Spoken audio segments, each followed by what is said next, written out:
ਸਤਿ ਸ਼੍ਰੀ ਅਕਾਲ, ਸਲਾਮ, ਨਮਸਕਾਰ, ਆਦਾਬ, ਸਭ ਸਤਿਕਾਰ ਹੈ ਸੱਜਣਾਂ ਨੂੰ ਜੋ ਇਸ ਵਕਤ ਜੁੜੇ ਹੋਏ ਨੇ ਟਿਵਾਣਾ ਰੇਡੀਓ ਦੀਆਂ ਤਰੰਗਾਂ ਦੇ ਨਾਲ। ਬਾਗਾਂ ਤੇ ਰਾਗਾਂ ਦੇ ਸ਼ਹਿਰ ਪਟਿਆਲਾ ਤੋਂ ਮੈਂ ਪਰਮਿੰਦਰ ਸਿੰਘ ਟਿਵਾਣਾ ਲਾਈਵ ਪ੍ਰੋਗਰਾਮ ਲੈ ਕੇ ਹਾਜ਼ਰਾਂ ਸਵੇਰ ਦੀ ਸਵਾ। ਅੱਜ ਮਾਫੀ ਕਿ ਤਕਨੀਸ਼ੀਅਨ ਮੇਰਾ ਅੱਜ ਬਿਜ਼ੀ ਹੈ ਅਤੇ ਇਸ ਕਰਕੇ ਫੇਸਬੁੱਕ ਅਤੇ ਯੂਟਿਊਬ ਅਜੇ ਲਾਈਵ ਨਹੀਂ ਹੋਇਆ, ਉਸ ਦੀ ਮਾਫੀ।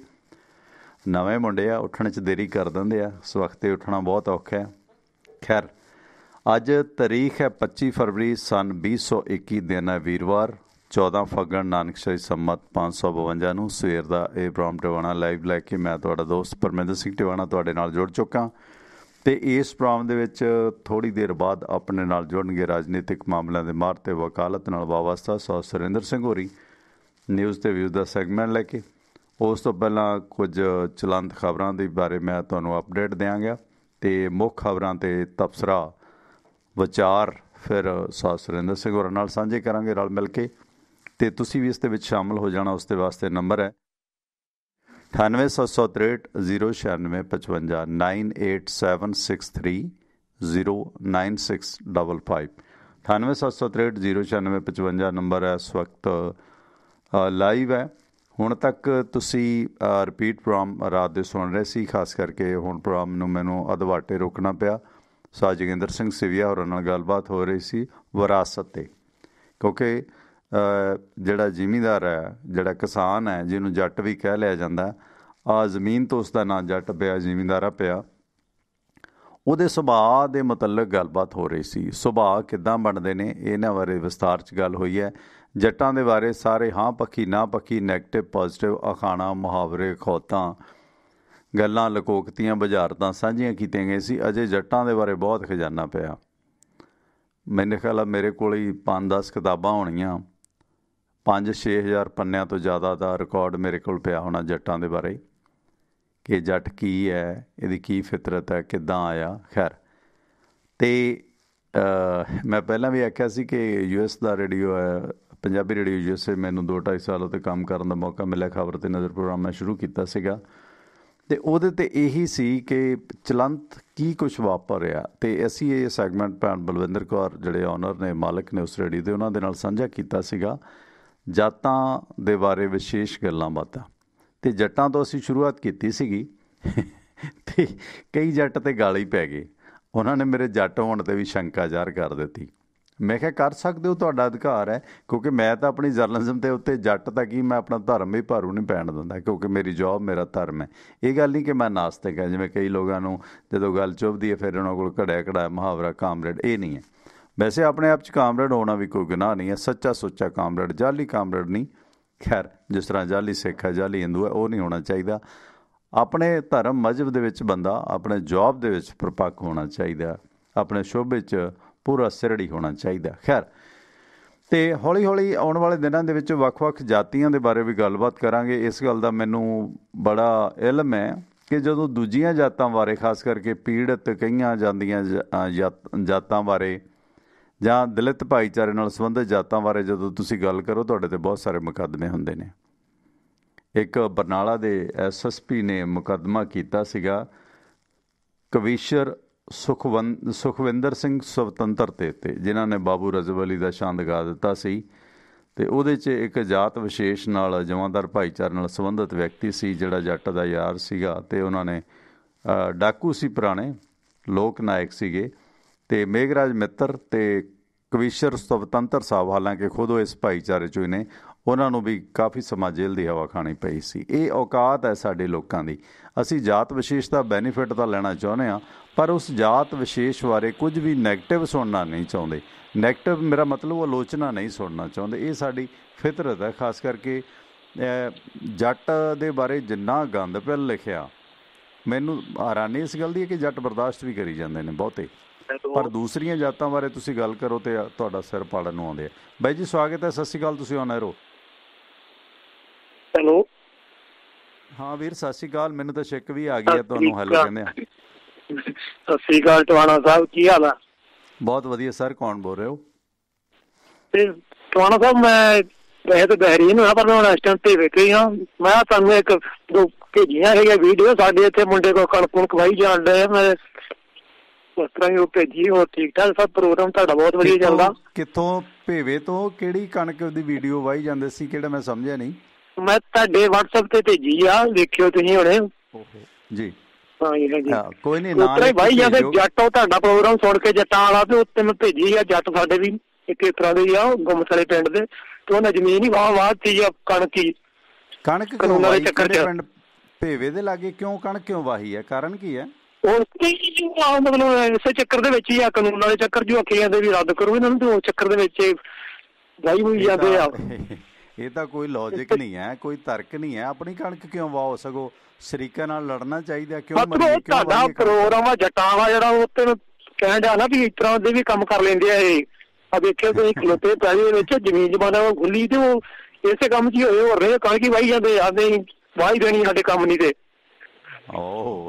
ਨਹੀਂ, ਵਾਹੁਣ ਦੀ ਕੀ ਲੋੜ ਹੈ? ਦੇਖੋ ਅੱਜ ਕੱਲ ਜਿਹੜਾ ਨਾ ਚਾਰਾ ਬਣਦਾ, ਇੱਥੇ ਸਾਡੇ ਪਿੰਡ ਦਾ ਸਰਪੰਚ ਹੈ, ਉਹਨੇ 14 ਲੱਖ ਦੀ ਮਸ਼ੀਨ ਲਿਆਂਦੀ ਹੈ।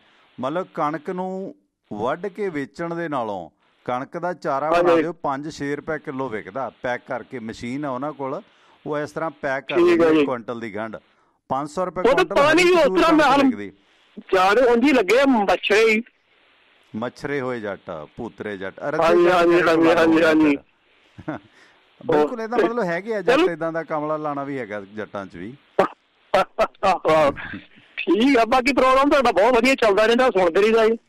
ਜੀ ਜੀ, ਥੈਂਕ ਯੂ। ਠੀਕ ਹੈ ਠੀਕ ਹੈ। ਉਧਰ ਤੋਂ ਸਾਡੀ ਭੈਣ ਰਾਣੀ ਜੁੜ ਗਏ ਨੇ, ਭੇਵੇ ਸਾਈਡ ਹੀ ਇਹਨਾਂ ਦਾ ਪਿੰਡ ਹੈ। Thank you. ਸੋ ਗੱਲ ਉਹੀ ਹੈ ਨਾ ਕਿ ਰੱਜਿਆ ਜੱਟ ਕਰੇ ਕਲੱਲ, ਰੱਜੀ ਮੱਝ ਨਾ ਖਾਵੇ ਖਲ। ਖਲ ਹੁੰਦੇ ਲਿਖਿਆ, ਵੈਸੇ ਖਲ ਬਣਦਾ। ਤੂੰ ਕਈ ਵਾਰੀ ਜੋੜ ਲੈਂਦਾ ਨਾ ਜੱਟ, ਉਵੇਂ ਹੀ ਕਹਿੰਦਾ ਤੇਲੀ ਉਹ ਤੇਲੀ ਤੇਰੇ ਸਿਰ ਤੇ ਕੋਲੂ। ਉਹ ਕਹਿੰਦਾ ਜੱਟਾ ਜੁੜਦਾ ਤਾਂ ਹੈ ਨਹੀਂ, ਕਹਿੰਦਾ ਜੁੜੇ ਭਾਵੇਂ ਨਾ ਜੁੜੇ, ਭਾਰ ਨਾਲ ਤਾਂ ਮਰੇਗਾ। ਇਹ ਫਿਤਰਤ ਹੈ ਜੱਟ ਦੇ ਸੁਭਾਅ ਦੀ। ਖੈਰ, ਸਤਿ ਸ਼੍ਰੀ ਅਕਾਲ ਜੀ। ਹਾਂਜੀ, ਸਤਿ ਸ਼੍ਰੀ ਅਕਾਲ ਜੀ। ਅੱਜ ਜਿਹੜੇ ਕਣਕ ਵਾਹੀ ਜਾਂਦੇ ਆ ਨਾ ਜੀ, ਉਹਦੇ ਬਾਰੇ ਕਹਿਣਾ ਚਾਹੁੰਦਾ। ਜਿਵੇਂ ਟਰੈਕਟਰਾਂ ਨੂੰ ਅੱਗ ਲਾਈ ਸੀ ਪਹਿਲਾਂ, ਪਤਾ ਕਰ ਲਿਓ ਉਹੋ ਜਿਹੇ ਤਾਂ ਨਹੀਂ ਵਿੱਚ। ਹਾਂ, ਖਬਰਾਂ ਲਵਾਉਣ ਵਾਲੇ ਸਿਆਸੀ ਲੋਕ ਕਿਸੇ ਮੂਵਮੈਂਟ ਨੂੰ ਹੋਰ ਹੀ ਪਾਸੇ ਘੁਮਾ ਦੇਣ। ਹਾਂ, ਇਹ ਵੀ ਗੱਲ ਹੈ। Thank you. ਸੋ ਬਿਲਕੁਲ ਇਹ ਵੀ ਹੈ ਨਾ ਕਿ ਇਹ ਫਿਤਰਤ ਹੈ ਸਾਡੇ ਸੁਭਾਅ 'ਚ, ਹੈ ਨਾ। ਟਰੈਕਟਰ ਨੂੰ ਅੱਗ ਲਾਤੀ। ਉਹ ਰਾਜਸੀ ਲੋਕ ਸੀਗੇ ਪਹਿਲਾਂ, ਆਮ ਆਦਮੀ ਪਾਰਟੀ ਦਾ ਸੀ ਬਰਨਾਲੇ ਦਾ, ਹੈ ਨਾ, NRI ਵੀ ਸੀ ਥੋੜ੍ਹਾ ਬਹੁਤਾ, ਅਤੇ ਫਿਰ ਉਹਦੀ ਰੀਸ 'ਚ ਕਾਂਗਰਸ ਵਾਲੇ ਨੇ ਲਾਈ ਸੀ ਉੱਥੇ ਜੰਤਰ ਮੰਤਰ 'ਤੇ ਲਿਜਾ ਕੇ। ਬੱਲੇ ਬੱਲੇ ਹੋ ਗਈ, ਟਰੈਕਟਰ ਸੜ ਗਿਆ, ਕਬਾੜ 'ਚ ਵਗ ਜੂ ਇੰਨਾ ਕੁ। ਹੁਣ ਦੇਖੋ ਕਣਕ ਵਾਹੀ ਆ, ਪੂਰੀ ਦੁਨੀਆ 'ਚ ਖਬਰ ਪਹੁੰਚ ਗਈ ਨਾ। ਉਹ ਯਾਰ ਕਿਸੇ ਗਰੀਬ ਨੂੰ ਦੇ ਦਿਓ ਨਾ। ਇਹ ਮਤਲਬ ਅੰਨ ਦਾ ਦਾਣਾ ਰੋਲਣਾ ਬਹੁਤ ਵੱਡਾ ਪਾਪ ਹੈ, ਬੇਵਕੂਫੀ ਹੈ। ਕਿਉਂ ਵਾਹੀ ਅਸੀਂ ਫਸਲ? ਉਹ ਲੜਨਾ ਸ਼ਰੀਕਾਂ ਨਾਲ, ਨਾਭੇ ਦੀ ਸਰਦਾਰੀ, ਹੈ ਨਾ। ਇਹ ਹੋਣਾ ਚਾਹੀਦਾ ਸਾਡੇ ਫਿਤਰਤ 'ਚ। ਕਿਉਂ ਸਰੈਂਡਰ ਕਰੀਏ? ਮੈਨੂੰ ਹੈਰਾਨ ਹੈ ਇਹਨਾਂ ਲੋਕਾਂ ਦੀ ਸੋਚ 'ਤੇ। ਸਤਿ ਸ਼੍ਰੀ ਅਕਾਲ ਜੀ। ਆਪਣਾ ਗੁਰਮੇਲ ਸਿੰਘ ਜੀ, ਵਿਨੀਪੈਗ। ਸਤਿ ਸ਼੍ਰੀ ਅਕਾਲ ਗੁਰਮੇਲ ਬਾਈ ਜੀ, ਸਵਾਗਤ ਹੈ ਤੁਹਾਡਾ। ਸਤਿ ਸ਼੍ਰੀ ਅਕਾਲ। ਸਤਿ ਸ਼੍ਰੀ ਅਕਾਲ ਜੀ। ਹਾਂਜੀ, ਵਿਨੀਪੈਗ ਵਾਲਿਓ, ਕੀ ਹਾਲ ਚਾਲ ਹੈ? ਬਹੁਤ ਵਧੀਆ ਜੀ, ਬਹੁਤ ਵਧੀਆ ਵੀਰ। ਤੁਹਾਡੇ ਅੱਜ 2-3 ਮਿੰਟ ਲੈਣੇ ਆ। ਇੱਕ ਤੋਤਾ ਰਾਮ ਚੀਮਾ, ਕੋਈ ਉਹ 10-15 ਸਾਲ ਪਹਿਲਾਂ ਉਹਨਾਂ ਦੀ ਇੱਕ ਲੈਣਾ ਲਿਖੀਆਂ ਜੀ 4-5, ਤੇ ਮੈਂ ਕੱਟ ਕੇ ਰੱਖੀਆਂ ਹੋਈਆਂ ਸੀ, ਤੇ ਉਹ ਤੁਹਾਨੂੰ ਸੁਣਾਉਣੀਆਂ ਜੇ ਟਾਈਮ ਹੈਗਾ ਤਾਂ। ਸੁਣਾ ਦਿਓ। ਕੋਈ ਨਹੀਂ। ਕੀ ਨਾ ਚੀਮਾ ਕੌਣ? ਮੈਂ ਲੱਭਦਾ ਉਹਨਾਂ ਨੂੰ ਬਹੁਤ ਟਾਈਮ ਤੋਂ। ਉਹਨਾਂ ਦਾ ਨਾ ਪੇਜ ਤੇ ਲਿਖਿਆ ਹੋਇਆ ਤੋਤਾ ਰਾਮ ਚੀਮਾ। ਓਕੇ, ਕੋਈ ਨਹੀਂ, ਸੁਣਾ ਦਿਓ। ਚਲੋ ਪਤਾ ਲੱਗ ਜਾਏਗਾ, ਸਰੋਤੇ ਦੱਸ ਦੇਣਗੇ ਤੋਤਾ ਰਾਮ ਚੀਮਾ ਜੀ ਕੌਣ ਨੇ। ਲਾਈਨਾਂ ਸੁਣਾਓ, ਸ਼ਾਇਦ ਮੈਂ ਵੀ ਸੁਣੀਆਂ ਹੁਣ, ਪਲੀਜ਼। ਹਾਂਜੀ, ਪਰ ਉਹ ਪਤਾ ਨਹੀਂ ਹੈਗੇ ਦੁਨੀਆ 'ਚ, ਨਹੀਂ ਬਾਤ ਹੈ। ਪਰ 2 ਮਿੰਟ ਲਾਉਂਗਾ ਬਸ, ਬਾਹਲਾ ਨਹੀਂ ਹੈਗਾ। ਆਉਣ ਦਿਓ। ਹਾਂਜੀ। ਆਪ ਜੋ ਬਾਲੇ ਨੇ ਭਾਂਬੜ, ਖੁਦ ਬੁਝਾਣੇ ਪੈਣਗੇ। ਆਪ ਜੋ ਬਾਲੇ ਨੇ ਭਾਂਬੜ, ਖੁਦ ਬੁਝਾਣੇ ਪੈਣਗੇ। ਦਰਦ ਦੇ ਅਹਿਸਾਸ ਲਈ ਕੁਝ ਜ਼ਖਮ ਖਾਣੇ ਪੈਣਗੇ ਜੀ। ਦਰਦ ਦੇ ਅਹਿਸਾਸ ਲਈ ਕੁਝ ਜ਼ਖਮ ਖਾਣੇ ਪੈਣਗੇ। ਹਰ ਕਲਾਵਾ ਮੇਟ ਨਹੀਂ ਸਕਦਾ ਦਿਲਾਂ ਚੋਂ ਦੂਰੀਆਂ। ਮੇਟਣ ਲਈ ਦੂਰੀਆਂ ਦਿਲ ਵੀ ਮਿਲਾਣੇ ਪੈਣਗੇ। ਬਹੁਤ ਫਿਰਦੇ ਨੇ ਖੁਦਾ ਦੇ ਭੇਸ ਵਿੱਚ ਬਹੁਰੂਪੀਏ। ਕਹਿੰਦਾ ਬਹੁਤ ਫਿਰਦੇ ਨੇ ਖੁਦਾ ਦੇ ਭੇਸ ਵਿੱਚ ਬਹੁਰੂਪੀਏ। ਖੁਦ ਬਣੇ ਸਾਰੇ ਖੁਦਾ, ਬੰਦੇ ਬਣਾਣੇ ਪੈਣਗੇ। ਜੀ। ਸੌਖੀਆਂ ਰੰਗੀਨੀਆਂ ਤੇ ਪਿਆਰ ਮਾਨਣ ਵਾਸਤੇ ਪੱਥਰਾਂ ਨੂੰ ਧੜਕਦੇ ਹੋਏ ਦਿਲ ਲਗਾਣੇ ਪੈਣਗੇ ਜੀ। ਅੱਗੇ ਕੀ ਪਰਾਂ ਬੜੀ ਸੋਹਣੀ ਗੱਲ ਕਹੀ ਹੈ ਕਹਿੰਦਾ ਲੂ ਪਸੀਨਾ ਡੋਲ ਜ਼ਿਆਦਾ ਮਿੱਟੀ 'ਚ ਮਿੱਟੀ ਹੋਏਗਾ, ਕਣਕ ਬੱਲੀ 'ਚ ਬੱਲਿਆ ਤਾਂ ਹੀ ਦਾਣੇ ਪੈਣਗੇ ਜੀ। ਕਿਰਤ ਤੇ ਕਿਰਤੀ ਨੂੰ ਜਿੱਥੇ ਦਫਨ ਕਰ ਦਿੱਤਾ ਗਿਆ, ਕਹਿੰਦਾ ਕਿਰਤ ਤੇ ਕਿਰਤੀ ਨੂੰ ਜਿੱਥੇ ਦਫਨ ਕਰ ਦਿੱਤਾ ਗਿਆ, ਦੁੱਧ ਚਿੱਟੇ ਮਰਮਰੀ ਉਹ ਮਹਿਲ ਢਾਣੇ ਪੈਣਗੇ। ਅੱਗੇ ਕਹਿੰਦਾ ਕਾਫਰ ਕੁਰਾਹੀਆ ਆਖ ਕੇ ਪੱਥਰ ਨੇ ਜਿਹੜੇ ਮਾਰਦੇ, ਜਦ ਸਮਾਂ ਆਇਆ ਉਹਨਾਂ ਨੂੰ ਸਿਰ ਝੁਕਾਣੇ ਪੈਣਗੇ ਤੁਹਾਡੇ ਵਾਸਤੇ ਆ। ਕਹਿੰਦਾ ਕਾਫਰ ਕੁਰਾਹੀਆ ਆਖ ਕੇ ਪੱਥਰ ਨੇ ਜਿਹੜੇ ਮਾਰਦੇ, ਜਦ ਸਮਾਂ ਆਇਆ ਉਹਨਾਂ ਨੂੰ ਸਿਰ ਝੁਕਾਣੇ ਪੈਣਗੇ ਜੀ। ਅੱਗੇ ਕਹਿੰਦਾ ਪਹਿਚਾਣ ਔਖੀ ਹੋ ਗਈ ਤੇ ਦੁਸ਼ਮਣਾਂ ਦੀ, ਕਹਿੰਦਾ ਪਹਿਚਾਣ ਔਖੀ ਹੋ ਗਈ ਦੋਸਤਾਂ ਤੇ ਦੁਸ਼ਮਣਾਂ ਦੀ ਜੀ। ਕਿੰਨੀ ਸੋਹਣੀ ਗੱਲ ਲਿਖੀ ਹੈ। ਕਹਿੰਦਾ ਪਹਿਚਾਣ ਔਖੀ ਦੋਸਤਾਂ ਤੇ ਦੁਸ਼ਮਣਾਂ ਦੀ ਹੋ ਗਈ, ਪਰਖ ਲਈ ਕਸਬੱਟੀਆਂ ਤੇ ਸਭ ਘਸਾਣੇ ਪੈਣਗੇ। ਜਿਹੜੀ ਲਾਸਟ ਗੱਲ ਆ ਉਹ ਤਾਂ ਫਿਰ ਸਿਰਾ ਹੀ ਆ ਜੀ। ਕਹਿੰਦਾ ਉਹ ਕਹਿੰਦਾ ਜਗਤ ਜਨਨੀ ਦੇ ਮਸੀਹੇ ਨੂੰ ਕਿਹਾ ਪਟਿਆਲਵੀ, ਕਹਿੰਦਾ ਜਗਤ ਜਨਨੀ ਦੇ ਮਸੀਹੇ ਨੂੰ ਕਿਹਾ ਪਟਿਆਲਵੀ, ਜੇ ਧੀਆਂ ਨਾ ਜੰਮੀਆਂ ਪੁੱਤਰ ਗਵਾਣੇ ਪੈਣਗੇ, ਜੇ ਧੀਆਂ ਨਾ ਜੰਮੀਆਂ ਪੁੱਤਰ ਗਵਾਣੇ ਪੈਣਗੇ। ਇਹ ਤੋਤਾ ਰਾਮ ਚੀਮਾ ਪਟਿਆਲਵੀ ਲਿਖਦੇ ਆ ਤਖੱਲਸ? ਪਤਾ ਨਹੀਂ ਜੀ, 10 ਸਾਲ ਹੋ ਗਏ ਜੀ ਮੈਂ ਕੱਟ ਕੇ ਪੇਜ ਰੱਖਿਆ ਹੋਇਆ ਤੇ ਮੇਰਾ ਇਹਨੂੰ ਮੈਂ ਰੋਜ਼ ਹੀ ਗਾਉਣਾ, ਜਿਵੇਂ ਕਹਿ ਲਓ ਵੀ ਇਹ ਮੇਰਾ ਉਹ ਵੀ ਬਣਿਆ ਹੋਇਆ ਤੇ ਇਹ ਪਤਾ ਨਹੀਂ ਹੁਣ ਮੈਂ ਲੱਭਦਾ ਇਹਨਾਂ ਨੂੰ ਤੇ ਕਈ ਵਾਰੀ ਮੈਂ ਫੇਸਬੁੱਕ ਤੇ ਗੂਗਲ ਤੇ ਵੀ ਸਰਚ ਕਰੀ ਆ ਪਰ ਕੁਛ ਨਹੀਂ ਮੈਨੂੰ ਮਿਲਿਆ ਤੇ ਥੱਲੇ ਲਿਖਿਆ ਹੋਇਆ ਤੋਤਾ ਰਾਮ ਚੀਮਾ। ਜੀ ਜੀ ਕੋਈ ਨਹੀਂ, ਇਹਦਾ ਪਤਾ ਕਰਦੇ ਹਾਂ। ਬਹੁਤ ਬਹੁਤ ਧੰਨਵਾਦ ਵਿਨੀਪੈਗ ਤੋਂ ਗੁਰਮੇਲ ਸਿੰਘ ਬਾਈ ਜੀ, ਸਤਿ ਸ਼੍ਰੀ ਅਕਾਲ। ਧੰਨਵਾਦ ਜੀ, ਧੰਨਵਾਦ। ਹਾਂਜੀ ਧੰਨਵਾਦ, ਮਿਹਰਬਾਨੀ, ਥੈਂਕ ਯੂ। ਸੋ ਕੱਲ ਪੰਜਾਬ ਦੇ ਵਿੱਚ ਨਹੀਂ ਪੂਰੇ ਭਾਰਤ ਦੇ ਵਿੱਚ ਕਿਸਾਨਾਂ ਨੇ ਪੁਲਿਸ ਜਬਰ ਖਾਸ ਕਰਕੇ ਜਿਹੜਾ ਕੀਤਾ ਗਿਆ ਸਰਕਾਰਾਂ ਵੱਲੋਂ ਜੋ ਜਬਰ ਕੀਤਾ ਜਾ ਰਿਹਾ ਉਸ ਸੰਬੰਧੀ ਕੱਲ੍ਹ ਦੇਸ਼ ਭਰ ਦੇ ਵਿੱਚ ਦਮਨ ਵਿਰੋਧੀ ਦਿਵਸ ਮਨਾਇਆ ਗਿਆ। ਅਤੇ ਉਧਰ ਸਰਕਾਰਾਂ ਦੀ ਗੱਲ ਕਰੀਏ ਤਾਂ ਇਸ ਦਮਨ ਵਿਰੋਧੀ ਦਿਵਸ ਦੇ ਮੌਕੇ ਮੋਦੀ ਸਾਹਿਬ ਨੇ ਮੋਂਟਾਰਾ ਸਟੇਡੀਅਮ ਜਿਹੜਾ ਵਿਸ਼ਵ ਦਾ ਵੱਡਾ ਸਟੇਡੀਅਮ ਹੈ ਅਹਿਮਦਾਬਾਦ ਦਾ, ਸ਼ੁਕਰ ਹੈ ਅਹਿਮਦਾਬਾਦ ਦਾ ਨਾਮ ਮੋਦੀ ਨਗਰ ਨਹੀਂ ਅਜੇ ਕੀਤਾ, ਇਹ ਕਿਵੇਂ ਬਚ ਗਿਆ? ਇਹ ਤਾਂ ਹੌਲੀ ਹੌਲੀ ਲੱਗਦਾ ਕਿ ਹਿੰਦੁਸਤਾਨ ਦਾ ਨਾਮ ਵੀ ਬਦਲਣਗੇ। ਮੈਂ ਤਾਂ ਇਹਨਾਂ ਨੂੰ ਚੁਣੌਤੀ ਦਿੱਤੀ ਸੀ ਕਿ ਭਾਈ ਹਿੰਦੂ ਲਫ਼ਜ਼ ਵੀ ਤੁਹਾਨੂੰ ਇਸਲਾਮ ਨੇ ਦਿੱਤਾ, ਪਠਾਣਾ ਨੇ ਦਿੱਤਾ, ਕਿਉਂਕਿ ਉਹ ਸਿੰਧ ਨਹੀਂ ਸੀ ਉਹ ਬੋਲ ਪਾਉਂਦੇ, ਸਿੰਧ ਨੂੰ ਹਿੰਦ ਕਹਿੰਦੇ ਆ। ਜਿਵੇਂ ਆ ਮਝੈਲ ਹਾਡੇ ਕਹਿੰਦੇ ਆ ਨਾ, ਹਾਡੇ ਵੱਲ ਆਈ, ਹਵੇਲੀ ਆਈ, ਸੱਸੇ ਨੂੰ ਹਾ ਬੋਲਦੇ ਆ ਨਾ, ਇਹਨਾਂ 'ਤੇ ਵੀ ਉਸ ਇਲਾਕੇ ਦਾ ਅਸਰ ਹੈ, ਮਝੈਲਾਂ 'ਤੇ ਵੀ। ਅਤੇ ਜਿਹੜੇ ਇਹ ਇਲਾਕਾ ਸੀਗਾ ਸਾਰਾ ਭਾਰਤ ਤੋਂ ਉੱਪਰਲੇ ਬੰਨੇ ਦਾ, ਇਹ ਸਾਰੇ ਜਿਹੜੇ ਉੱਧਰ ਅਰਬ ਸੀਗੇ, ਮੁਗਲ ਸੀਗੇ, ਇਹ ਸਾਰੇ ਲੋਕ ਸੱਸਾ ਲਫ਼ਜ਼ ਉਚਾਰ ਨਹੀਂ ਪਾਉਂਦੇ, ਇਹ ਸਿੰਧ ਨੂੰ ਹਿੰਦ ਕਹਿੰਦੇ ਸੀ, ਸਿੰਧ ਤੋਂ ਪਾਰ ਦੇ ਹਿੰਦ। ਇਸੇ ਕਰਕੇ ਸਨਾਤਨ ਧਰਮ ਦਾ ਜਿਹੜਾ ਨਾਂ ਹੈ ਉਹ ਹਿੰਦੂ ਧਰਮ ਪਿਆ। ਅਤੇ ਹੁਣ ਇਹ ਮੋਂਟਾਰਾ ਸਟੇਡੀਅਮ ਜਿਸ ਦਾ ਨਾਂ ਵੱਲਭ ਭਾਈ ਪਟੇਲ ਦੇ ਨਾਂ 'ਤੇ ਸੀ, ਅਫਸੋਸ ਕਿ ਇੱਕ ਪਾਸੇ ਤਾਂ ਪਟੇਲ ਲੋਹ ਪੁਰਸ਼, ਪਰ ਦੂਸਰੇ ਪਾਸੇ ਹੁਣ ਲੋਹ ਪੁਰਸ਼ ਕਹੇ ਜਾਂਦੇ ਲਾਲ ਕ੍ਰਿਸ਼ਨ ਅਡਵਾਨੀ ਦੀ ਤਰ੍ਹਾਂ ਲੋਹ ਪੁਰਸ਼ ਵੱਲਭ ਭਾਈ ਪਟੇਲ ਦਾ ਨਾਂ ਵੀ ਮਿਟਾ ਦਿੱਤਾ ਗਿਆ। ਅਹਿਮਦਾਬਾਦ ਦੇ ਵਿੱਚ ਇਹ ਦੁਨੀਆ ਦਾ ਸਭ ਤੋਂ ਵੱਡਾ ਸਟੇਡੀਅਮ, ਇਸ ਦਾ ਨਾਂ ਹੁਣ ਨਰਿੰਦਰ ਮੋਦੀ ਦੇ ਨਾਂ 'ਤੇ ਰੱਖ ਦਿੱਤਾ ਗਿਆ। ਸੋ ਸਰਦਾਰ ਵੱਲਭ ਭਾਈ ਪਟੇਲ ਸਪੋਰਟਸ ਇਨਕਲੇਵ ਦੇ ਵਿੱਚ ਹੁਣ ਨਰਿੰਦਰ ਮੋਦੀ ਸਟੇਡੀਅਮ ਦਾ ਜਿਹੜਾ ਨਾਂ ਉਹ ਬਦਲਿਆ ਗਿਆ। ਅਤੇ ਇਹ ਦਮਨ ਵਿਰੋਧੀ ਦਿਵਸ ਦੇ ਮੌਕੇ ਇਹ ਵੀ ਆਪਣੇ ਆਪ ਦੇ ਵਿੱਚ ਇੱਕ ਦਮਨ ਹੀ ਹੈ ਜੋ ਗਾਹੇ ਬਗਾਹੇ ਹੋਇਆ ਜਾਂ ਜੋ ਵੀ ਹੋਇਆ। ਅਤੇ ਕਰੋਨਾ ਨੂੰ ਬਹੁਤ ਉਭਾਰਿਆ ਜਾ ਰਿਹਾ। ਹੁਣ ਸਰਕਾਰ ਨੇ ਹੁਕਮ ਚਾੜ ਦਿੱਤੇ ਨੇ, ਕਪਤਾਨ ਸਾਹਿਬ ਵੀ ਅੱਡੀ ਚੋਟੀ ਦਾ ਜ਼ੋਰ ਲਾ ਕੇ ਕਰੋਨਾ ਦਾ ਰੌਲਾ ਪਾਉਣ ਲੱਗੇ ਨੇ। ਜਿਹੜਾ ਮੋਰਚੇ ਪੰਜਾਬ ਦੇ ਵਿੱਚੋਂ ਲੋਕ ਇਕੱਠੇ ਹੋ ਕੇ ਜਾ ਰਹੇ ਨੇ ਜਾਂ ਯੂਪੀ 'ਚੋਂ ਜਾ ਰਹੇ ਨੇ, ਸੋ 5 ਸਟੇਟਾਂ ਖਾਸ ਕਰਕੇ ਇਸ ਦੌਰਾਨ ਜਿਹੜੇ ਨੇ ਮਹਾਰਾਸ਼ਟਰ ਦੇ ਵਿੱਚ ਕਰੋਨਾ ਦਾ ਅਸਰ ਕਾਫੀ ਦੇਖਣ ਨੂੰ ਮਿਲ ਰਿਹਾ। ਕਰੋਨਾ ਕੇਰਲਾ ਅਤੇ ਪੰਜਾਬ ਸਣੇ 5 ਸੂਬਿਆਂ ਦੇ ਲੋਕ ਜੇ ਦਿੱਲੀ ਆਉਣਗੇ ਤਾਂ ਉਹਨਾਂ ਨੂੰ ਆਪਣੀ ਕਰੋਨਾ ਨੈਗੇਟਿਵ ਰਿਪੋਰਟ ਲੈ ਕੇ ਆਉਣੀ ਹੋਵੇਗੀ। ਜਾਣੀ ਕਿ ਇਸ ਅੰਦੋਲਨ ਦੇ ਵਿੱਚ ਹੋਰ ਦਿੱਲੀ ਕਿਹੜਾ ਕਿਸੇ ਨੇ ਬਦਾਮ ਲੈਣ ਜਾਣਾ। ਬਦਾਮਾਂ ਤੋਂ ਮੈਨੂੰ ਚੇਤੇ ਆਇਆ, ਪੰਜਾਬ ਦੇ ਕੁਛ ਜਿਹੜੇ ਮੁਲਾਜ਼ਮ ਸਟ੍ਰਾਈਕ ਕਰ ਰਹੇ ਨੇ ਨਾ, ਹੈਲਥ ਵਰਕਰ ਜਾਂ ਹੋਰ, ਉਹਨਾਂ ਨੇ ਪੰਜਾਬ ਦੇ ਸਿਆਸਤਦਾਨਾਂ ਨੂੰ 1-1 ਕਿਲੋ ਬਦਾਮ ਭੇਟਣ ਦਾ ਨਵਾਂ ਸਿਲਸਿਲਾ ਸ਼ੁਰੂ ਕੀਤਾ ਕਿ ਉਹਨਾਂ ਨੂੰ ਉਹਨਾਂ ਦੇ ਵਾਅਦੇ ਚੇਤੇ ਕਰਾਈਏ।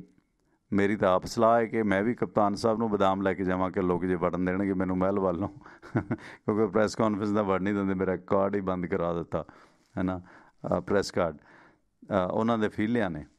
ਅਤੇ ਵਾਅਦੇ ਯਾਦ ਕਰਾਉਣ ਦੇ ਵਾਸਤੇ ਕਿਲੋ ਬਦਾਮ ਹੈ ਜਿਹੜਾ ਮੰਤਰੀਆਂ ਦੇ ਘਰ ਹੀ ਭੇਜਿਆ ਜਾਏਗਾ ਪੰਜਾਬ ਦਿਆਂ ਦੇ। ਉਹਨਾਂ ਨੇ ਜਿਹੜੇ ਵਾਅਦੇ ਕੀਤੇ ਸਨ, ਕਿਉਂਕਿ 5ਵਾਂ ਸਾਲ ਆਉਣ ਵਾਲਾ, 4 ਸਾਲ ਲੰਘੇ ਨੇ, ਇਲੈਕਸ਼ਨ ਸਿਰ 'ਤੇ ਹੈ। ਖੈਰ, ਪੰਜਾਬ ਸਮੇਤ ਇਹ 5 ਸੂਬਿਆਂ ਦੇ ਜਿਹੜੇ ਲੋਕ ਨੇ ਉਹਨਾਂ ਨੂੰ ਦਿੱਲੀ ਆਉਣ ਤੋਂ ਪਹਿਲਾਂ COVID-19 ਦੀ ਨੈਗੇਟਿਵ ਰਿਪੋਰਟ ਦੇਖਣੀ ਹੋਵੇਗੀ। ਇਸ ਸੰਬੰਧੀ ਕੇਂਦਰ ਸਰਕਾਰ ਨੇ ਹੁਕਮ ਜਾਰੀ ਕਰ ਦਿੱਤੇ ਨੇ। ਇਹ ਹੁਕਮ ਕੱਲ੍ਹ ਤੋਂ ਲਾਗੂ ਹੋ ਗਏ ਨੇ ਅਤੇ 15 ਮਾਰਚ ਤੱਕ ਜਾਰੀ ਰਹਿਣਗੇ। ਹੁਣ ਜਿਹੜੇ ਏਅਰਪੋਰਟ ਜਾਣ ਵਾਲੇ ਆਮ ਲੋਕ ਵੀ ਨੇ, ਜਿਨ੍ਹਾਂ ਨੇ ਆਮ ਕੰਮਕਾਜ ਦੇ ਵਾਸਤੇ ਦਿੱਲੀ ਜਾਣਾ, ਉਹਨਾਂ 'ਤੇ ਵੀ ਇਹ ਕਾਨੂੰਨ ਲੱਗੇਗਾ। ਪੁਲਿਸ ਉਹਨਾਂ ਨੂੰ ਰੋਕੇਗੀ, ਹਰਿਆਣਾ ਦੇ ਬਾਰਡਰ 'ਤੇ ਰੋਕੇਗੀ, ਹਰਿਆਣਾ ਦੀ ਖੱਟੜ ਪੁਲਿਸ ਵੀ ਰੋਕੇਗੀ। ਦਿੱਲੀ ਵੜਦਿਆਂ ਤਾਂ ਰੋਕਿਆ ਹੀ ਜਾਵੇਗਾ ਕਿ ਪਹਿਲਾਂ ਆਪਣੀ ਨੈਗੇਟਿਵ ਰਿਪੋਰਟ ਦਿਖਾਓ। ਹੁਣ ਦੱਸੋ, ਦਿੱਲੀ ਜਾਣਾ ਕੋਈ ਵਿਦੇਸ਼ੀ ਮੁਲਕ ਹੋ ਗਿਆ? ਕੀ ਦਿੱਲੀ 'ਚ ਕਰੋਨਾ ਨਹੀਂ ਹੈ? ਪਹਿਲਾਂ ਤਾਂ ਕਹਿੰਦੇ ਸੀ ਅਹਿਮਦੀਆਂ ਨੇ ਫੈਲਾ ਦਿੱਤਾ ਹੈ ਨਾ, ਤਬਲੀਗੀਆਂ ਨੇ ਫੈਲਾ ਦਿੱਤਾ। ਭਾਰਤੀ ਜਨਤਾ ਪਾਰਟੀ ਦੇ ਕਿੰਨੇ ਲੋਕਾਂ ਨੂੰ ਖੁਦ ਕਰੋਨਾ ਹੋਇਆ? ਦਿੱਲੀ ਕੀ ਕੋਈ ਚਿੜੀ ਦਾ ਬੱਚਾ ਹੈ ਜਿਹਨੂੰ ਇਹ ਹੋ ਜਾਏਗਾ? ਸੋ ਦਿੱਲੀ ਨੂੰ ਆਉਣ ਵਾਸਤੇ 5 ਸੂਬਿਆਂ ਦੇ ਲੋਕਾਂ ਨੂੰ ਕਿਉਂ ਕਰੋਨਾ ਦੀ ਰਿਪੋਰਟ ਦਿਖਾਉਣੀ ਹੋਵੇਗੀ? ਇਹ ਕੀ ਐਮਰਜੈਂਸੀ ਨਹੀਂ ਹੈ? ਕੀ ਦਿੱਲੀ 'ਚ ਜਿਹੜੀ ਕੈਪੀਟਲ ਆਫ ਰੇਪ ਹੈ, ਰੇਪ ਦੀ ਰਾਜਧਾਨੀ ਹੈ, ਉੱਥੇ ਸਭ ਅੱਛਾ ਹੈ? ਕਿਸ ਆਧਾਰ 'ਤੇ ਮਤਲਬ ਦਿੱਲੀ ਆਉਣ ਵਾਲੇ ਹਰ ਬੰਦੇ ਨੂੰ ਇਹਨਾਂ 5 ਸਟੇਟਾਂ ਦੇ, ਪੰਜਾਬ ਸਮੇਤ 5 ਸਟੇਟਾਂ ਦੇ ਲੋਕਾਂ ਨੂੰ ਕਿਉਂ ਆਪਣੀ ਨੈਗੇਟਿਵ ਰਿਪੋਰਟ ਦਿਖਾਉਣੀ ਹੋਵੇਗੀ? ਪੰਜਾਬ, ਛੱਤੀਸਗੜ੍ਹ, ਮੱਧ ਪ੍ਰਦੇਸ਼, ਠੀਕ ਹੈ, ਇਹਨਾਂ 'ਚ ਕੇਸ ਵੱਧ ਰਹੇ ਨੇ, ਰੂਟੀਨ ਦਾ ਹਿੱਸਾ ਇਹ। ਪਰ ਫਿਰ ਇਸ ਮਾਮਲੇ ਦੇ ਵਿੱਚ ਜਿਸ ਤਰ੍ਹਾਂ ਦੂਰ ਦਰਾਡੇ ਦਾ ਮਹਾਰਾਸ਼ਟਰ ਹੈ, ਮਹਾਰਾਸ਼ਟਰ ਦੇ ਵਿੱਚ ਜਿਹੜੀ ਜ਼ਿਆਦਾ ਮਰੀਜ਼ ਨੇ, ਕੇਰਲਾ ਦੇ ਵਿੱਚ ਜ਼ਿਆਦਾ ਮਰੀਜ਼ ਨੇ, ਪੰਜਾਬ ਦੂਜੇ ਤੀਜੇ ਸਥਾਨ 'ਤੇ ਆਉਂਦਾ। ਅਤੇ ਫਿਰ ਇੰਨਾ ਵਰਤਾਰਾ ਕਿਉਂ? ਕਰਨਾਟਕਾ ਦੇ ਵਿੱਚ ਇਸ ਤੋਂ ਜ਼ਿਆਦਾ ਮੌਤਾਂ ਹੋ ਰਹੀਆਂ ਨੇ, ਪਰ ਪੰਜਾਬ ਨੂੰ ਇਸ ਮਾਮਲੇ ਦੇ ਵਿੱਚ, ਭਾਰਤ ਹਾਲਾਂਕਿ ਦੁਨੀਆ ਦੇ ਵਿੱਚ ਮੌਤਾਂ ਦੇ ਮਾਮਲੇ 'ਚ 20ਵੇਂ ਸਥਾਨ 'ਤੇ ਹੈ, ਪਰ ਇਸ ਮਾਮਲੇ ਦੇ ਵਿੱਚ ਕਿਉਂ ਇਹ 5 ਰਾਜਾਂ ਦੇ ਵਿੱਚ ਪੰਜਾਬ ਨੂੰ ਸ਼ਾਮਲ ਕੀਤਾ ਗਿਆ? ਕਿਉਂਕਿ ਅੰਦੋਲਨ ਵਾਸਤੇ ਲੋਕਾਂ ਨੇ ਇੱਥੋਂ ਜਾਣਾ। ਕਿਸਾਨਾਂ ਨੂੰ ਬਿਨਾਂ ਵਜ੍ਹਾ ਡਰਾਇਆ ਜਾਵੇਗਾ। ਜੇ ਕਰੋਨਾ ਹੁੰਦਾ ਤਾਂ ਮਾਫ਼ ਕਰਨਾ, ਮੇਰੇ ਲਫ਼ਜ਼ ਮਾੜੇ ਨਾ ਸਮਝਿਓ, ਅੱਧਾ ਟਿਕਰੀ ਬਾਰਡਰ ਖਾਲੀ ਹੋ ਜਾਣਾ ਸੀ। ਉੱਥੇ ਕਿੰਨਾ ਕੁ ਰੱਖ ਰਖਾਓ ਹੈ? ਇੱਕ ਟਰਾਲੀ ਦੇ ਵਿੱਚ 12 ਜਾਣੇ ਪੈ ਰਹੇ ਨੇ। ਇੰਨਾ ਤੰਗ ਕੰਜਸਟਡ ਏਰੀਆ, ਉਹਨਾਂ ਨੂੰ ਤਾਂ ਕਰੋਨਾ ਹੋਇਆ ਨਹੀਂ। ਹਾਂ, ਇਹ ਠੀਕ ਹੈ ਕਿ ਸਰਦੀ ਦੇ ਦੌਰਾਨ ਹਾਰਟ ਅਟੈਕ ਨਾਲ ਮੌਤਾਂ ਹੋਈਆਂ ਨੇ। ਇੱਕ ਤਾਂ ਰਿਚ ਡਾਈਟ, ਦੂਸਰਾ ਐਕਸਰਸਾਈਜ਼ ਦੀ ਘਾਟ, ਤੀਸਰਾ ਬੰਦ ਆਲੇ ਦੁਆਲਿਓਂ ਠੰਡ ਕਰਕੇ, ਉਹ ਰੂਟੀਨ 'ਚ ਮੌਤਾਂ ਨੇ। ਕਰੋਨਾ ਦੀ ਕਿਹੜੀ ਰਿਪੋਰਟ ਆਈ ਹੈ ਦਿੱਲੀ ਤੋਂ? ਕੋਈ ਵੀ ਨਹੀਂ। ਸੋ ਇਸ ਕਰਕੇ ਇਹ ਪੰਜਾਬ ਸਰਕਾਰ ਦੇ ਨਾਲ ਰਲ ਕੇ ਡਰਾਮਾ ਖੇਡਿਆ ਜਾ ਰਿਹਾ। ਜਾਣੀ ਕਿ ਦਿੱਲੀ ਨੇ ਦਿਖਾ ਦਿੱਤਾ ਕਿ ਅਜੇ ਵੀ ਮੈਂ ਉੱਪਰ ਹੀ ਹਾਂ। ਕਹਿੰਦੀ ਸੀ ਮੈਂ ਮਿਲਾਂਗੀ, ਮਿਲਣਾ ਜ਼ਰੂਰ ਏ, ਦਿਲਾਂ ਵਿੱਚ ਫਾਸਲੇ ਨੇ, ਦਿੱਲੀ ਬੜੀ ਦੂਰ ਏ। ਅਤੇ ਦਿੱਲੀ ਫਿਰ ਪੰਜਾਬ ਸਮੇਤ ਬਾਕੀ 5 ਸੂਬਿਆਂ ਤੋਂ ਦੂਰ ਕਰ ਦਿੱਤੀ ਗਈ ਹੈ। ਇਹ ਦਰੈਂਤ ਨਹੀਂ ਤੇ ਹੋਰ ਕੀ ਹੈ? ਅਤੇ ਰੋਸ ਫਿਰ ਅਗਲੇ ਦਾ ਜਾਇਜ਼ ਨਹੀਂ, ਅਤੇ ਫਿਰ ਅਗਲੇ ਵੱਖਰੇ ਮੁਲਕ ਮੰਗਣਗੇ ਨਹੀਂ, ਹੋਰ ਕੀ ਕਰਨਗੇ? ਤੁਸੀਂ ਆਪ ਲੋਕਾਂ ਨੂੰ ਇਸ ਪਾਸੇ ਤੋਰ ਦਿਓ, ਅਗਰੈਸਿਵ ਕਰ ਦਿਓ। ਪਹਿਲਾਂ ਕਰਤਾਰਪੁਰ ਕੋਰੀਡੋਰ ਖੋਲ੍ਹਿਆ, ਤੁਸੀਂ ਉਹਦਾ ਵਿਰੋਧ ਕੀਤਾ। ਉੱਦਾਂ ਤੁਸੀਂ ਬਿਨਾਂ ਪ੍ਰੋਟੋਕੋਲ ਤੋਂ ਚਾਹ ਪੀਣ ਵਾਸਤੇ ਉੱਥੇ ਉਤਰ ਜਾਂਦੇ ਹੋ। ਪ੍ਰਧਾਨ ਮੰਤਰੀ ਸਾਹਿਬ, ਕੀ ਉਹ ਪ੍ਰੋਟੋਕੋਲ ਸੀ? ਦੂਸਰਾ, ਤੁਸੀਂ ਕਹਿੰਦੇ ਹੋ ਕਿ ਅਸੀਂ ਚਾਈਨਾ ਦੇ ਨਾਲ ਅਸੀਂ ਇਹ ਕਰ ਲਿਆ, ਅਸੀਂ ਆਪਣਾ ਦੇਸ਼ ਜਿਹੜਾ ਪੈਰਿਸਰੀ ਲਿਆਂਦਾ, ਮੇਕ ਇਨ ਇੰਡੀਆ। ਕਿਹੜਾ ਮੇਕ ਇਨ ਇੰਡੀਆ ਲਿਆਂਦਾ ਮੈਨੂੰ ਦੱਸਿਓ। ਆਹ ਰਿਪੋਰਟ ਮੇਰੇ ਸਾਹਮਣੇ ਪਈ ਹੈ। ਦੁਵੱਲੇ ਵਪਾਰ ਦੇ ਵਿੱਚ ਅਮਰੀਕਾ ਨੂੰ ਪਿੱਛੇ ਛੱਡ ਕੇ ਚਾਈਨਾ ਦੇ ਨਾਲ, ਪੂਰੀ ਦੁਨੀਆ ਦੇ ਵਿੱਚੋਂ ਸਾਡਾ ਸਭ ਤੋਂ ਜ਼ਿਆਦਾ ਵਪਾਰ ਭਾਰਤ ਦਾ ਚਾਈਨਾ ਦੇ ਨਾਲ ਹੋ ਰਿਹਾ। ਉਹ ਚਾਈਨਾ ਜਿਹਦਾ ਜਿਹੜਾ ਇਹ ਡਰੈਗਨ ਫਰੂਟ ਬਦਲ ਕੇ ਉਸਦਾ ਨਾਂ ਕਮਲ ਫੁੱਲ ਦੇ ਨਾਂ 'ਤੇ, ਮੈਨੂੰ ਯਾਦ ਨਹੀਂ ਆਉਂਦਾ ਕੀ ਰੱਖ ਦਿੱਤਾ ਗੁਜਰਾਤ ਦੇ ਵਿੱਚ, ਕਿ ਇਹ ਡਰੈਗਨ ਫਰੂਟ ਤੋਂ ਸਾਨੂੰ ਨਫ਼ਰਤ ਜੀ ਹੋ ਗਈ ਹੈ। ਪੁਰਾਣਾ ਸੰਸਕ੍ਰਿਤ 'ਚੋਂ ਪਤਾ ਨਹੀਂ ਕੀ ਜੋੜ ਕੇ ਇਹ ਗੁਜਰਾਤ ਦੇ CM ਨੇ ਇਹਦਾ ਨਾਂ ਚੇਂਜ ਕਰ ਦਿੱਤਾ। ਕੀ ਨਾਂ ਚੇਂਜ ਕਰਨ ਦੇ ਨਾਲ ਤੁਸੀਂ ਵਿਸ਼ਵ ਭਰ ਦੇ ਵਿੱਚ ਡਰੈਗਨ ਫਰੂਟ ਦਾ ਨਾਂ ਤੁਸੀਂ ਮਟੇਲੋਗੇ? ਔਕਾਤ ਕੀ ਹੈ ਸਾਡੇ ਲੋਕਾਂ ਦੀ, ਸਾਡੇ ਦੇਸ਼ ਦੇ ਇਹਨਾਂ ਹਾਕਮ ਲੋਕਾਂ ਦੀ? ਜਿਹੜੀ ਰਿਪੋਰਟ ਹੈ ਕਿ ਇਸ ਵਕਤ ਭਾਰਤ ਤੇ ਚੀਨ ਦਾ ਪੂਰੀ ਦੁਨੀਆ 'ਚੋਂ ਸਭ ਤੋਂ ਸਾਡਾ ਭਾਰਤ ਦਾ ਵਪਾਰ ਚੀਨ ਦੇ ਨਾਲ ਹੋ ਰਿਹਾ। ਹਾਲਾਂਕਿ ਚੀਨ ਦਾ ਵਿਰੋਧ RSS ਕੇਡਰ ਨੇ ਕਿੰਨਾ ਰੌਲਾ ਪਾਇਆ, ਕੁਛ ਹੋਇਆ? ਕਿਉਂਕਿ 2019 ਦੇ ਵਿੱਚ USA ਭਾਰਤ ਦਾ ਸਭ ਤੋਂ ਵੱਡਾ ਟ੍ਰੇਡ ਵਪਾਰ ਪਾਰਟਨਰ ਸੀਗਾ। ਉਦੋਂ ਭਾਰਤ ਤੇ ਚੀਨ ਦਾ ਜਿਹੜਾ ਆਪਸੀ ਵਪਾਰ ਸੀ ਉਹ 6 ਲੱਖ ਕਰੋੜ ਦਾ ਹੁੰਦਾ ਸੀਗਾ। 2019 ਦੇ ਵਿੱਚ ਅਮਰੀਕਾ ਦਾ ਭਾਰਤ ਨਾਲ ਦੁਵੱਲਾ ਵਪਾਰ ਸੀ ਜਿਹੜਾ 2019 ਦੇ ਵਿੱਚ 6.5 ਲੱਖ ਕਰੋੜ ਸੀ। 2020 ਦੇ ਵਿੱਚ ਭਾਰਤ ਦਾ ਚੀਨ ਦੇ ਨਾਲ ਕੁੱਲ ਵਪਾਰ 4.2 ਲੱਖ ਕਰੋੜ ਦਾ ਆਯਾਤ ਹੋਇਆ। ਸੋ ਇਹ ਕਾਰਨ ਸੀਗਾ ਕਿ 2019 ਦੇ ਵਿੱਚ ਭਾਰਤ ਤੇ ਚੀਨ ਦਾ ਵਪਾਰ 6 ਲੱਖ ਕਰੋੜ ਸੀ, ਜਦੋਂ ਕਿ 2019 ਦੇ ਵਿੱਚ ਭਾਰਤ ਤੇ ਚੀਨ ਦਾ ਵਪਾਰ 6.5 ਲੱਖ ਕਰੋੜ ਸੀਗਾ। ਜਾਣੀ ਕਿ ਅਮਰੀਕਾ ਦਾ 0.5 ਲੱਖ ਕਰੋੜ ਜ਼ਿਆਦਾ ਵਪਾਰ ਸੀ ਚੀਨ ਦੇ ਨਾਲੋਂ। ਅਤੇ 2020 ਦੇ ਵਿੱਚ ਭਾਰਤ ਤੇ ਚੀਨ ਦਾ ਵਪਾਰ 4.2 ਲੱਖ ਕਰੋੜ ਹੋ ਗਿਆ। ਸੋ ਇਹ ਜਿਹੜਾ ਕਾਰਨ ਸੀ ਕਿ ਬਹੁਤ ਸਾਰੇ ਕਾਰਨਾਂ ਕਰਕੇ ਅਮਰੀਕਾ ਦੇ ਨਾਲ ਜਿਹੜਾ ਭਾਰਤ ਦਾ ਵਪਾਰ ਸੀ ਉਹ ਘਟਿਆ, ਜਿਸ ਕਰਕੇ ਚੀਨ ਸਭ ਤੋਂ ਵੱਡਾ ਸਾਡਾ ਵਪਾਰਕ ਕਾਰੋਬਾਰੀ ਹੋਇਆ। ਇਸ ਤੋਂ ਇਲਾਵਾ ਭਾਰਤ ਚੀਨ ਤੋਂ ਨਿਰਯਾਤ ਦੇ ਵਿੱਚ 11% ਵਾਧਾ ਜਿਹੜਾ ਦਰਜ ਕੀਤਾ ਗਿਆ। ਇਹ ਸਾਡੀ ਔਕਾਤ ਹੈ। ਆਹ ਜਿਹੜਾ ਫੋਨ ਵਗੈਰਾ ਕਹਿੰਦੇ ਸਭ ਤੋਂ ਜ਼ਿਆਦਾ ਫੋਨ ਸਾਡੇ ਚਾਈਨਾ ਤੋਂ ਆ ਰਹੇ ਨੇ। ਹਾਲਾਂਕਿ ਫੋਨਾਂ ਦੀ ਜੇ ਗੱਲ ਕਰੀਏ, ਇਸ ਸਾਲ ਜਿਹੜਾ ਹੈਗਾ ਸਾਲ 2020 ਦੇ ਵਿੱਚ 12.5% ਦੀ ਸਮਾਰਟਫੋਨ ਦੀ ਵਿਕਰੀ ਹੈ ਜਿਹੜੀ ਉਹ ਘਟੀ ਹੈ। ਇਹ ਜਿਹੜੀ ਸਮਾਰਟਫੋਨ ਦੀ ਵਿਕਰੀ ਦੇ ਵਿੱਚ 12.5% ਦੀ ਗਿਰਾਵਟ ਦਰਜ ਕੀਤੀ ਗਈ ਹੈ। ਰਿਸਰਚ ਫਰਮ ਗਾਰਟਨ ਦੀ ਜਿਹੜੀ ਰਿਪੋਰਟ ਹੈ ਉਸ ਮੁਤਾਬਕ ਇਸ ਦਾ ਕਾਰਨ ਕੋਵਿਡ ਵੀ ਹੈ। ਸੋ ਇੱਕ ਸਰੋਤੇ ਮੈਂ ਲੈ ਲਾ ਨਾਲ। ਸਤਿ ਸ਼੍ਰੀ ਅਕਾਲ ਜੀ, ਤੁਸੀਂ ਆਨਰ ਹੋ। ਹੈਲੋ ਚਵਾਨੀ, ਸਤਿ ਸ਼੍ਰੀ ਅਕਾਲ। ਸਤਿ ਸ਼੍ਰੀ ਅਕਾਲ ਜੀ, ਸਤਿ ਸ਼੍ਰੀ ਅਕਾਲ। ਉਹ ਮੈਂ ਕਿਹਾ ਜੀ ਬਾਦਸ਼ਾਹ ਤੁਹਾਡਾ ਰੇਡੀਓ ਤੇ ਵੇਵ ਕਿਹੜੀ ਹੈ ਤਾਂ ਫ੍ਰੀਕੁਐਂਸੀ ਦੱਸ ਦਿਓ ਕੋਈ ਰੇਡੀਓ ਤੇ। ਹਾਂ ਰੇਡੀਓ ਸੁਣਦੇ ਸ਼ੌਕੀਨ ਆ। ਫ੍ਰੀਕੁਐਂਸੀ ਤਾਂ ਸਰ ਜੀ ਫ੍ਰੀਕੁਐਂਸੀ ਤਾਂ 5-7-10 ਕਰੋੜ 'ਚ ਪੈਂਦੀ ਹੈ। ਉਹ ਤਾਂ ਅੰਬਾਨੀਆਂ ਅਡਾਨੀਆਂ ਦੀਆਂ ਹੁੰਦੀਆਂ ਫ੍ਰੀਕੁਐਂਸੀਆਂ। ਸਾਡਾ ਤਾਂ ਨੈੱਟ ਤੇ ਹੀ ਹੈ ਭਾਜੀ। ਕੌਣ ਬੋਲ ਰਹੇ ਹੋ, ਕਿੱਥੋਂ ਬੋਲ ਰਹੇ ਹੋ? ਪਿੰਡ ਕੱਲ ਦਾ ਨੀਅਰ ਆਲਮਪੁਰ, ਪੰਜਾਬ ਤੋਂ ਬੋਲ ਰਿਹਾ। ਨੰਬਰਦਾਰ ਤਰਸੇਮ ਸਿੰਘ। ਹਾਂ ਤਰਸੇਮ ਸਿੰਘ ਜੀ, ਇਹ ਜਿਹੜਾ ਫ੍ਰੀਕੁਐਂਸੀ ਨਹੀਂ ਆਉਂਦੀ ਅੱਜ ਸਾਡੀ ਐਡੀ ਹੈਸੀਅਤ ਨਹੀਂ ਕਿ ਅਸੀਂ ਫ੍ਰੀਕੁਐਂਸੀ ਵਾਲਾ ਰੇਡੀਓ ਲੈ ਲਈਏ। ਸਿਰਫ ਇੰਟਰਨੈਟ ਤੇ ਹੈ ਇਸ ਵਕਤ। ਕੋਈ ਗੱਲ ਨਹੀਂ, ਉਹ ਹਸੀਅਤ ਵੀ ਬਣ ਜੀ, ਘਬਰਾਉਣ ਦੀ ਲੋੜ ਨਹੀਂ, ਹਸੀਅਤ ਵੀ ਬਣ ਜਾਊਗੀ। ਨਹੀਂ ਉਹ ਸਰਕਾਰਾਂ ਦੇ ਆਪਣੇ ਉਸ ਰੇਡੀਓ ਤੇ ਖਬਰਾਂ ਨਹੀਂ ਦੇ ਸਕਦੇ ਆਪਾਂ ਫ੍ਰੀਕੁਐਂਸੀ ਵਾਲੇ ਤੇ।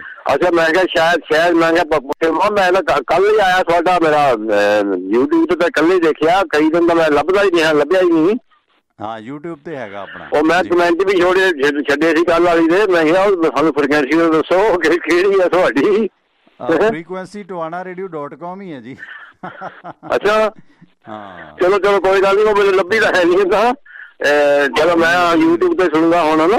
ਹਾਂ YouTube ਤੇ ਸੁਣੋ। ਇਸ ਵਕਤ ਆਪਣੀ ਗੱਲਬਾਤ ਲਾਈਵ ਹੋ ਗਈ ਹੈ। ਰਿਪੀਟ ਸੁਣਨਾ ਤੁਹਾਨੂੰ ਤੁਹਾਡੀ ਗੱਲਬਾਤ ਸੁਣਨ ਨੂੰ ਮਿਲੇਗੀ। Thank you. ਹਾਂ ਠੀਕ ਹੈ ਜੀ, ਥੈਂਕ ਯੂ। ਓਕੇ ਡਾਊਨਲੋਡ ਕਰ ਲਓ ਸਰ ਤੁਸੀਂ। Thank you. ਸੋ ਸਾਡੇ ਇਹਨਾਂ ਪ੍ਰੋਗਰਾਮਾਂ ਨੂੰ ਸੁਣਨ ਵਾਸਤੇ ਜਿਹੜੀਆਂ ਐਪਸ ਨੇ ਉਹ ਡਾਊਨਲੋਡ ਕੀਤੀਆਂ ਜਾ ਸਕਦੀਆਂ ਨੇ। ਜਿਹੜੀਆਂ ਸਾਡੇ ਵੈਬਸਾਈਟ 'ਤੇ ਜਾ ਕੇ TiwanaRadio.com ਵੈਬਸਾਈਟ 'ਤੇ ਤੁਸੀਂ ਜਾਣਾ ਅਤੇ ਫਿਰ ਉੱਥੇ ਤੁਹਾਨੂੰ ਐਪ ਨੇ ਜਿਹੜੀਆਂ ਉਹ ਮਿਲਣਗੀਆਂ। ਐਂਡਰਾਇਡ ਅਤੇ ਆਈਫੋਨ ਐਪਸ ਨੇ ਜਿਹੜੀਆਂ ਉਹ ਤੁਹਾਨੂੰ ਉੱਥੇ ਮਿਲਣਗੀਆਂ। ਅਤੇ ਜੇ ਤੁਸੀਂ ਅਮਰੀਕਾ ਦੇ ਵਿੱਚ ਹੋ ਤਾਂ ਸਾਡੇ ਇਹਨਾਂ ਪ੍ਰੋਗਰਾਮਾਂ ਨੂੰ ਜਿਹੜਾ ਸੁਣਨ ਦੇ ਵਾਸਤੇ ਨੰਬਰ ਹੈ 667 930 9260। ਅਤੇ ਇਸ ਦੇ ਨਾਲ ਜੇ ਰਿਪੀਟ ਪ੍ਰੋਗਰਾਮ ਸੁਣਨਾ ਤਾਂ ਫਿਰ ਟਿਵਾਣਾ ਰੇਡੀਓ ਦੇ YouTube ਪੇਜ 'ਤੇ ਤੁਸੀਂ ਜਾ ਸਕਦੇ ਹੋ। ਸਾਡੇ ਪ੍ਰੋਗਰਾਮਾਂ ਨੂੰ ਸਪੋਂਸਰ ਕਰਾਉਣ ਦੀ ਇੱਛਾ ਹੋਵੇ ਅਤੇ ਤਾਂ ਵੀ ਆਪ ਜੀ ਦਾ ਸਵਾਗਤ ਹੈ। ਤਾਂ ਸਬਸਕ੍ਰਿਪਸ਼ਨ ਲੈ ਸਕਦੇ ਹੋ, ਆਪਣੀ ਸਮਰੱਥਾ ਦੇ ਮੁਤਾਬਕ, ਕੋਈ ਬੰਦਿਸ਼ ਨਹੀਂ ਹੈ। ਉੱਧਰੋਂ ਦਿੱਲੀ ਬਾਰਡਰ 'ਤੇ ਹਰਿਆਣਾ ਪੁਲਿਸ ਵੱਲੋਂ ਗ੍ਰਿਫਤਾਰ ਕੀਤੀ ਗਈ ਕਰਨਾਲ ਦੀ ਜੇਲ੍ਹ ਦੇ ਵਿੱਚ ਬੰਦ ਕਿਰਤੀ ਹੱਕਾਂ ਦੀ ਕਾਰਕੁਨ ਗੰਧੜ ਪਿੰਡ ਦੀ ਧਿਆਣੀ ਨਵਦੀਪ ਕੌਰ ਦੇ ਮਾਮਲੇ ਦੇ ਵਿੱਚ Punjab and Haryana high court ਤੋਂ ਕੋਈ ਰਾਹਤ ਨਹੀਂ ਮਿਲੀ। ਸੋ ਇਸ ਸੰਬੰਧੀ ਕੱਲ੍ਹ ਨੂੰ ਜਾਣੀ ਕਿ 26 ਤਰੀਕ ਨੂੰ ਜਸਟਿਸ ਅਵਨੀਸ਼ ਝਿੰਗਣ ਦੀ ਅਦਾਲਤ ਦੇ ਵਿੱਚ ਇਹ ਸੁਣਵਾਈ ਹੋਣੀ ਹੈ। ਕਿਉਂਕਿ ਅਵਨੀਤ ਕੌਰ ਨੂੰ ਨਵਦੀਪ ਕੌਰ ਨੂੰ ਹਰਿਆਣਾ ਸਰਕਾਰ ਵੱਲੋਂ ਗੈਰ ਕਾਨੂੰਨੀ ਹਿਰਾਸਤ ਵਿੱਚ ਰੱਖਣ ਦੇ ਜਵਾਬ ਦੇ ਵਿੱਚ ਜਿਹੜਾ ਹਰਿਆਣਾ ਨੇ ਆਪਣਾ ਪੱਖ ਰੱਖਿਆ। ਹਾਲਾਂਕਿ ਨਵਦੀਪ ਕੌਰ ਨੇ ਆਪਣੇ ਵਕੀਲ ਅਰਸ਼ਦੀਪ ਚੀਮਾ ਦੇ ਰਾਹੀਂ ਇਹ ਜ਼ਮਾਨਤ ਦੀ ਅਰਜੀ ਲਗਾਈ ਸੀ। ਉੱਧਰੋਂ ਟੂਲਕਿਟ ਦੇ ਮਾਮਲੇ ਦੇ ਵਿੱਚ ਕਿਸਾਨਾਂ ਦੇ ਪ੍ਰਦਰਸ਼ਨ ਨਾਲ ਜੁੜੀ ਟੂਲਕਿਟ ਦੇ ਮਾਮਲੇ ਦੇ ਵਿੱਚ ਵਾਤਾਵਰਨ ਕਾਰਕੁਨ ਦਿਸ਼ਾ ਰਵੀ ਦੇ ਨਾਲ ਸਹਿ ਕਥਿਤ ਮੁਲਜ਼ਮ ਸ਼ਾਂਤਨੂ ਮੁਲਕ ਦੀ ਪੇਸ਼ਗੀ ਜ਼ਮਾਨਤ ਦੀ ਅਰਜੀ 'ਤੇ ਦਿੱਲੀ ਦੀ ਕੋਰਟ ਨੇ ਪੁਲਿਸ ਤੋਂ ਜਵਾਬ ਮੰਗਿਆ। ਹਾਲਾਂਕਿ ਜਸਟਿਸ ਧਰਮਿੰਦਰ ਰਾਣਾ ਨੇ ਕੱਲ੍ਹ ਨੂੰ ਇਹਨਾਂ ਦੋਨੋਂ ਤਰ੍ਹਾਂ ਦੀਆਂ ਦਲੀਲਾਂ ਸੁਣਨੀਆਂ ਨੇ। ਸਤਿ ਸ਼੍ਰੀ ਅਕਾਲ ਜੀ, ਆਪ ਜੀ ਦਾ ਸਵਾਗਤ ਹੈ। ਸਤਿ ਸ਼੍ਰੀ ਅਕਾਲ। ਸਤਿ ਸ਼੍ਰੀ ਅਕਾਲ ਟਵਾਣਾ ਸਾਹਿਬ। ਜੀ ਸਤਿ ਸ਼੍ਰੀ ਅਕਾਲ ਜੀ। ਮਾਨੂਕੇ ਬੋਲ ਰਹੇ ਸਰ। ਰਾਮ ਬਾਬਾ ਮਾਨੂਕੇ ਸਾਹਿਬ ਜੀ। ਜੀ ਜੀ ਜੀ ਸਰ, ਹੁਣ ਕਰੋਨਾ ਦਾ ਨਵਾਂ ਹਊਆ ਕ੍ਰੀਏਟ ਕਰ ਰਹੇ ਆ ਜੀ। ਹਾਂ ਹੁਣ ਡਰਾਉਣਗੇ ਨਾ, ਆ ਜਿਹੜੀ ਸ਼ਰਤ ਲਾਤੀ ਕਿ ਭਾਈ ਨੈਗੇਟਿਵ ਰਿਪੋਰਟ ਹੁਣ ਕਿਹੜਾ ਬੰਦਾ ਬਿਨਾਂ ਡਰੋਨ ਕਿਹੜਾ ਤਾਂ ਸਰ ਪਤਾ ਨਹੀਂ, ਲੇਕਿਨ ਇਹ ਜ਼ਰੂਰ ਦੱਸੇ ਪਏ ਆ ਕਿਉਂਕਿ ਜਿਉਂ ਕਿਸਾਨ ਦਿੱਲੀ ਗਏ ਇਹਨਾਂ ਨੂੰ ਕੁਆਰੰਟਾਈਨ ਕੀਤਾ ਹੋਇਆ ਬੀਜੇਪੀ ਵਾਲਿਆਂ ਨੇ। ਇਸ ਲਈ ਉਹ 15 ਦਿਨ ਦਾ ਕੁਆਰੰਟਾਈਨ ਤਾਂ ਹੁੰਦਾ ਕਰੋਨਾ ਦਾ, ਇਹਨਾਂ ਨੂੰ ਤਾਂ ਕਿਸਾਨਾਂ ਨੇ ਪੱਕੇ ਕੁਆਰੰਟਾਈਨ ਕਰਦਾ, ਜਿੱਥੇ ਨਿਕਲਦੇ ਉੱਥੇ ਵਿਰੋਧ ਹੋ ਜਾਂਦਾ। ਇਸ ਲਈ ਇਹਨਾਂ ਨੇ ਹਊਆ ਕ੍ਰੀਏਟ ਕਰਨਾ ਹੀ ਕਰਨਾ ਜੀ। ਇੱਕ ਚੰਗਾ ਭਲਾ ਬੰਦਾ ਜਿਹੜਾ ਠੀਕ ਠਾਕ ਹੈ, ਦਿੱਲੀ ਜਾਣ ਲੱਗਿਆ ਕੋਈ ਉਹ ਪਰਮਿਟ ਹੈ ਕਰੋਨਾ ਤੁਹਾਡੇ ਲਈ? ਕੀ ਦਿੱਲੀ 'ਚ ਕਰੋਨਾ ਨਹੀਂ ਹੈ? ਇਹ ਤਾਂ ਸਰ ਸਰਕਾਰਾਂ ਦੇ ਹੱਥ ਬਸ ਸਾਰੀ, ਇਹਨਾਂ ਦਾ ਹਿੱਸਾ ਇਹਨਾਂ ਦੇ ਹੱਥ, ਇਹਨਾਂ ਦੀ ਗੰਢਾਂ ਸਾਰੀਆਂ, ਜੋ ਕੁਝ ਮਰਜ਼ੀ ਕੱਲ ਚਾਰੇ ਚੱਕ ਜਗੀਰ ਆ। ਚਲੋ ਕੋਈ ਗੱਲ ਨਹੀਂ, ਟਾਈਮ ਆਊਗਾ ਜੀ, ਲੋਕ ਸਮਝਣਗੇ, ਆਪਾਂ ਹੁੱਕਾ ਦੇਈਏ। ਥੈਂਕ ਯੂ ਮਾਨੂਕੇ ਸਾਹਿਬ। ਬਿਲਕੁਲ ਇਸ ਵਿਸ਼ੇ 'ਤੇ ਗੱਲ ਕਰਾਂਗੇ ਕਿ ਸਰਕਾਰਾਂ ਦੀਆਂ ਜ਼ਿਆਦਤੀਆਂ ਕਿੰਨੀ ਕੁ ਦੇਰ ਚੱਲਣਗੀਆਂ, ਕਿਉਂਕਿ ਸਰਕਾਰਾਂ ਜਾਣ ਬੁੱਝ ਕੇ ਪੰਜਾਬ ਨੂੰ ਅਗਰੈਸਿਵ ਕਰਨਾ ਚਾਹੁੰਦੀਆਂ ਨੇ। ਪੰਜਾਬ ਅਗਰੈਸਿਵ ਹੋਵੇਗਾ, ਫਿਰ ਪੰਜਾਬ ਨੂੰ ਉਗਰਵਾਦੀ ਬਣਾਇਆ ਜਾਵੇਗਾ, ਹਿੰਸਕ ਬਣਾਇਆ ਜਾਏਗਾ। ਬਿਨਾਂ ਵਜ੍ਹਾ ਕੁਝ ਹਥਿਆਰ ਜਿਹੜੇ ਨੇ ਕੁਝ ਲੋਕਾਂ ਦੇ ਹੱਥ ਫੜਾ ਕੇ ਉਹੀ ਪੰਜਾਬ ਨੂੰ ਅਲਾਦੀਨ ਦਾ ਚਿਰਾਗ ਬਣਾ ਕੇ ਪੰਜਾਬ ਦੀ ਬਿਨਾਹ 'ਤੇ ਭਾਰਤੀ ਹਿੰਦੂਆਂ ਦੀਆਂ ਵੋਟਾਂ ਵਸੂਲੀਆਂ ਜਾਣਗੀਆਂ। ਇਹ ਗੇਮ ਹੈ, ਕਿਉਂਕਿ ਜੰਮੂ ਕਸ਼ਮੀਰ ਮੁਖਾਲਫਤ ਨਹੀਂ ਕਰ ਰਿਹਾ। ਉਹ ਲੋਕ ਸਿਆਣੇ ਹੋ ਗਏ ਨੇ, ਉਹ ਹਿੰਸਕ ਨਹੀਂ ਹੋ ਰਹੇ, ਉਹ ਅਗਰੈਸਿਵ ਨਹੀਂ ਹੋ ਰਹੇ। ਉਹਨਾਂ ਦੇ ਉੱਤੇ ਭਾਵੇਂ 3 ਤਲਾਕ ਉਹਨਾਂ ਦੇ ਧਰਮ ਦਾ ਮਾਮਲਾ ਸੀ, ਹੋਰ ਨਿੱਜੀ ਮਾਮਲੇ ਸੀ, ਉਹ ਫਿਰ ਵੀ ਬਰਦਾਸ਼ਤ ਕਰ ਗਏ। ਅਤੇ ਕਸ਼ਮੀਰ ਮੁੱਦਾ ਨਹੀਂ ਬਣ ਰਿਹਾ। ਪਾਕਿਸਤਾਨ ਦੇ ਨਾਲ ਬੇਲੋੜੇ ਸਿੰਘ ਨਹੀਂ ਫਸ ਰਹੇ। ਪਾਕਿਸਤਾਨ ਦੀ ਸਰਕਾਰ ਹਲੀਮੀ ਨਾਲ ਕੰਮ ਕਰ ਰਹੀ ਹੈ। ਚੀਨ ਦੀ ਸਰਕਾਰ ਹਲੀਮੀ ਨਾਲ ਆਪਣੇ ਸੌਦਾ ਵੇਚ ਰਹੇ ਨੇ। ਅਗਲਿਆਂ ਨੂੰ ਉੱਥੇ ਬਾਰਡਰ 'ਤੇ ਲੜਨ ਦੀ ਕੀ ਲੋੜ ਹੈ?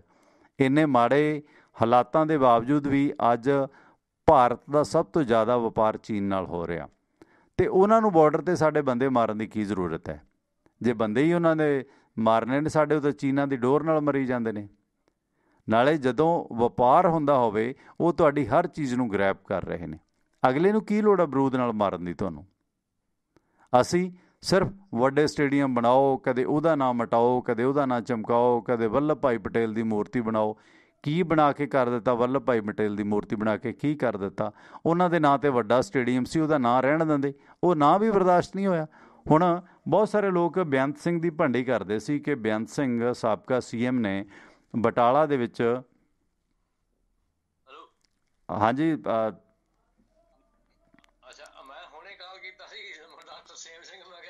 ਹੈਲੋ, ਤੁਸੀਂ ਔਨ 에ਅਰ ਆ ਚੁੱਕੇ ਹੋ ਸਰ? ਆ ਗਿਆ ਜੀ। ਹਾਂ ਔਨ 에ਅਰ ਹੋ ਤੁਸੀਂ, ਵੀਡੀਓ ਕਾਲ ਤੁਹਾਡੀ ਚੱਲ ਰਹੀ ਹੈ। Sorry, welcome. ਕੀ ਕਹਿਣਾ ਚਾਹੁੰਦੇ ਹੋ? ਬਸ ਮੈਂ ਇਹ ਦੇਖਣਾ ਸੀ, ਮੈਂ WhatsApp ਤੇ ਪਾ ਕੇ ਹੁਣ ਕਹਾਂ ਕਰਾਂਗੇ ਨਾ, ਇਸ ਵੇਲੇ ਮੈਂ ਬਿਜ਼ੀ ਹਾਂ ਮੈਂ ਵੀ। ਅੱਛਾ, ਨਹੀਂ ਤੁਸੀਂ tiwanaradio.com ਪਾਓ ਸਰ, ਮੈਂ ਤੁਹਾਡੀ ਤਸਵੀਰ ਵੇਖ ਲਈ ਹੈ। Very good. ਅੱਛਾ, ਮੈਂ ਇਸ ਦੌਰਾਨ ਤੁਸੀਂ ਵੈਬਸਾਈਟ 'ਤੇ ਜਾ ਕੇ ਨਾ tiwanaradio.com ਪਾ ਲਓ, ਉਸ 'ਤੇ ਲਾਈਵ ਚੱਲ ਰਿਹਾ। ਅੱਛਾ, ਅਤੇ ਜਾਂ ਸਾਡੀਆਂ ਜਿਹੜੀਆਂ ਐਪਸ ਨੇ ਉਹ ਤੁਹਾਨੂੰ ਮਿਲਣਗੀਆਂ, ਮੈਂ ਤੁਹਾਨੂੰ ਲਿੰਕ ਭੇਜ ਦੇਣਾ। ਟਿਵਾਣਾ ਰੇਡੀਓ ਵੈਬਸਾਈਟ 'ਤੇ ਸਾਰਾ ਕੁਛ ਹੈਗਾ। ਠੀਕ ਹੈ ਸਰ। ਤੁਸੀਂ ਰਿਟਾਇਰਡ ਹੋ ਕਿਸੇ ਡਿਪਾਰਟਮੈਂਟ 'ਚੋਂ? ਨਹੀਂ, ਮੈਂ ਰਿਟਾਇਰ ਨਹੀਂ, ਮੈਂ ਵੈਸੇ ਆਰਮੀ 'ਚ ਸੀਗਾ। ਓਕੇ।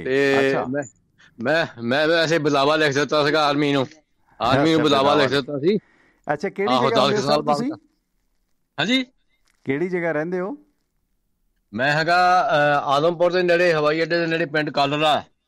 ਬਹੁਤ ਸੋਹਣਾ ਆਲਾ ਦੁਆਲਾ ਦਿਸ ਰਿਹਾ ਤੁਹਾਡਾ, ਮੈਂ ਸੀਨ ਵੇਖ ਰਿਹਾ ਪੂਰਾ ਆਲੇ ਦੁਆਲੇ ਤੁਹਾਡਾ। ਅੱਛਾ, ਆਹ ਸਾਰੀਆਂ ਫਲਾਈਟਾਂ ਸਾਡੇ ਉੱਪਰ ਦੀ ਲੰਘਦੀਆਂ, ਦਿੱਲੀ ਵਗੈਰਾ ਜਿੰਨੀਆਂ ਵੀ ਹੈਗੀਆਂ। ਆਦਮਪੁਰ ਬੜਾ ਠੰਡਾ ਇਲਾਕਾ, ਵੈਸੇ ਤੁਸੀਂ ਵੀ ਸਵੈਟਰ ਪਾਇਆ ਹੋਇਆ ਸੁਰਮੇ ਰੰਗਾ, ਸਭ ਤੋਂ ਠੰਡਾ ਕੇ। ਠੰਡ ਹੈ ਇਸ ਵੇਲੇ ਠੰਡ ਹੈ। ਹਾਂ, ਠੰਡ ਹੈ ਜੀ। ਹਾਂਜੀ। ਤੇ ਚਲੋ ਬਾਅਦ 'ਚ ਮੈਂ ਗੱਲ ਕਰਾਂਗਾ। ਮੈਂ ਬਹੁਤ ਦੇਰ ਤੱਕ ਗੱਲ ਕਰਨੇ ਨੂੰ ਕਰਦਾ ਸੀਗਾ, ਨੰਬਰ ਨੋਟ ਕਰਕੇ ਰੱਖਿਆ ਸੀ, ਮੈਂ ਤਾਂ ਗੁੰਮ ਹੋ ਗਿਆ ਉਹ। ਫਿਰ ਕੱਲ ਮੈਂ ਦੇਖਿਆ ਤੁਹਾਡੀ ਆਈ। ਮੈਂ ਤੁਹਾਨੂੰ ਲਿੰਕ ਭੇਜ ਦਿਆਂਗਾ ਸਰ, ਲਿੰਕ ਭੇਜ ਦਿਆਂਗਾ। Thank you. ਸਤਿ ਸ਼੍ਰੀ ਅਕਾਲ ਜੀ। ਅਗਲੇ ਕਾਲਰ ਸਰ, ਵੈਲਕਮ। 44 ਨੰਬਰ ਇੰਗਲੈਂਡ ਵਾਲਿਓ। ਸਤਿ ਸ਼੍ਰੀ ਅਕਾਲ ਜੀ ਟਵਾਣਾ ਸਾਹਿਬ, ਮੈਂ VP ਸਿੰਘ ਗਿੱਲ ਬੋਲਦਾ ਜੀ। ਹਾਂਜੀ ਗਿੱਲ ਸਾਹਿਬ, ਸਵਾਗਤ ਹੈ ਆਪ ਜੀ ਦਾ ਜੀ। ਟਵਾਣਾ ਸਾਹਿਬ, ਪਹਿਲਾਂ ਤਾਂ ਤੁਹਾਨੂੰ ਬਹੁਤ ਬਹੁਤ ਵਧਾਈਆਂ ਜੀ। ਤੁਹਾਡਾ ਰੇਡੀਓ ਮਿਹਰਬਾਨੀ, ਬਹੁਤ ਦਿਨ ਦੁਗਣੀ ਰਾਤ ਚੌਗਣੀ ਤਰੱਕੀ ਕਰੇ। ਆਪਾਂ ਕੰਮ ਹੀ ਰਾਤ ਨੂੰ ਕਰਦੇ ਆ ਤੇ ਰਾਤ ਨੂੰ ਚੌਗਣੀ ਤਰੱਕੀ ਤੇ ਹੋਣੀ ਹੈ, ਕਿਉਂਕਿ NRI ਨਾਲ ਪਿਆਰ ਪਿਆ ਕੇ ਨਾ ਬੰਦਾ ਰਾਤਾਂ ਦੀ ਨੀਂਦ ਗਵਾ ਲੈਂਦਾ, ਕਿਉਂਕਿ ਟਾਈਮ ਹੀ ਰਾਤ ਦਾ ਸੂਟ ਕਰਦਾ ਜੀ। ਮੈਂ ਵੀ ਬਸ ਸ਼ਿਫਟ ਲਾ ਕੇ ਜੀ ਟਰੱਕ ਚਲਾ ਕੇ ਘਰ ਨੂੰ ਜਾਂਦਾ ਸੀ, ਬਸ ਪਹੁੰਚ ਚੱਲਾ। ਮੈਂ ਕਿਹਾ ਟਵਾਣਾ ਸਾਹਿਬ ਨੂੰ ਵਧਾਈਆਂ ਜ਼ਰੂਰ ਦਈਏ, ਤੁਹਾਡੇ ਲਿਸਨਰ ਲਗਾਤਾਰ ਵਧ ਰਹੇ ਆ। ਮਿਹਰਬਾਨੀ, ਪਿਆਰ ਆ ਤੁਹਾਡਾ। ਮੈਂ ਵੀ ਬਹੁਤ ਟਰੱਕ ਚਲਾਇਆ ਸ਼ਿਲੌਂਗ। ਅੱਛਾ ਜੀ, ਹਾਂ ਅੱਛਾ ਜੀ, ਵੈਰੀ ਗੁੱਡ ਵੈਰੀ ਗੁੱਡ। ਬਹੁਤ ਗੁਣਾਂ ਦੀ ਗੁਥਲੀ ਹੋ ਜੀ ਤੁਸੀਂ, ਬੜਾ ਕੁਝ ਸਿੱਖਣ ਨੂੰ ਮਿਲਦਾ ਤੁਹਾਡੇ ਤੋਂ ਸਰ। ਥੈਂਕ ਯੂ ਮਿਹਰਬਾਨੀ, ਸ਼ੁਕਰੀਆ ਸ਼ੁਕਰੀਆ, ਮਿਹਰਬਾਨੀ ਗਿੱਲ ਸਾਹਿਬ, ਥੈਂਕ ਯੂ। ਉੱਥੇ ਨਾ ਇੱਕ ਸ਼ਿਲੌਂਗ ਤੋਂ ਉੱਪਰ ਨੂੰ ਜਾਂਦੇ ਆ ਨਾ, ਆਲੂ ਗੋਦਾਮ ਦੀ ਚੜ੍ਹਾਈ ਹੁੰਦੀ ਸੀ। ਅਸਲ ਦੇ ਵਿੱਚ ਉੱਥੇ ਨਾ ਆਲੂ ਦਾ ਸਟੋਰ ਸੀਗਾ, ਉਹਨੂੰ ਉੱਥੇ ਖੇਤ ਸੀ ਬਹੁਤ। ਮੇਰਾ ਬੜਾ ਪਸੰਦੀਦਾ ਜਗ੍ਹਾ ਸੀ। ਜਦੋਂ ਸਿਲਚਰ ਅਗਰਤਲੇ ਕਈ ਵਾਰੀ ਗੁਹਾਟੀ ਤੋਂ ਆਉਣਾ ਵੀ ਬੋਰ ਹੋ ਗਏ, ਬਹੁਤ ਦਿਨ ਹੋ ਗਏ, ਚਲੋ ਘੁੰਮ ਕੇ ਆਈਏ ਵੀ, ਟਰੱਕਾਂ 'ਤੇ ਚੱਲੀਏ, ਹੈ ਨਾ। ਅਤੇ ਉੱਥੇ ਮਾਮੀਆਂ ਦੇ ਪਰੌਂਠੇ ਖਾਣੇ, ਕਿਉਂਕਿ ਮਾਮੀਆਂ ਦੇ ਹੋਟਲ ਹੁੰਦੇ ਸੀ ਉੱਥੇ, ਹੈ ਨਾ। ਮਾਮੀਆਂ ਜਿਵੇਂ ਮੇਘਾਲਿਆ ਦੇ ਵਿੱਚ ਔਰਤ ਨੂੰ ਜਿਵੇਂ ਆਪਣੇ ਮਾਂ ਜਾਂ ਭੈਣ ਜਾਂ ਸਤਿਕਾਰ ਨਾਲ ਕਹਿੰਦੇ ਨੇ, ਉੱਥੇ ਔਰਤ ਨੂੰ ਸਤਿਕਾਰ ਨਾਲ ਮਾਮੀ ਕਿਹਾ ਜਾਂਦਾ ਅਤੇ ਬੰਦੇ ਨੂੰ ਮਾਮਾ ਕਿਹਾ ਜਾਂਦਾ। ਅਤੇ ਉੱਥੇ ਔਰਤਾਂ ਦਾ ਰਾਜ ਆ, ਮਤਲਬ ਇੱਕ ਤਰੀਕੇ ਨਾਲ। ਘਰ ਦੀ ਜਿਹੜੀ ਸਭ ਤੋਂ ਛੋਟੀ ਬੱਚੀ ਹੈ ਨਾ, ਉਹ ਸਾਰੀ ਜਾਇਦਾਦ ਦੀ ਮਾਲਕ ਹੁੰਦੀ ਹੈ। ਉਹਦਾ ਮਤਲਬ ਜਿਹੜਾ ਜਵਾਈ ਹੈ ਸਹੁਰੇ ਘਰ ਹੀ ਰਹਿੰਦਾ, ਅਤੇ ਜਿਹੜੇ ਮੁੰਡੇ ਨੇ ਉਹ ਅੱਗੇ ਆਪਣੇ ਸਹੁਰੇ ਚਲੇ ਜਾਂਦੇ ਨੇ। ਮਤਲਬ ਔਰਤ ਪ੍ਰਧਾਨ ਸਮਾਜ ਆ ਉੱਥੇ। ਅਤੇ ਬੜੇ ਗੋਰੇ ਨਸ਼ੋ ਲੋਕ ਨੇ, ਉਹ ਦੂਰ ਦੁਰਾਡੇ ਪਹਿਲਾਂ ਉਹ ਹਿੰਦੂ ਸੀ, ਕਿਉਂਕਿ ਕ੍ਰਿਸਚੀਅਨ ਉੱਥੇ ਆਏ ਅਤੇ ਉਹਨਾਂ ਨੂੰ ਜਿਹੜਾ ਹੈਗਾ ਸੀ ਈਸਾਈ ਮਿਸ਼ਨਰੀਆਂ ਨੇ ਉਹਨਾਂ ਨੂੰ ਕ੍ਰਿਸਚੀਅਨ ਬਣਾ ਦਿੱਤਾ, ਅਤੇ ਅੰਗਰੇਜ਼ ਕਿਸਮ ਦੇ ਉਹ ਲੋਕ ਨੇ। ਅਤੇ ਉੱਥੇ ਆਲੂ ਗੋਦਾਮ ਦੀ ਚੜ੍ਹਾਈ ਹੁੰਦੀ ਸੀ ਸ਼ਿਲੌਂਗ ਪਾਰ ਕਰਕੇ, ਜਿਵੇਂ ਆਪਣੇ ਸ਼ਿਮਲਾ ਟਾਈਪ ਹੈ, ਇਸ ਤਰ੍ਹਾਂ ਦਾ ਬੜਾ ਖੂਬਸੂਰਤ ਇਲਾਕਾ ਸ਼ਿਲੌਂਗ ਦਾ। ਅਤੇ ਆਲੂ ਗੋਦਾਮ ਦੀ ਚੜ੍ਹਾਈ ਬੜੀ ਇੰਟਰਸਟਿੰਗ ਹੁੰਦੀ ਸੀ। ਉੱਥੇ ਮਾੜੀ ਗੱਡੀ ਦੀਆਂ ਚੀਕਾਂ ਨਿਕਲ ਜਾਂਦੀਆਂ ਸੀ ਉੱਥੇ ਨਾ, ਮਤਲਬ ਚੜ੍ਹਾਈ 'ਤੇ ਜਾ ਕੇ ਗੱਡੀਆਂ ਪਿੱਛੇ ਨੂੰ ਮੁੜਨ ਲੱਗ ਜਾਂਦੀਆਂ ਸੀਗੀਆਂ। ਅਤੇ ਉੱਥੇ ਫਿਰ ਜਿਹੜੇ ਖਲਾਸੀ ਹੁੰਦੇ ਸੀ, ਬੜੇ ਤੇਜ਼ ਤਰਾਰ ਹੁੰਦੇ ਸੀਗੇ ਰੱਖੇ ਹੋਏ, ਜਿਹੜੇ ਕੰਡਕਟਰ ਮਤਲਬ ਕਲੀਨਰ ਕਹਿ ਲਈਏ ਜਾਂ ਕੰਡਕਟਰ ਕਹਿ ਦਈਏ ਜਾਂ ਖਲਾਸੀ ਕਹਿ ਲਈਏ, ਹੈ ਨਾ। ਅਤੇ ਉਹ ਮਤਲਬ ਜਦੋਂ ਦੇਖਿਆ ਵੀ ਗੱਡੀ ਹੁਣ ਚੜ੍ਹ ਨਹੀਂ ਰਹੀ, ਰੁਕ ਗਈ, ਅਤੇ ਗੇਅਰ ਜਿਹੜੇ ਸਪੈਸ਼ਲ ਵੀ ਨਹੀਂ ਸੀ ਕੰਮ ਕਰਦੇ, ਅਤੇ ਫਿਰ ਉਹ ਭੱਜ ਕੇ ਪਿੱਛੇ ਉਹਦੇ ਗੁਟਕਾ ਲਾਉਂਦੇ ਹੁੰਦੇ ਸੀਗੇ, ਹੈ ਨਾ। ਅਤੇ ਉਹ ਬੜਾ ਉੱਥੇ ਇੰਟਰਸਟਿੰਗ ਵਾਕਿਆਤ ਹੁੰਦਾ ਸੀਗਾ ਆਲੂ ਗੋਦਾਮ ਦੀ ਚੜ੍ਹਾਈ ਦਾ। ਸੋ ਉਹ ਜੇ ਉੱਥੇ ਇੱਕ ਆਮ ਮੁਹਾਵਰਾ ਸੀ ਗੁਹਾਟੀ ਦੇ ਵਿੱਚ, ਜੇ ਕਿਸੇ ਨੇ ਮਤਲਬ ਕਹਿਣਾ ਤੂੰ ਸਾਡੇ ਘਰ ਨਹੀਂ ਆਉਂਦਾ, ਸਾਡਾ ਕਿਹੜਾ ਘਰ ਆਲੂ ਗੋਦਾਮ ਦੀ ਚੜ੍ਹਾਈ ਹੈ ਨਾ। ਇਹ ਮੁਹਾਵਰੇ ਜਿਹੜੇ ਨੇ, ਅਖਾਣ ਨੇ ਜਿਹੜੇ, ਇਹ ਕੁਦਰਤੀ ਬਣਦੇ ਨੇ, ਸਹਿਜ ਸੁਭਾਅ ਬਣਦੇ ਨੇ। ਬਹੁਤੀਆਂ ਸੱਚਾਈਆਂ ਇਹਨਾਂ 'ਚ ਹੁੰਦੀਆਂ ਨੇ। ਹੁਣ ਦੂਸਰੇ ਪਾਸੇ ਪੰਜਾਬ ਗੌਰਮੈਂਟ ਦੀਆਂ ਸੱਚਾਈਆਂ ਤੁਹਾਡੇ ਨਾਲ ਸਾਂਝੀਆਂ ਕਰੀਏ। ਪੰਜਾਬ ਗੌਰਮੈਂਟ ਦੀ ਕੱਲ੍ਹ ਕੈਬਨਿਟ ਦੀ ਮੀਟਿੰਗ ਹੋਈ ਹੈ। ਪੰਜਾਬ ਦੇ ਵਿੱਚ ਗਰੀਬ ਲੋਕਾਂ ਲਈ 25,000 ਘਰ ਮਹਿਲਾਂ ਵਾਲਿਆਂ ਨੂੰ ਸਾਰਨ ਦੀ ਝੰਡੀ ਦੇ ਦਿੱਤੀ ਹੈ, ਜਾਣੀ ਕੈਪਟਨ ਸਾਹਿਬ ਨੇ ਆਪਣਾ ਵੀ ਉਹਨਾਂ ਨੇ ਦੂਜਾ ਘਰ ਬਣਾ ਲਿਆ, ਹੈ ਨਾ। ਬਿਲਕੁਲ ਖੂਬਸੂਰਤ ਸਿਸਵਾਂ ਦੀਆਂ ਪਹਾੜੀਆਂ ਦੇ ਵਿੱਚ ਕਪਤਾਨ ਸਾਹਿਬ ਜ਼ਿਆਦਾ ਦੂਜੇ ਘਰ ਹੀ ਰਹਿੰਦੇ ਆ, ਆਪਣੇ ਘਰ ਨਹੀਂ ਰਹਿੰਦੇ ਪਟਿਆਲੇ ਵਾਲੇ। 2 ਘਰਾਂ ਦਾ ਪ੍ਰਾਹੁਣਾ ਵੈਸੇ ਭੁੱਖਾ ਰਹਿ ਜਾਂਦਾ ਰੋਟੀ ਟੁੱਕ ਤੋਂ। ਖੈਰ, ਅਤੇ ਇਸ ਦੌਰਾਨ 25,000 ਨਵੇਂ ਘਰਾਂ ਦੀ ਉਸਾਰੀ। ਜਿਹੜਾ ਬੰਦਾ 10 ਸਾਲ ਤੋਂ ਵੱਧ ਪੰਜਾਬ 'ਚ ਰਹਿੰਦੇ ਨੂੰ ਹੋ ਗਏ, ਉਹ ਇਸ ਲਈ ਅਪਲਾਈ ਕਰ ਸਕਦਾ। ਇਹਦਾ ਬਹੁਤਾ ਫਾਇਦਾ ਜਿਹੜੇ ਪ੍ਰਵਾਸੀ ਮਜ਼ਦੂਰ ਨੇ, ਜਿਵੇਂ ਲੁਧਿਆਣਾ ਦੇ ਵਿੱਚ ਪ੍ਰਵਾਸੀ ਮਜ਼ਦੂਰ ਨੇ, ਦੂਜਿਆਂ ਸੂਬਿਆਂ ਦੇ ਮਜ਼ਦੂਰ ਨੇ, ਉਹਨਾਂ ਨੂੰ ਇਸ ਦਾ ਬਹੁਤਾ ਫਾਇਦਾ ਜਿਹੜਾ ਹੈਗਾ ਦਿੱਤਾ ਜਾਵੇਗਾ। ਜਾਣੀ ਇੱਕ ਤਰੀਕੇ ਨਾਲ ਇਹ ਵੋਟ ਬੈਂਕ ਦੀ ਹੀ ਕਵਾਇਦ ਹੈ, ਕਿਉਂਕਿ ਉੱਥੇ ਲੁਧਿਆਣੇ ਦੇ ਵਿੱਚ ਵੋਟ ਬੈਂਕ ਹੈਗਾ ਕਾਫੀ ਪ੍ਰਵਾਸੀਆਂ ਦਾ। ਸੋ ਇਹ 25,000 ਘਰਾਂ ਦੀ ਉਸਾਰੀ ਨੂੰ ਝੰਡੀ ਦਿੱਤੀ ਹੈ। ਅਤੇ ਦੂਸਰਾ 3,000 ਜਿਹੜੇ ਪੇਂਡੂ ਮੁੰਡੇ ਨੇ, ਉਹਨਾਂ ਨੂੰ ਮਿੰਨੀ ਬੱਸਾਂ ਦੇ ਪਰਮਿਟ ਦੇਣੇ ਨੇ। ਹਾਲਾਂਕਿ ਜਦੋਂ ਕਪਤਾਨ ਸਾਹਿਬ ਆਏ ਸੀ, ਮੈਂ ਵੀ ਇੰਟਰਵਿਊ ਕੀਤਾ ਸੀਗਾ, ਕਹਿੰਦੇ ਸੀ ਅਸੀਂ ਆ ਜਿਹੜਾ ਮਾਫੀਆ ਬਾਦਲਾਂ ਦੀਆਂ ਬੱਸਾਂ ਨੇ, ਬਾਦਲਾਂ ਦਾ ਇੰਟਰਨੈਟ ਆ, ਸਭ ਬੰਦ ਕਰ ਦਾਂਗੇ। ਕੋਈ ਬੱਸ ਪਰਮਿਟ ਨਹੀਂ ਬੰਦ ਹੋਇਆ, ਈਵਨ ਨਵੇਂ ਪਰਮਿਟਾਂ ਦੇ ਰੂਟ ਵੀ ਨਹੀਂ ਨਿਕਲਿਆ। ਤੁਸੀਂ ਬਾਰਡਰ 'ਤੇ ਵੇਖੋ ਕਿ ਪੰਜਾਬ ਗੌਰਮੈਂਟ ਦੇ ਟੈਕਸ ਡਿਪਾਰਟਮੈਂਟ ਦੇ ਬਰਾਬਰ ਠੱਗਾਂ ਨੇ ਆਫਿਸ ਬਣਾ ਕੇ ਜਾਅਲੀ ਪਰਚੀਆਂ ਕੱਟੀਆਂ। ਰੋਜ਼ 35-35, 40-40 ਲੱਖ ਰੁਪਈਆ ਲੋਕਾਂ ਤੋਂ, ਜਿਹੜੇ ਬਾਹਰ ਆਉਣ ਵਾਲੇ ਗੈਰ ਪੰਜਾਬ ਦੇ ਨੰਬਰ ਸੀ, ਹਰਿਆਣਾ ਹਿਮਾਚਲ ਦੇ, ਉਹਨਾਂ ਤੋਂ ਰੋਜ਼ ਟੈਕਸ ਲੈਂਦੇ ਰਹੇ। 4-4 ਹਜ਼ਾਰ ਟੈਕਸ ਇੱਕ ਬੱਸ ਤੋਂ, ਹਿਸਾਬ ਲਾ ਲਓ। ਪੰਜਾਬ ਸਰਕਾਰ ਦੇ ਟੈਕਸ ਬੈਰੀਅਰ ਦੇ ਬਿਲਕੁਲ ਨਾਲ ਉਸੇ ਤਰ੍ਹਾਂ ਦਾ ਆਫਿਸ ਬਣਾ ਕੇ ਉਹ ਠੱਗੀਆਂ ਨਹੀਂ ਰੋਕ ਸਕੇ ਕਪਤਾਨ ਸਾਹਿਬ। ਫਿਰ ਕਹਿੰਦੇ ਬੂਟਾ ਗਾਲਾਂ ਕੱਢਦਾ। ਆਪ ਦਾ ਸਵਾਗਤ ਸਰ, ਵੈਲਕਮ। ਸਤਿ ਸ਼੍ਰੀ ਅਕਾਲ ਬਾਈ ਜੀ, ਤੁਸੀਂ? ਹਾਂ, ਸਤਿ ਸ਼੍ਰੀ ਅਕਾਲ ਜੀ, ਕੌਣ ਬੋਲ ਰਹੇ ਹੋ? ਹਾਂਜੀ, ਅਮਿਤ ਬੋਲ ਰਿਹਾ। ਸਤਿ ਸ਼੍ਰੀ ਅਕਾਲ ਟਵਾਣਾ ਜੀ। ਅਮਿਤ? ਹਾਂਜੀ ਟਵਾਣਾ ਜੀ, ਜਿਹੜੀ ਤੁਸੀਂ ਗੱਲ ਕੀਤੀ, ਪਹਿਲਾਂ ਤਾਂ ਤੁਹਾਨੂੰ ਵਧਾਈਆਂ। ਹਾਂਜੀ, ਇਹ ਤਾਂ ਜੀ ਮੇਰੀਆਂ ਵਧਾਈਆਂ ਲੈ ਲਓ। ਮੈਂ ਤੁਹਾਡੀ ਅੱਜ ਸਵੇਰੇ ਮੈਂ 4 ਵਜੇ ਉੱਠ ਖੜਿਆ, ਰਾਤੀ ਥੋੜ੍ਹਾ ਬੁਖਾਰ ਹੋ ਗਿਆ, ਅਤੇ ਗੋਲੀ ਲੈ ਕੇ ਸੌਂ ਗਏ। ਅਤੇ 4 ਵਜੇ ਜਦੋਂ ਉੱਠਿਆ ਮੈਂ ਤੁਹਾਡਾ ਮੈਸੇਜ ਦੇਖਿਆ, ਤੁਹਾਡੀਆਂ ਫੋਟੋਆਂ ਦੇਖੀਆਂ, ਤੁਸੀਂ ਬਹੁਤ ਸੋਹਣੀਆਂ ਕਿਤਾਬਾਂ ਰੱਖੀਆਂ, ਵਧਾਈ ਦੇ ਪਾਤਰ ਹੋ। ਮੈਨੂੰ ਲੱਗਦਾ ਮੇਰੇ ਕਹਿਣ 'ਤੇ ਘੱਟੋ ਘੱਟ ਹੋਰਾਂ ਦਾ ਤਾਂ ਪਤਾ ਨਹੀਂ, ਤੁਸੀਂ ਤਾਂ ਘੱਟੋ ਘੱਟ ਕਿਤਾਬਾਂ ਪੜ੍ਹਨ ਲੱਗ ਗਏ ਹੋ। ਚੰਗਾ ਲੱਗਾ, ਮੈਂ ਪੜ੍ਹਦੇ ਰਿਹਾ ਕਰੋ ਜੀ। ਹਾਂਜੀ, ਥੈਂਕ ਯੂ ਟੋਨੀ, ਤੁਸੀਂ ਗੁੜਤੀ ਦਿੱਤੀ ਆ। ਦੇਖੋ ਹਾਂਜੀ, ਇਹ ਜਿਹੜੀ ਆ ਬਾਕੀ ਸਾਰੀਆਂ ਚੀਜ਼ਾਂ ਨਾਲੋਂ ਜਿਹੜਾ ਤੁਸੀਂ ਇੱਧਰ ਨੂੰ ਰੁਚੀ ਲਾਓ। ਤੁਸੀਂ ਕਿਹਾ ਸੀ ਇੱਕ ਵਾਰੀ ਵੀ ਥੋੜਾ ਇੱਧਰ ਕਿਤਾਬਾਂ ਵੱਲ ਨੂੰ, ਥੋੜੇ ਗਿਆਨ ਵੱਲ ਨੂੰ, ਤੇ ਉਹਨੂੰ ਹੀ ਆਪਾਂ ਉਸ ਚੀਜ਼ ਨੂੰ ਮੇਰੇ ਦਿਮਾਗ 'ਚ ਕਲੈਕ ਕੀਤੀ ਤੇ ਉਹਨੂੰ ਹੌਲੀ ਹੌਲੀ, ਹੱਲੇ ਮੇਰੀ ਉਮਰ ਛੋਟੀ ਆ ਬਟ ਮੈਂ ਫਾਲੋ ਕਰ ਰਿਹਾ।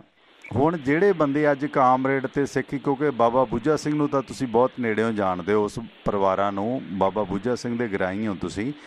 ਹੁਣ ਜਿਹੜਾ ਅੱਜ ਕਾਮਰੇਡਾਂ ਦਾ ਅਤੇ ਸਿੱਖਾਂ ਦੀ ਅਖੌਤੀ ਲੜਾਈ ਹੈ, ਕਿਵੇਂ ਤੁਸੀਂ ਵੇਖੋ ਕਿ ਸੋਸ਼ਲ ਸਾਈਟਸ 'ਤੇ ਇੱਕ ਦੂਸਰੇ ਦੀ ਮਾਂ ਭੈਣ ਇੱਕ ਕੀਤੀ ਜਾ ਰਹੀ ਹੈ। ਜੇ ਹੁਣ ਅਸਲ ਦੇ ਵਿੱਚ ਕਿਸੇ ਨੇ ਕਿਤਾਬ ਪੜ੍ਹੀ ਹੋਵੇ, ਭਾਈ ਜਿਹੜੇ ਨੇ ਕਪੂਰ ਸਿੰਘ ਹੋਰਾਂ ਦੀ, ਸਰਦਾਰ ਕਪੂਰ ਸਿੰਘ ਹੋਰਾਂ ਦੀ, ਉਹਨਾਂ ਦੀ ਸੱਚੀ ਸਾਖੀ ਤਾਂ ਸਾਰੇ ਪੜ੍ਹੀ ਜਾਂਦੇ ਨੇ ਕਿ ਸਿੱਖਾਂ ਨੂੰ ਤੀਜੇ ਦਰਜੇ ਦੇ ਸ਼ਹਿਰੀ ਜੀ, ਸਿੱਖਾਂ ਨੂੰ ਮੁਜਰਮ ਬਣਾ ਦਿੱਤਾ ਜੀ ਨਹਿਰੂ ਨੇ। ਪਰ ਜਿਹੜੀ ਉਹਨਾਂ ਦੀ ਉਹ ਕਿਤਾਬ ਹੈ ਪੁੰਡਰੀਕ, ਜਿਹੜੀ ਕਹਿੰਦੀ ਹੈ ਕਿ ਕਾਮਰੇਡ ਅਤੇ ਸਿੱਖਾਂ 'ਚ ਬੁਰਾ ਕੁਛ ਨਹੀਂ ਹੈ, ਕਾਮਰੇਡ ਵੀ ਉਹੀ ਫਲਸਫੇ ਨੂੰ ਮੰਨਦੇ ਆ, ਠੀਕ ਹੈ, ਦਾੜੀ ਨਹੀਂ ਰੱਖਦੇ ਜਾਂ ਸਿਗਰਟ ਪੀ ਲੈਂਦੇ ਹੋਣੇ ਆ, ਮਤਲਬ ਉਹ ਨਹੀਂ ਪੜ੍ਹਨਾ ਸੀ। ਜਿਹੜੇ ਬੰਦੇ ਨੇ ਹੁਣ ਉਹ ਕਿਤਾਬਾਂ ਪੜ੍ਹੀਆਂ ਹੋਣਗੀਆਂ, ਉਹ ਬੇਲੋੜਾ ਇਸ ਵਿਵਾਦ 'ਚ ਨਹੀਂ ਪਏਗਾ। ਵੈਸੇ ਵੀ ਸੋਸ਼ਲ ਸਾਈਟਸ 'ਤੇ ਜਿੰਨੀ ਨੈਗੇਟਿਵਿਟੀ ਹੋ ਗਈ ਹੈ ਨਾ, ਇਹਦੇ ਨਾਲੋਂ ਮੈਂ ਸਮਝਦਾ ਚੰਗੀ ਗੱਲ ਹੈ ਕਿ ਅਸੀਂ ਕੁਝ ਕਿਤਾਬਾਂ ਪੜ੍ਹ ਲਈਏ, ਸਾਨੂੰ ਦੂਜੇ ਧਰਮ ਦੇ ਬਾਰੇ ਵੀ ਸਟੱਡੀ ਕਰਨ ਦਾ ਮੌਕਾ ਮਿਲਿਆ। ਜਿਹੜੇ ਅਖੌਤੀ ਪ੍ਰਚਾਰਕ ਨੇ ਨਾ ਸਾਰੇ ਧਰਮਾਂ ਦੇ, ਇਹ ਤਾਂ ਕਮਾਈ ਕਰਦੇ ਨੇ ਇੱਕ ਦੂਜੇ ਦੇ ਖਿਲਾਫ ਕੁਫਰ ਤੋਲ ਕੇ, ਇਹ ਬਿਨਾਂ ਵਜ੍ਹਾ ਲੜਾਉਂਦੇ ਨੇ। ਹੁਣ ਮੈਂ ਇੱਕ ਪ੍ਰਚਾਰਕ ਦਾ ਨਾਂ ਨਾ ਲਵਾਂ, ਐਡੀ ਕਮਾਈ ਕਰ ਗਿਆ, ਅੱਧਾ ਲੁਧਿਆਣਾ ਖਰੀਦ ਗਿਆ, ਉਹ ਸਿੱਖ ਪ੍ਰਚਾਰਕ ਹੈ। ਹੋਰ ਕਈ ਨੇ, ਇੱਕ ਆ ਛੋਟਾ ਜਿਹਾ ਪ੍ਰਚਾਰਕ ਹੈ, ਪੱਤਰਕਾਰ ਵੀ ਆ, ਫਲਾਂ ਵੀ ਆ, ਟਮਕਾਂ ਵੀ ਆ। ਜਦੋਂ ਦਿਹਾੜਾ ਮਨਾਇਆ ਗਿਆ ਸੀ, ਮੈਨੂੰ ਪਤਾ ਲੱਗਿਆ ਇੱਕ ਪਿੰਡ 'ਚੋਂ ਲੈਕਚਰ ਕਰਨ ਗਏ ਨੇ, 15,000 ਰੁਪਈਆ ਲਿਆ ਇੱਕ ਲੈਕਚਰ ਦਾ।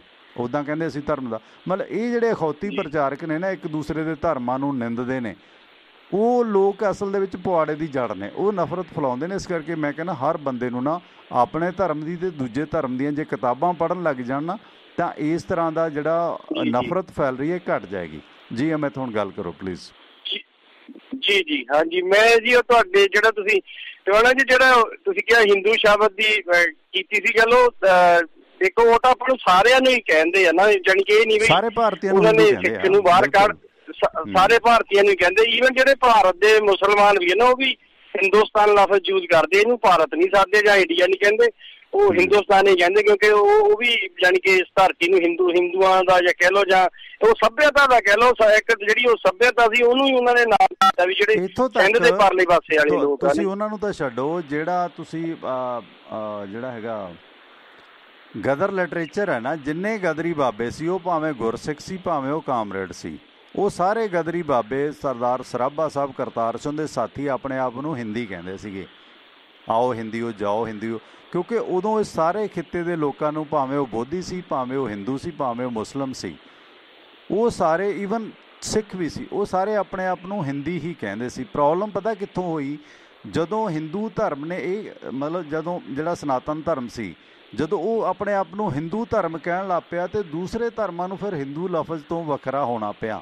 ਪ੍ਰੋਬਲਮ ਇਸ ਗੱਲ ਦੀ ਹੈ, ਕਿਉਂਕਿ ਭਾਰਤ ਦੀ ਧਰਤੀ ਨੂੰ ਜਦੋਂ 1906 ਦੇ ਵਿੱਚ ਇੱਕ ਬੰਗਾਲ ਦੇ ਰਾਈਟਰ ਨੇ ਤਸਵੀਰ ਬਣਾਈ ਭਾਰਤ ਮਾਤਾ ਦੀ, ਆਮ ਤਸਵੀਰ, ਉਹ ਭਾਰਤ ਮਾਤਾ ਦੀ ਧਰਤੀ ਦੀ ਤਸਵੀਰ ਸੀ, ਅਤੇ ਹੌਲੀ ਹੌਲੀ ਹਿੰਦੂ ਵੀਰਾਂ ਨੇ ਕੀ ਕਰਿਆ, ਉਹਨੂੰ ਦੇਵੀ ਬਣਾ ਲਿਆ। ਅੱਜ ਸਾਡੇ ਪਟਿਆਲੇ ਦੇ ਵਿੱਚ ਹਰਿਆਣਾ ਸਰਕਾਰ ਦਾ ਇੱਕ ਮੰਦਿਰ ਵੀ ਬਣਾਉਣ ਲੱਗ ਪਈ ਹੈ ਭਾਰਤ ਮਾਤਾ ਦਾ, ਜਿਵੇਂ ਸਰਸਵਤੀ ਦੇਵੀ ਜੀ ਹੈ, ਲਕਸ਼ਮੀ ਹੈ, ਉਹਨਾਂ ਦੇਵੀਆਂ ਦੀ ਤਰ੍ਹਾਂ ਭਾਰਤ ਮਾਤਾ ਨੂੰ ਇੱਕ ਦੇਵੀ ਬਣਾ ਲਿਆ, ਜਾਣੀ ਆਪਣੀ ਦੇਵੀ ਬਣਾ ਲਿਆ। ਅਤੇ ਇਸੇ ਕਰਕੇ ਜਿਹੜੇ ਸਦੂਦੀਨ ਅਵੈਸ਼ੀ ਹੈ ਜਾਂ ਸਿੱਖ ਨੇ, ਉਹ ਭਾਰਤ ਮਾਤਾ ਨੂੰ ਮੰਨਣੋਂ ਇਨਕਾਰੀ ਹੋ ਗਏ, ਕਹਿੰਦੇ ਸੀ ਭਾਰਤ ਮਾਤਾ ਦੀ ਜੈ ਨਹੀਂ ਕਹਿਣੀ।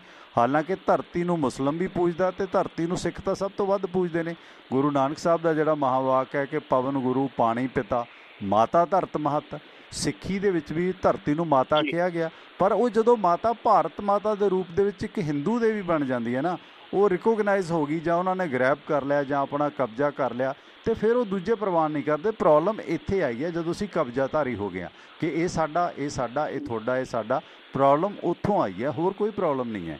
ਵੈਲਕਮ, ਜੀ ਨਹੀਂ ਜੀ, ਹਾਂਜੀ ਹਾਂਜੀ ਜੀ, ਨਹੀਂ ਟਵਾਣਾ ਜੀ ਉਹ ਦੇਖੋ ਜੋ ਯਾਨੀ ਕਿ ਧਰਮ ਤਾਂ ਸਨਾਤਨ ਨੇ ਬਟ ਉਹ ਸੱਭਿਅਤਾ ਹੈ, ਇਹ ਗੱਲ ਤੁਹਾਡੀ ਸਹੀ ਆ, ਉਹਨੂੰ ਧਰਮ ਦੇ ਤੌਰ ਤੇ ਯੂਜ਼ ਕਰ ਲਿਆ ਨਾ ਹੁਣ ਉਹ ਸਾਰੇ ਜਿਹੜੇ ਯਾਨੀ ਕਿ ਉਹ ਵੱਖਰਾ ਕੱਢ ਲਿਆ ਹਿੰਦੂ ਸ਼ਬਦ ਨੂੰ, ਉਹ ਪ੍ਰੋਬਲਮ ਆ ਗਈ। ਮੈਨੂੰ ਲੱਗਦਾ ਥੋੜੀ ਪ੍ਰੋਬਲਮ ਜਿਹੜੇ ਬਾਹਰ ਨਿਕਲੇ ਉਹਨਾਂ ਨੂੰ ਵੀ, ਜਿਹੜੇ ਧਰਮ ਬਾਹਰ ਨਿਕਲੇ ਨੇ, ਜਿਹੜੇ ਇੱਥੇ ਦੇ ਨੇ, ਜਿਹੜੇ ਹਿੰਦੁਸਤਾਨ ਦੀ ਧਰਤੀ ਤੇ ਪੈਦਾ, ਉਹਨਾਂ ਵੱਲੋਂ ਵੀ ਥੋੜਾ ਇਸ ਚੀਜ਼ ਨੂੰ ਕਰ ਦੋਵੇਂ ਪਾਸੇ ਮੈਨੂੰ ਲੱਗਦਾ ਜਿਹੜੀ ਗਲਤੀ ਹੋਈ ਆ ਉਹਨਾਂ 'ਚ ਵੀ ਕੱਟੜਤਾ ਆ ਗਈ ਹੈ। ਜਿਵੇਂ ਹੁਣ ਗੁਰਬਾਣੀ 'ਚ ਵਾਕ ਆ ਗਿਆ ਕਿ ਹਿੰਦੂ ਇਹਨਾਂ ਤੁਰਕ ਆਣਾ, ਦੋਨਾਂ ਤੋਂ ਗਿਆਨੀ ਸਿਆਣਾ। ਉਹ ਗਿਆਨੀ ਹੁਣ ਇਹਨਾਂ ਨੇ ਕਈਆਂ ਨੇ ਸਿੱਖ ਨੂੰ ਬਣਾ ਲਿਆ ਕਿ ਗਿਆਨੀ, ਕਿਉਂਕਿ ਸਿੱਖੀ ਨੂੰ ਗਿਆਨੀ ਕਹਿੰਦੇ ਆ, ਜਿਹਦੇ ਕੋਲ ਗਿਆਨ ਹੈ ਉਹ ਗਿਆਨੀ ਹੈ। ਉਹਦਾ ਮਤਲਬ ਜਿਹੜਾ ਵਾਕ ਸੀ, ਉਹਦਾ ਵਾਕ ਦਾ ਮਤਲਬ ਹੀ ਇਹ ਸੀ ਕਿ ਭਾਈ ਗਿਆਨ ਤੋਂ ਬਿਨਾਂ ਹਿੰਦੂ ਵੀ ਅਤੇ ਮੁਸਲਮਾਨ ਵੀ ਵਧੀਆ ਨਹੀਂ ਕਹੀ ਜਾਂਦੇ। ਵਧੀਆ ਉਹੀ ਹੈ ਜਿਹਦੇ ਕੋਲ ਗਿਆਨ ਹੈ। ਪਰ ਉਹ ਸਾਡੇ ਵਾਲੇ ਜਿਵੇਂ ਹੁਣ ਸਿੱਖਾਂ ਨੂੰ ਗਿਆਨੀ ਕਹਿੰਦੇ ਆ, ਗਿਆਨੀ ਫਲਾਣਾ ਸਿੰਘ, ਇਹਨਾਂ ਨੇ ਆਖਿਆ ਨਹੀਂ ਅਸੀਂ ਸਿੱਖ ਸਿਆਣੇ ਆ, ਹਿੰਦੂ ਇਹਨਾਂ ਤੁਰਕ ਕਾਣਾ। ਉਹ ਗਲਤ ਵਿਆਖਿਆ ਕਰ ਰਹੇ ਨੇ ਗਿਆਨੀ ਦੀ। ਗਿਆਨੀ ਉਹ ਹੈ ਜਿਹੜੇ ਹਿੰਦੂ ਕੋਲ ਗਿਆਨ ਹੈ। ਹੁਣ ਜਿਹਦੇ ਕੋਲ ਬ੍ਰਹਮ ਦਾ ਗਿਆਨ ਹੈ ਉਹ ਬ੍ਰਾਹਮਣ ਹੈ। ਪਰ ਉਹਦੇ 'ਚ ਪ੍ਰੋਬਲਮ ਉਹੀ ਹੋ ਗਈ ਨਾ, ਉਹ ਮਤਲਬ ਗਿਆਨੀ ਇਹਨਾਂ ਨੇ ਸਿੱਖ ਨੂੰ ਬਣਾ ਲਿਆ, ਅਤੇ ਉੱਥੇ ਜਿਨ੍ਹਾਂ ਕੋਲ ਗਿਆਨ ਵੀ ਨਹੀਂ ਹੈਗਾ ਉਹ ਬ੍ਰਾਹਮਣ ਕਹਿੰਦੇ ਅਸੀਂ ਸਾਰੇ ਹੀ ਬ੍ਰਾਹਮਣ ਆ। ਪ੍ਰੋਬਲਮ ਇੱਥੋਂ ਆਈ ਕਿਉਂਕਿ ਇਹ ਕਿੱਤੇ, ਜਿਵੇਂ ਆਪਾਂ ਕੱਲ੍ਹ ਵੀ ਗੱਲ ਕੀਤੀ ਸੀ ਕਿ ਕਿੱਤੇ ਆਪਣੇ ਸੀਗੇ, ਇਹ ਕੰਮਾਂ ਦੇ ਆਧਾਰ 'ਤੇ ਸੀ।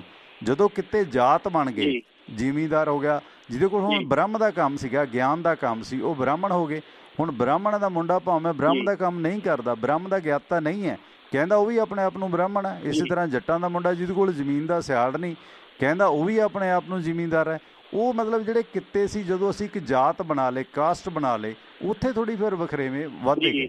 ਜੀ ਅਮਿਤ ਜੀ ਜੀ ਹਾਂਜੀ। ਤੇ ਦੂਸਰੀ ਗੱਲ ਟਵਾਣਾ ਜੀ ਜਿਹੜੀ ਤੁਸੀਂ ਮੋਦੀ ਸਾਹਿਬ ਉਹਨਾਂ ਦੀ ਕੀਤੀ, ਟਵਾਣਾ ਜੀ ਇਹ ਦੱਸੋ ਜੇ ਮੋਦੀ ਸਾਹਿਬ ਹਟਦੇ ਆ ਤੇ ਓਪੋਜੀਸ਼ਨ ਕਾਂਗਰਸ ਦੇਖੋ ਕਿੰਨੀ ਜਿਹੜੇ ਇੱਕ ਚੀਜ਼ ਤਾਂ ਮੰਨੂਗੇ, ਰਾਹੁਲ ਗਾਂਧੀ ਹੁਣ ਕੇਰਲ 'ਚ ਜਾ ਕੇ ਉੱਥੇ ਮਛਵਾਰਿਆਂ ਦੇ ਨਾਲ ਤਾਰੀਆਂ ਲਾਈ ਜਾਂਦਾ। ਯਾਨੀ ਕਿ ਤੁਸੀਂ ਇਹ ਵੀ ਦੇਖੋ ਨਾ, ਮੂਹਰਲੇ ਪਾਸੇ ਓਪੋਜੀਸ਼ਨ ਵੀ ਬਿਲਕੁਲ ਨਿਕੰਮੀ ਆ। ਇਹੀ ਤਾਂ ਜਿਹੜਾ ਹੈਗਾ ਮੋਦੀ ਸਾਹਿਬ ਦੀ ਬਹੁਤ ਵੱਡੀ ਤਾਕਤ ਆ।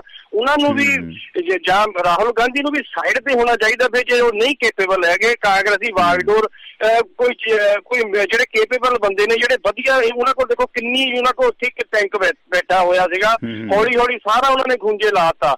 ਤੇ ਤੁਸੀਂ ਹਰ ਵਾਰੀ ਜਾਣੀ ਕਿ ਠੀਕ ਆ ਤੁਹਾਡੀ ਗੱਲ ਵੀ, ਜੇ ਮੋਦੀ ਸਾਹਿਬ ਤੋਂ ਇਲਾਵਾ ਵੀ ਦੱਸੋ ਨਾ, ਫਿਰ ਓਪੋਜੀਸ਼ਨ ਦੇ ਵਿੱਚ ਕਿੱਥੇ ਖੜਦੀ ਓਪੋਜੀਸ਼ਨ? ਰਾਹੁਲ ਗਾਂਧੀ ਦੇ ਨਾਲ ਨਹੀਂ ਚੱਲੇਗੀ। ਇਹ 24 ਵਿੱਚ ਵੀ ਇਹਨਾਂ ਨੇ ਹੁਣ ਠੇਕਾ ਥੋੜ੍ਹੀ ਲੈ ਲਿਆ ਕਿ ਰਾਹੁਲ ਗਾਂਧੀ ਦਾ ਮੁੰਡਾ ਹੀ ਜਾਂ ਪ੍ਰਿਅੰਕਾ ਦਾ ਮੁੰਡਾ ਹੀ ਜਾਂ ਪ੍ਰਿਅੰਕਾ ਦੀ ਕੁੜੀ, ਕੀ ਕੁਆਲੀਫਿਕੇਸ਼ਨ ਹੈ? ਮਤਲਬ ਮੈਂ ਤਾਂ ਪੱਪੂ ਨਹੀਂ ਕਹਾਂਗਾ, ਉਹਦੇ ਕਰਕੇ ਸੰਸਦ 'ਚ ਪੱਪੂ ਲਫ਼ਜ਼ ਬੈਨ ਹੋ ਗਿਆ। ਅਤੇ ਉਹ ਜਿਵੇਂ ਕੜੀ ਘੋਲਦਾ ਅਤੇ ਪ੍ਰਿਅੰਕਾ ਦੇ ਉੱਤੇ ਨਿੱਜੀ ਦੋਸ਼ ਲੱਗਦੇ ਨੇ, ਉਹ ਕਿਵੇਂ ਦੇਸ਼ ਦੀ ਵਾਗਡੋਰ ਸਾਂਭ ਲੂ? ਕੀ 10 ਜਨਪਦ ਨੂੰ ਅਸੀਂ ਠੇਕਾ ਦੇਤਾ? ਇਹਨਾਂ ਦੇ ਜਿਵੇਂ ਅੱਛੇ ਲੀਡਰ ਸੀ, ਪ੍ਰਣਬ ਮੁਖਰਜੀ ਸੀ, ਉਹ ਸਾਈਡ ਲਾਈਨ ਕਰ ਦਿੱਤੇ। ਮਨਮੋਹਨ ਸਿੰਘ ਵੀ ਕੋਈ ਸ਼ੱਕ ਨਹੀਂ ਕਿ ਬਹੁਤ ਇੰਟਲੈਕਚੁਅਲ ਬੰਦਾ ਸੀ, ਪਰ ਕਿਤੇ ਨਾ ਕਿਤੇ ਉਹ ਵੀ ਗਾਂਧੀ ਪਰਿਵਾਰ ਦੇ ਪ੍ਰਭਾਵ 'ਚ ਰਿਹਾ। ਉਹਦੀਆਂ ਨੀਤੀਆਂ ਬਹੁਤ ਚੰਗੀਆਂ ਸੀ, ਇਮਾਨਦਾਰ ਸੀ। ਪਰ ਏ ਰਾਜਾ ਹੋਰੀ ਜਾਂ ਉਹਦੀ ਜਿਹੜੇ ਰਾਜ 'ਚ ਸੀਗੇ ਉਹ ਸਪੈਕਟਰਮ ਵਾਲੇ, ਕਨੀਮੋਝੀ ਹੋਰੀ, ਉਹ ਵੀ ਸਾਰੇ ਚੋਰ ਸੀਗੇ। ਸੋ ਇਸ ਕਰਕੇ ਉਹਨਾਂ ਦੀ ਚੋਰੀ ਦਾ ਫਾਇਦਾ ਇਹਨਾਂ ਨੇ ਲਿਆ। ਕਾਰਪੋਰੇਟ ਹੈ ਜਿਹੜਾ ਹੁਣ ਅੰਡਾਨੀ ਅੰਬਾਨੀ ਆ, ਲੈ ਕੇ ਤਾਂ ਰਾਹੁਲ ਗਾਂਧੀ ਉਹ ਆਇਆ ਨਾ, ਰਾਜੀਵ ਗਾਂਧੀ ਆਇਆ ਸੀ ਇਹਨੂੰ, ਕਿਉਂਕਿ ਧੀਰੂ ਭਾਈ ਅੰਬਾਨੀ ਨੇ ਜਦੋਂ ਰਾਜੀਵ ਗਾਂਧੀ ਨਾਲ ਮੀਟਿੰਗ ਕੀਤੀ, ਜਦੋਂ ਇੰਦਰਾ ਦੀ ਡੈਥ ਹੋ ਗਈ, ਕਹਿੰਦਾ ਤੁਹਾਡੀ ਮੰਮੀ ਦੀ ਅਮਾਨਤ ਪਈ ਆ ਮੇਰੇ ਕੋਲ, ਮੈਨੂੰ 2 ਮਿੰਟ ਦਿਓ। ਜਦੋਂ ਮੁਲਾਕਾਤ ਹੋਈ ਕਹਿੰਦਾ ਤੁਹਾਡੀ ਮੰਮੀ ਦੀ ਅਮਾਨਤ ਪਈ ਆ। ਉਹ ਅਮਾਨਤ ਕਿਹੜੀ ਸੀ? ਕੋਲੋਂ ਰਿਸ਼ਵਤ ਦਿੱਤੀ, ਉਦੋਂ ਰਾਹ ਖੋਲ੍ਹੇ। ਉਹੀ ਕੰਮ ਉਹਨਾਂ ਨੇ ਕੀਤਾ। ਅਤੇ ਕਾਰਪੋਰੇਟ ਵਪਾਰੀ ਹੈ, ਉਹਨੇ ਮੋਦੀ ਨਾਲ ਗਾਢੀ ਪਾ ਲਈ ਅਤੇ ਲਾਲ ਕ੍ਰਿਸ਼ਨ ਅਡਵਾਨੀ ਫੰਡ ਜੁਟਾ ਨਹੀਂ ਸਕਿਆ ਅਤੇ ਮੋਦੀ ਪ੍ਰਮੋਟ ਹੋ ਗਿਆ ਫੰਡਾਂ ਦੇ ਆਧਾਰ 'ਤੇ। ਅਤੇ ਇਸ ਕਰਕੇ ਆਪੋਜੀਸ਼ਨ ਦਾ ਕਮਜ਼ੋਰ ਹੋਣਾ, ਕਿਉਂਕਿ ਆਪੋਜੀਸ਼ਨ ਦੇ ਵਿੱਚ ਕਾਬਲ ਲੀਡਰ ਨਹੀਂ ਹੈ। ਜੇ ਆਪੋਜੀਸ਼ਨ ਦੇ ਵਿੱਚ ਕਾਬਲ ਲੀਡਰ ਹੁੰਦਾ, ਜਿੱਡਾ ਇਹ ਅੰਦੋਲਨ ਸ਼ੁਰੂ ਹੋਇਆ ਨਾ, ਕਿਸਾਨ ਅੰਦੋਲਨ, ਹੁਣ ਉਹ ਰਾਜ ਪਲਟਾ ਹੋ ਜਾਣਾ ਸੀ। ਪਰ ਇਹ ਨਖਿੱਧ ਨੇ। ਹੁਣ ਰਾਹੁਲ ਉਹਨਾਂ ਦੀ ਕੀ ਕਾਬਲੀਅਤ ਹੈ? ਨਾ ਉਹਦੀ ਹੈ ਆਪਣੀ ਜਿਹੜੀ ਬੀਬੀ ਗੰਗਾ ਯਾਤਰਾ ਕਰਦੀ ਸੀ, ਸਿਸਟਰ ਇਹਦੀ ਪ੍ਰਿਅੰਕਾ, ਹੈ ਨਾ, ਉਹ ਵੀ ਨਿਕੰਮਾ ਹੀ ਹੈ ਟੱਬਰ। ਮੇਰੇ ਕਹਿਣ ਦਾ ਹਾਂਜੀ, ਮੈਂ ਬਸ ਹੁਣ ਆਪਣੀ ਗੱਲ ਖਤਮ। ਮੇਰੇ ਕਹਿਣ ਦਾ ਮਤਲਬ ਜਿੰਨਾ ਚਿਰ ਆਪੋਜੀਸ਼ਨ ਜਿਹੜੀ ਸਟਰੋਂਗ ਨਹੀਂ ਹੁੰਦੀ, ਆਪਾਂ ਜਿੰਨੀਆਂ ਮਰਜ਼ੀ ਮੋਦੀ ਸਾਹਿਬ ਨੂੰ ਮਾੜਾ ਕਹੀ ਜਾਈਏ ਜਾਂ ਉਹਨਾਂ ਦੀਆਂ ਨੀਤੀਆਂ ਜਾਂ ਕੁਛ ਵੀ ਕਰੀ ਜਾਈਏ, ਉਨਾ ਚਿਰ 24 ਵਿੱਚ ਵੀ ਮੈਨੂੰ ਅਸਾਰ ਨਹੀਂ ਲੱਗਦੇ। ਉਹਨਾਂ ਦੇ ਪਿੱਛੇ ਦੇਖੋ ਅਮਿਤ ਸ਼ਾਹ ਤੇ ਜੋਗੀ, ਉਹਨਾਂ ਦੀ ਜਾਣੀ ਕਿ ਇੱਕ ਪੂਰੀ ਲੜੀ ਬਣੀ ਹੋਈ ਆ। ਇੱਧਰੋਂ ਤੁਸੀਂ ਦੇਖ ਲਓ, ਇਹ ਰਾਹੁਲ ਗਾਂਧੀ ਜੀ ਆ ਜਿਹੜੇ, ਉਹ ਆਪਣੀ ਛੱਡਣ ਨੂੰ ਤਿਆਰ ਹੀ ਨਹੀਂ, ਇੱਕ ਸਾਈਡ ਤੇ ਹੋਣ ਨੂੰ ਤਿਆਰ ਹੀ ਨਹੀਂ ਹੈਗੇ। ਫਿਰ ਇਸ ਤਰੀਕੇ ਨਾਲ ਤੇ ਉਹ ਦੁਬਾਰਾ ਉਹ ਰਿਪੀਟ ਹੋਣਗੇ ਨਾ, ਉਹ ਸਟਰੋਂਗ ਹੋਣਗੇ। ਸਿਰਫ ਸਟਰੋਂਗ ਹੋਣ ਦਾ ਕਾਰਨ ਇਹ ਜਿਹੜੀ ਆਪੋਜੀਸ਼ਨ ਦੀ ਜਿਹੜੀ ਇਹ ਨਲਾਇਕੀ ਮੈਂ ਮੰਨੂਗਾ, ਥੈਂਕ ਯੂ ਟਵਾਣਾ ਜੀ, ਥੈਂਕ ਯੂ, ਧੰਨਵਾਦ ਜੀ, ਥੈਂਕ ਯੂ, ਮਿਹਰਬਾਨੀ। ਦੇਖੋ ਕੁਛ ਵੀ ਹੈ, RSS ਕੇਡਰ ਇੱਕ ਸੀਟ ਤੋਂ ਜਨਸੰਘ ਹੈ ਜਿਹੜਾ ਵਧਿਆ, ਉਹਨਾਂ ਦੇ ਕੇਡਰ 'ਚ ਮੈਂ ਕਿਉਂਕਿ ਸਟੱਡੀ ਕਰੀਦਾ, ਕਈ ਲੋਕ ਇਹਨਾਂ ਦੇ ਜਿਹੜੇ ਹੈਗੇ ਨੇ ਬਹੁਤ ਸਮਰਪਿਤ ਨੇ, ਮਤਲਬ ਆਪਣੇ ਪੈਸੇ ਨਾਲ ਉਹ ਸਾਰਾ ਕੰਮ ਕਰਦੇ ਆ। ਉਹਨਾਂ ਨੇ RSS ਦੇ ਕੇਡਰ ਨੂੰ ਆਪਣਾ ਧਰਮ ਬਣਾ ਲਿਆ, ਹਾਲਾਂਕਿ ਉਹਨਾਂ ਨੂੰ ਲੱਗਦਾ ਕਿ ਇਹਦੇ 'ਚ ਸਾਡਾ ਧਰਮ ਵਧੇਗਾ। ਜਿਵੇਂ ਔਰੰਗਜ਼ੇਬ ਨੂੰ ਲੱਗਦਾ ਸੀ, ਔਰੰਗਜ਼ੇਬ ਆਪਣੇ ਆਪ 'ਚ ਇਮਾਨਦਾਰ ਸੀਗਾ। ਅਤੇ ਇਹ ਜਿਹੜਾ ਵਰਤਾਰਾ ਵੱਧਦਾ ਜਾ ਰਿਹਾ, RSS ਕੋਲ ਸਮਰਪਿਤ ਕੇਡਰ ਬਹੁਤ ਹੈ, ਵਿਦੇਸ਼ਾਂ 'ਚ ਇਹਨਾਂ ਦਾ ਕੇਡਰ ਬਹੁਤ ਹੈ, ਪਰ ਇਹ ਜਿਹੜੀ ਇੱਕ ਪਾਸੜਤਾ ਨਾ ਧਰਮ ਦੀ, ਇਹ ਸਾਡੇ ਲਈ ਮਾੜੀ ਹੈ। ਇਹ ਸਾਨੂੰ ਸਮਝਣਾ ਪਏਗਾ। ਸਾਡੇ ਕੋਲ ਜਿਹੜਾ ਬਹੁ ਕੌਮੀ ਕਨਸੈਪਟ ਹੈ ਨਾ, ਅਮਰੀਕਾ ਕੈਨੇਡਾ ਇਹਨਾਂ ਮੁਲਕਾਂ ਵਾਲਾ, ਉਹ ਸਾਨੂੰ ਅਪਣਾਉਣਾ ਪਏਗਾ। ਜੇ ਅਸੀਂ ਕਹੀਏ ਸਾਰੇ ਹਿੰਦੂ ਹੋਣ, ਸਾਰੇ ਸਿੱਖ ਹੋਣ, ਸਾਰੇ ਮੁਸਲਮਾਨ ਹੋਣ, ਇਹ ਧਰਮ ਦੇ ਆਧਾਰ 'ਤੇ ਮੁਲਕ ਅੱਜ ਨਹੀਂ ਚੱਲਣਗੇ। ਜੇ ਚਲਾਵਾਂਗੇ ਤਾਂ ਉਹੀ ਪਾਕਿਸਤਾਨ ਵਾਲਾ ਹਾਲ ਹੋਵੇਗਾ। ਕੁਲਾਰ ਸਾਹਿਬ ਵੈਲਕਮ ਬਾਈ ਜੀ, ਨਸਰਾਲੇ ਵਾਲਿਓ। ਸਤਿ ਸ੍ਰੀ ਅਕਾਲ ਬਾਜੀ, ਕਿੱਦਾਂ ਹਾਲ ਚਾਲ? ਠੀਕ ਠਾਕ, ਬਹੁਤ ਵਧੀਆ ਵੀਰ, ਚੜ੍ਹਦੀ ਕਲਾ। ਤੁਸੀਂ ਸੁਣਾਓ? ਕੱਲ ਦਾ ਪ੍ਰੋਗਰਾਮ ਮੈਂ ਫੋਨ ਕੀਤਾ ਨਹੀਂ ਕਿਉਂਕਿ ਮੈਂ ਪ੍ਰੋਗਰਾਮ ਸੁਣਦਾ ਸੀ, ਮੈਂ ਕਿਹਾ ਡਿਸਟਰਬ ਨਹੀਂ ਕਰਨਾ ਬਾਈ ਜੀ ਹੁਣ। ਅੱਛਾ, ਰਾਤ ਵਾਲਾ ਜੱਟਾਂ ਵਾਲਾ? ਹਾਂਜੀ ਹਾਂਜੀ ਹਾਂਜੀ। ਮੇਰੀ ਵਾਈਫ ਹੈਗੀ ਮਾਨ। ਅੱਛਾ, ਮਾਨ, ਉਹ ਬੜੀ ਖੁਸ਼ ਹੋਈ। ਨਹੀਂ, ਵਾਈਫ ਤਾਂ ਮੇਰੀ ਵੀ ਮਾਨ ਹੈ। ਇਹ ਮਤਲਬ ਮੈਂ ਇਸ ਕਰਕੇ ਨਹੀਂ, ਮੈਂ ਤਾਂ ਵੈਸੇ ਮਾਨ ਨੂੰ ਹਨੂੰਮਾਨ ਜੀ ਨਾਲ ਵੀ ਜੋੜ ਦੇਣਾ ਹੁੰਦਾ, ਕਿਉਂਕਿ ਬਠਿੰਡੇ ਸ਼ਹਿਰ 'ਚ ਪੰਜਾਬ ਦੀ ਸਭ ਤੋਂ ਵੱਡੀ ਹਨੂੰਮਾਨ ਜੀ ਦੀ ਮੂਰਤੀ ਹੈ ਨਾ ਜਿਹੜੀ, ਉਹ ਬਠਿੰਡੇ 'ਚ ਲੱਗੀ ਹੈ। ਹਾਂਜੀ ਹਾਂਜੀ। ਉਹ ਮੈਂ ਕਹਿੰਦਾ ਹੁੰਦਾ ਮਾਨਾਂ ਦੀ ਰਾਜਧਾਨੀ ਬਠਿੰਡਾ, ਹਨੂੰਮਾਨ ਜੀ ਦੀ ਧਰਤੀ। ਤੇ ਇਹ ਅਸਲ ਦੇ ਵਿੱਚ ਫੈਕਟ ਹੈ ਕਿ ਮਾਨ ਤੇ ਭੁੱਲਰ ਅਸਲੀ ਜੱਟ ਨੇ। ਬਾਕੀ ਸਾਰੇ ਜਿਹੜੇ ਜ਼ਿਮੀਂਦਾਰ ਨੇ ਨਾ, ਤਕਰੀਬਨ ਉਹਨਾਂ ਦਾ ਪਿਛੋਕੜ ਰਾਜਪੂਤਾਂ ਨਾਲ ਜੁੜਦਾ ਜੀ। ਰਾਜਪੂਤਾਂ, ਹਾਂਜੀ। ਤੇ ਮੈਂ ਉਹ ਗੱਲ ਕਰਨੀ ਸੀ, ਮੋਦੀ ਸਾਹਿਬ ਨੇ ਜਿਹੜਾ ਰੱਖਿਆ ਨਾਮ ਆਪਣਾ ਨਾ ਸਟੇਡੀਅਮ ਦਾ।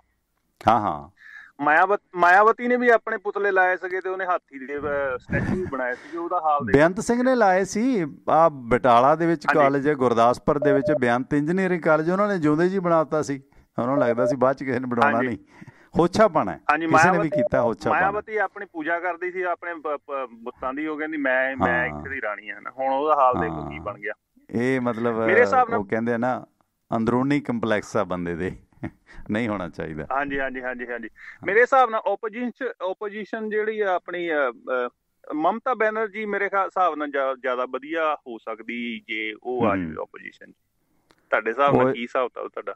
ਹਾਂ, ਥੈਂਕ ਯੂ। ਚਲੋ ਕੁਲਾਰ ਸਾਹਿਬ ਗੱਲ ਕਰਦੇ ਹਾਂ, ਮੈਂ ਵਿਚਾਰ ਦਿੰਦਾ। ਥੈਂਕ ਯੂ, ਓਕੇ ਭਾਜੀ, ਤੇ ਮਿਹਰਬਾਨੀ। ਤੇ ਉਹਦੇ 'ਚ ਗੱਲ ਇਹ ਹੈ ਨਾ ਕਿ ਭਾਨੂਮਤੀ ਨੇ ਕੁਨਬਾ ਜੋੜਾ, ਕਹੀਂ ਕੀ ਈਟ ਕਹੀਂ ਕਾ ਰੋੜਾ। ਹੁਣ ਇਹ ਹੈ ਨਾ, ਜਿਹੜੇ ਆਪੋਜੀਸ਼ਨ ਵਾਲੇ ਜਦੋਂ ਮਾੜਾ ਟਾਈਮ ਹੁੰਦਾ ਨਾ ਤਾਂ ਲੜਦੇ ਆ, ਜਿਵੇਂ ਆ ਮੋਗੇ 'ਚ ਭਾਜਪਾ ਵਾਲੇ ਲੜਦੇ ਆ।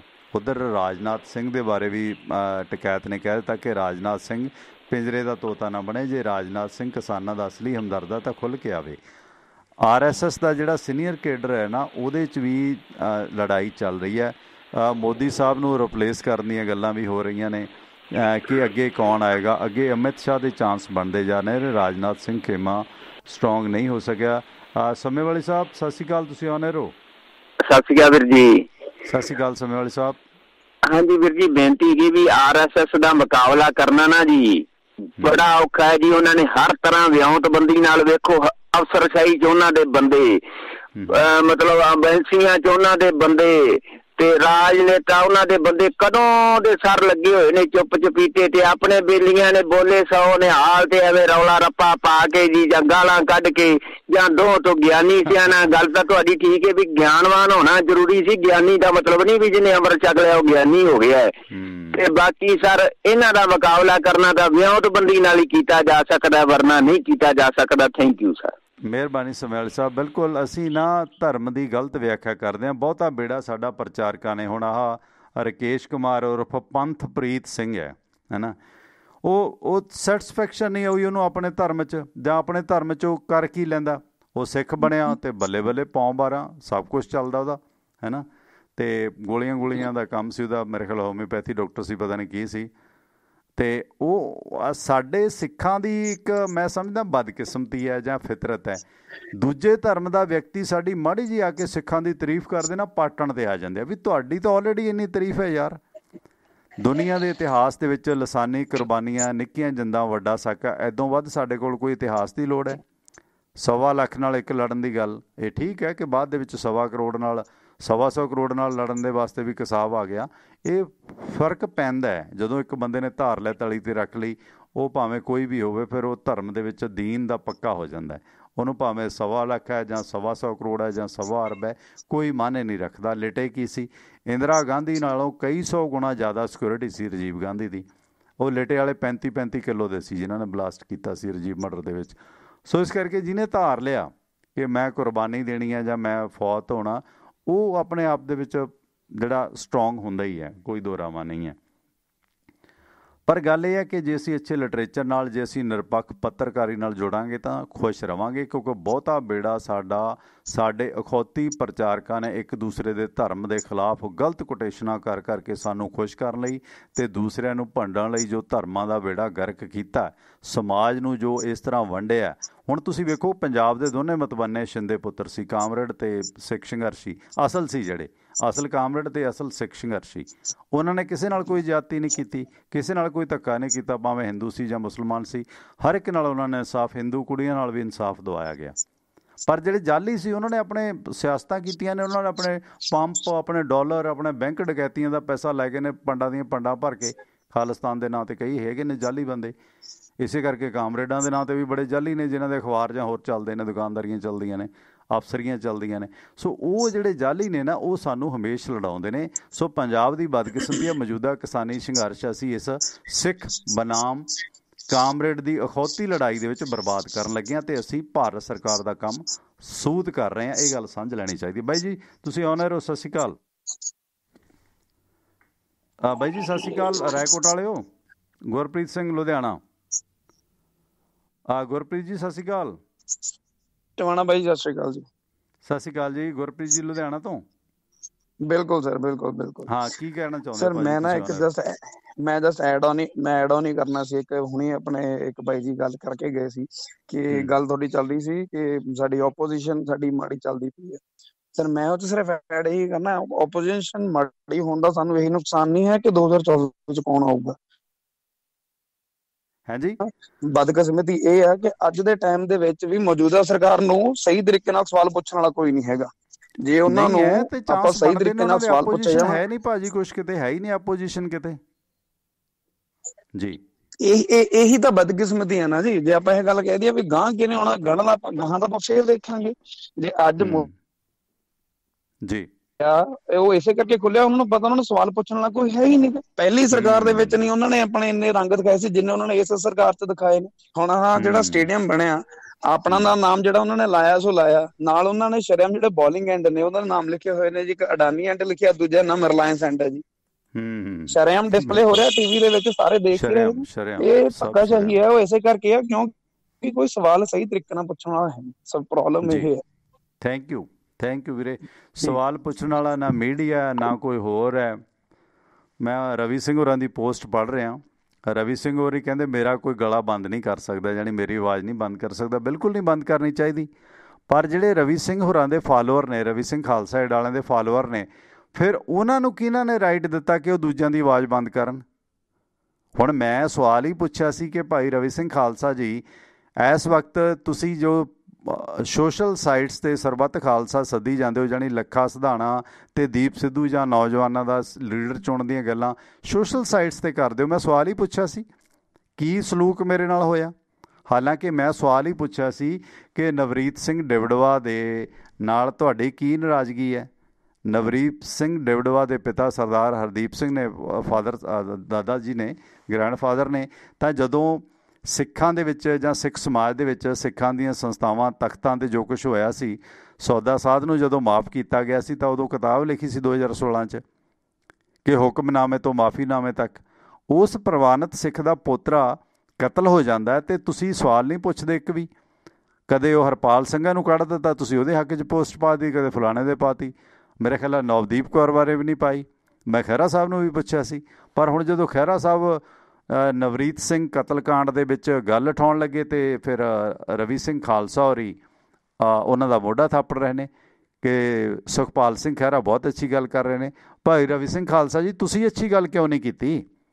ਤੁਸੀਂ ਉਸ ਨਵਦੀਪ ਦੇ ਹੋਏ ਕਤਲ ਦੀ ਜਾਂਚ ਤੁਸੀਂ ਕਿਉਂ ਨਹੀਂ ਮੰਗੀ? ਤੁਸੀਂ ਜੱਗੀ ਪੰਧੇਰ ਦੀਆਂ ਸੱਟਾਂ ਦਾ ਇਨਸਾਫ ਮੰਗਿਆ। ਉਸ ਨਾਲੋਂ ਤਾਂ ਕਿਤੇ ਜ਼ਿਆਦਾ ਮੰਗਣਾ ਚਾਹੀਦਾ ਸੀਗਾ ਆਪਣਾ ਨਵਰੀਤ ਸਿੰਘ ਕਤਲ ਕੇਸ ਦੀ ਜਾਂਚ। ਤੁਹਾਡੀ ਗੱਲ ਕੋਈ ਵੀ ਬੰਦ ਨਾ ਕਰਾਵੇ। ਫਰੀडम ਆਫ ਐਕਸਪ੍ਰੈਸ਼ਨ ਨੂੰ ਗੁਰੂ ਸਾਹਿਬ ਦਾ ਜਿਹੜਾ ਵਾਕ ਹੈ ਕਿ ਰੋਸ ਨਾ ਕੀਜੈ ਉੱਤਰ ਦੀ ਜੈ, ਗੁਰੂ ਸਾਹਿਬ ਦਾ ਜਿਹੜਾ ਮਹਾਵਾਕ ਹੈ ਗੁਰੂ ਨਾਨਕ ਸਾਹਿਬ ਦਾ ਅਸਲ ਮੂਲ ਸਿਧਾਂਤ ਹੈ ਜ਼ਿੰਦਗੀ ਦਾ ਕਿ ਜਬ ਲਗ ਦੁਨੀਆ ਰਹੀਏ ਨਾਨਕ ਕੁਛ ਸੁਣੀਏ ਕੁਛ ਕਹੀਏ। ਵਿਚਾਰ ਦੀ ਆਜ਼ਾਦੀ ਨੂੰ ਤੁਹਾਡੀ ਵਾਲ 'ਤੇ ਜਾ ਕੇ ਵੇਖੋ, ਕੋਈ ਗੱਲ ਕਰਦਾ ਤੁਸੀਂ ਤੁਹਾਡੇ ਜਿਹੜੇ ਫਾਲੋਅਰ ਨੇ ਗਾਲਾਂ ਕੱਢ ਕੇ ਉਹਦੀ ਮਾਂ ਭੈਣ ਇੱਕ ਕਰ ਦਿੰਦੇ ਨੇ। ਹੁਣ ਜਿਹੜੀ ਸੋਨੀਆ ਮਾਨ ਕੁੜੀ ਹੈ ਸੰਯੁਕਤ ਮੋਰਚੇ 'ਚ ਕੰਮ ਕਰਦੀ ਹੈ, ਉਹ ਵੀ ਬੱਚੀ ਪੰਜਾਬ ਦੀ ਧੀ ਹੈ। ਉਹਦੇ ਬਾਰੇ ਦੀਪ ਸਿੱਧੂ ਦੇ ਜਿਹੜੇ ਫਾਲੋਅਰ ਨੇ, ਉਹਦੇ ਜਿਹੜੇ ਫੈਨ ਨੇ, ਉਸ ਬੱਚੀ ਦੇ ਬਾਰੇ ਕੀ ਕੁਛ ਕਰਦੇ ਨੇ। ਕੀ ਤੁਸੀਂ ਆਪਣੇ ਕੇਡਰ ਨੂੰ ਵਰਜ ਨਹੀਂ ਸਕਦੇ ਕਿ ਭਾਈ ਤੁਸੀਂ ਕੀ ਕਰ ਰਹੇ ਹੋ? ਤੁਹਾਡੀ ਵਾਲ 'ਤੇ ਹੀ ਤੁਸੀਂ ਕਹਿੰਦੇ ਹੋ ਕਿ ਏਕਤਾ ਰੱਖੋ, ਪਰ ਜਿਨ੍ਹਾਂ ਨਾਲ ਤੁਸੀਂ ਏਕਤਾ ਕਰਨ ਦੀ ਗੱਲ ਕਰਦੇ ਹੋ ਉਹਨਾਂ ਦੇ ਬਾਰੇ ਤੁਹਾਡੀ ਵਾਲ 'ਤੇ ਕਿੰਨਾ ਗੰਦ ਲਿਖਿਆ ਜਾਂਦਾ ਹੈ।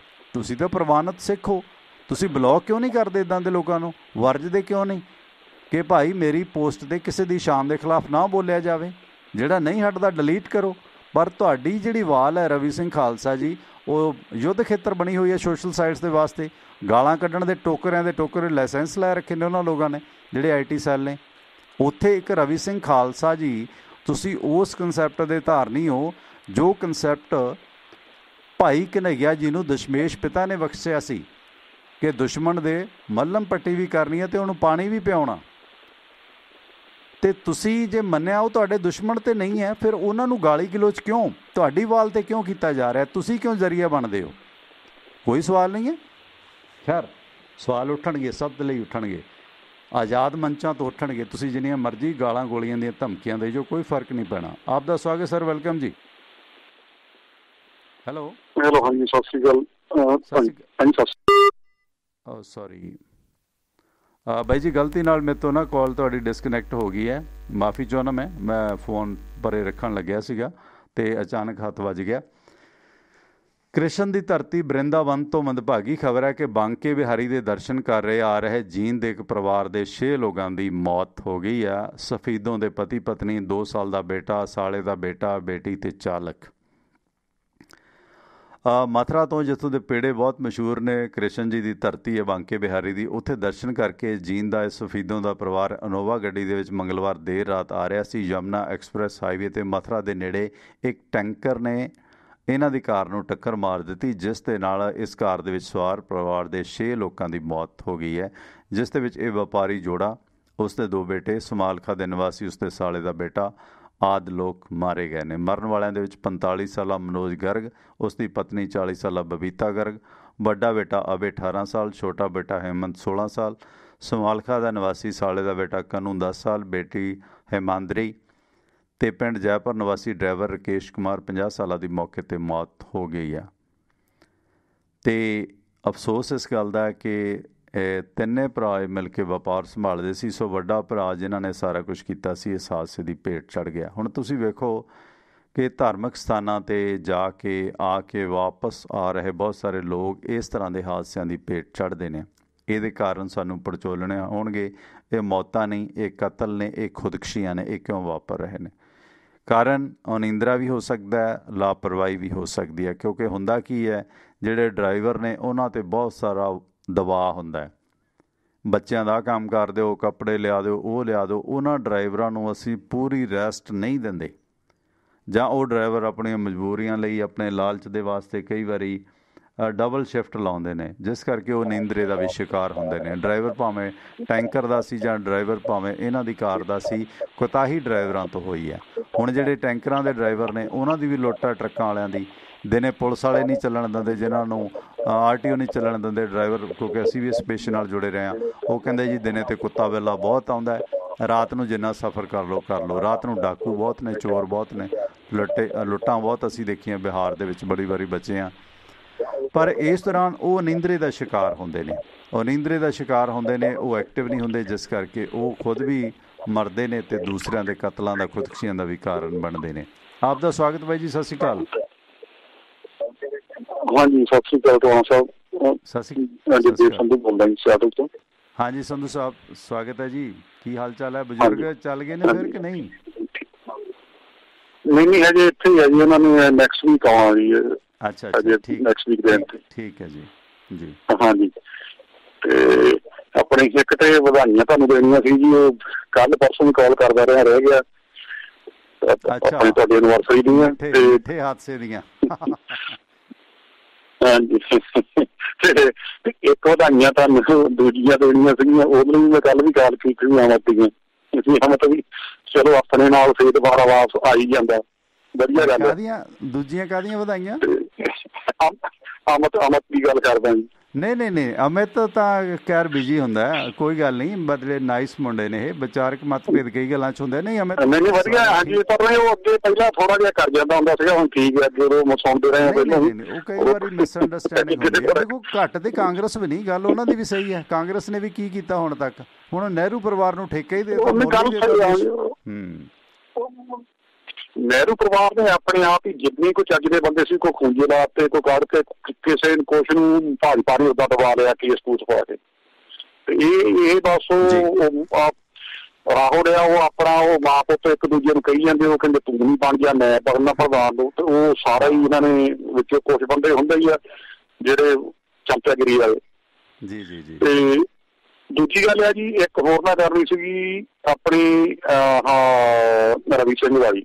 ਮੈਂ ਸ਼ਾਇਦ ਉਹ ਪੁਰਾਣੀ ਹੋਵੇ, 4 ਦਿਨ ਹੋਏ ਮੈਂ ਉਹਦੀ ਦੇਖਦਾ ਸੀਗਾ ਵੀਡੀਓ ਉਹਨੇ ਆਪਣੇ YouTube ਦੇ ਉੱਤੇ।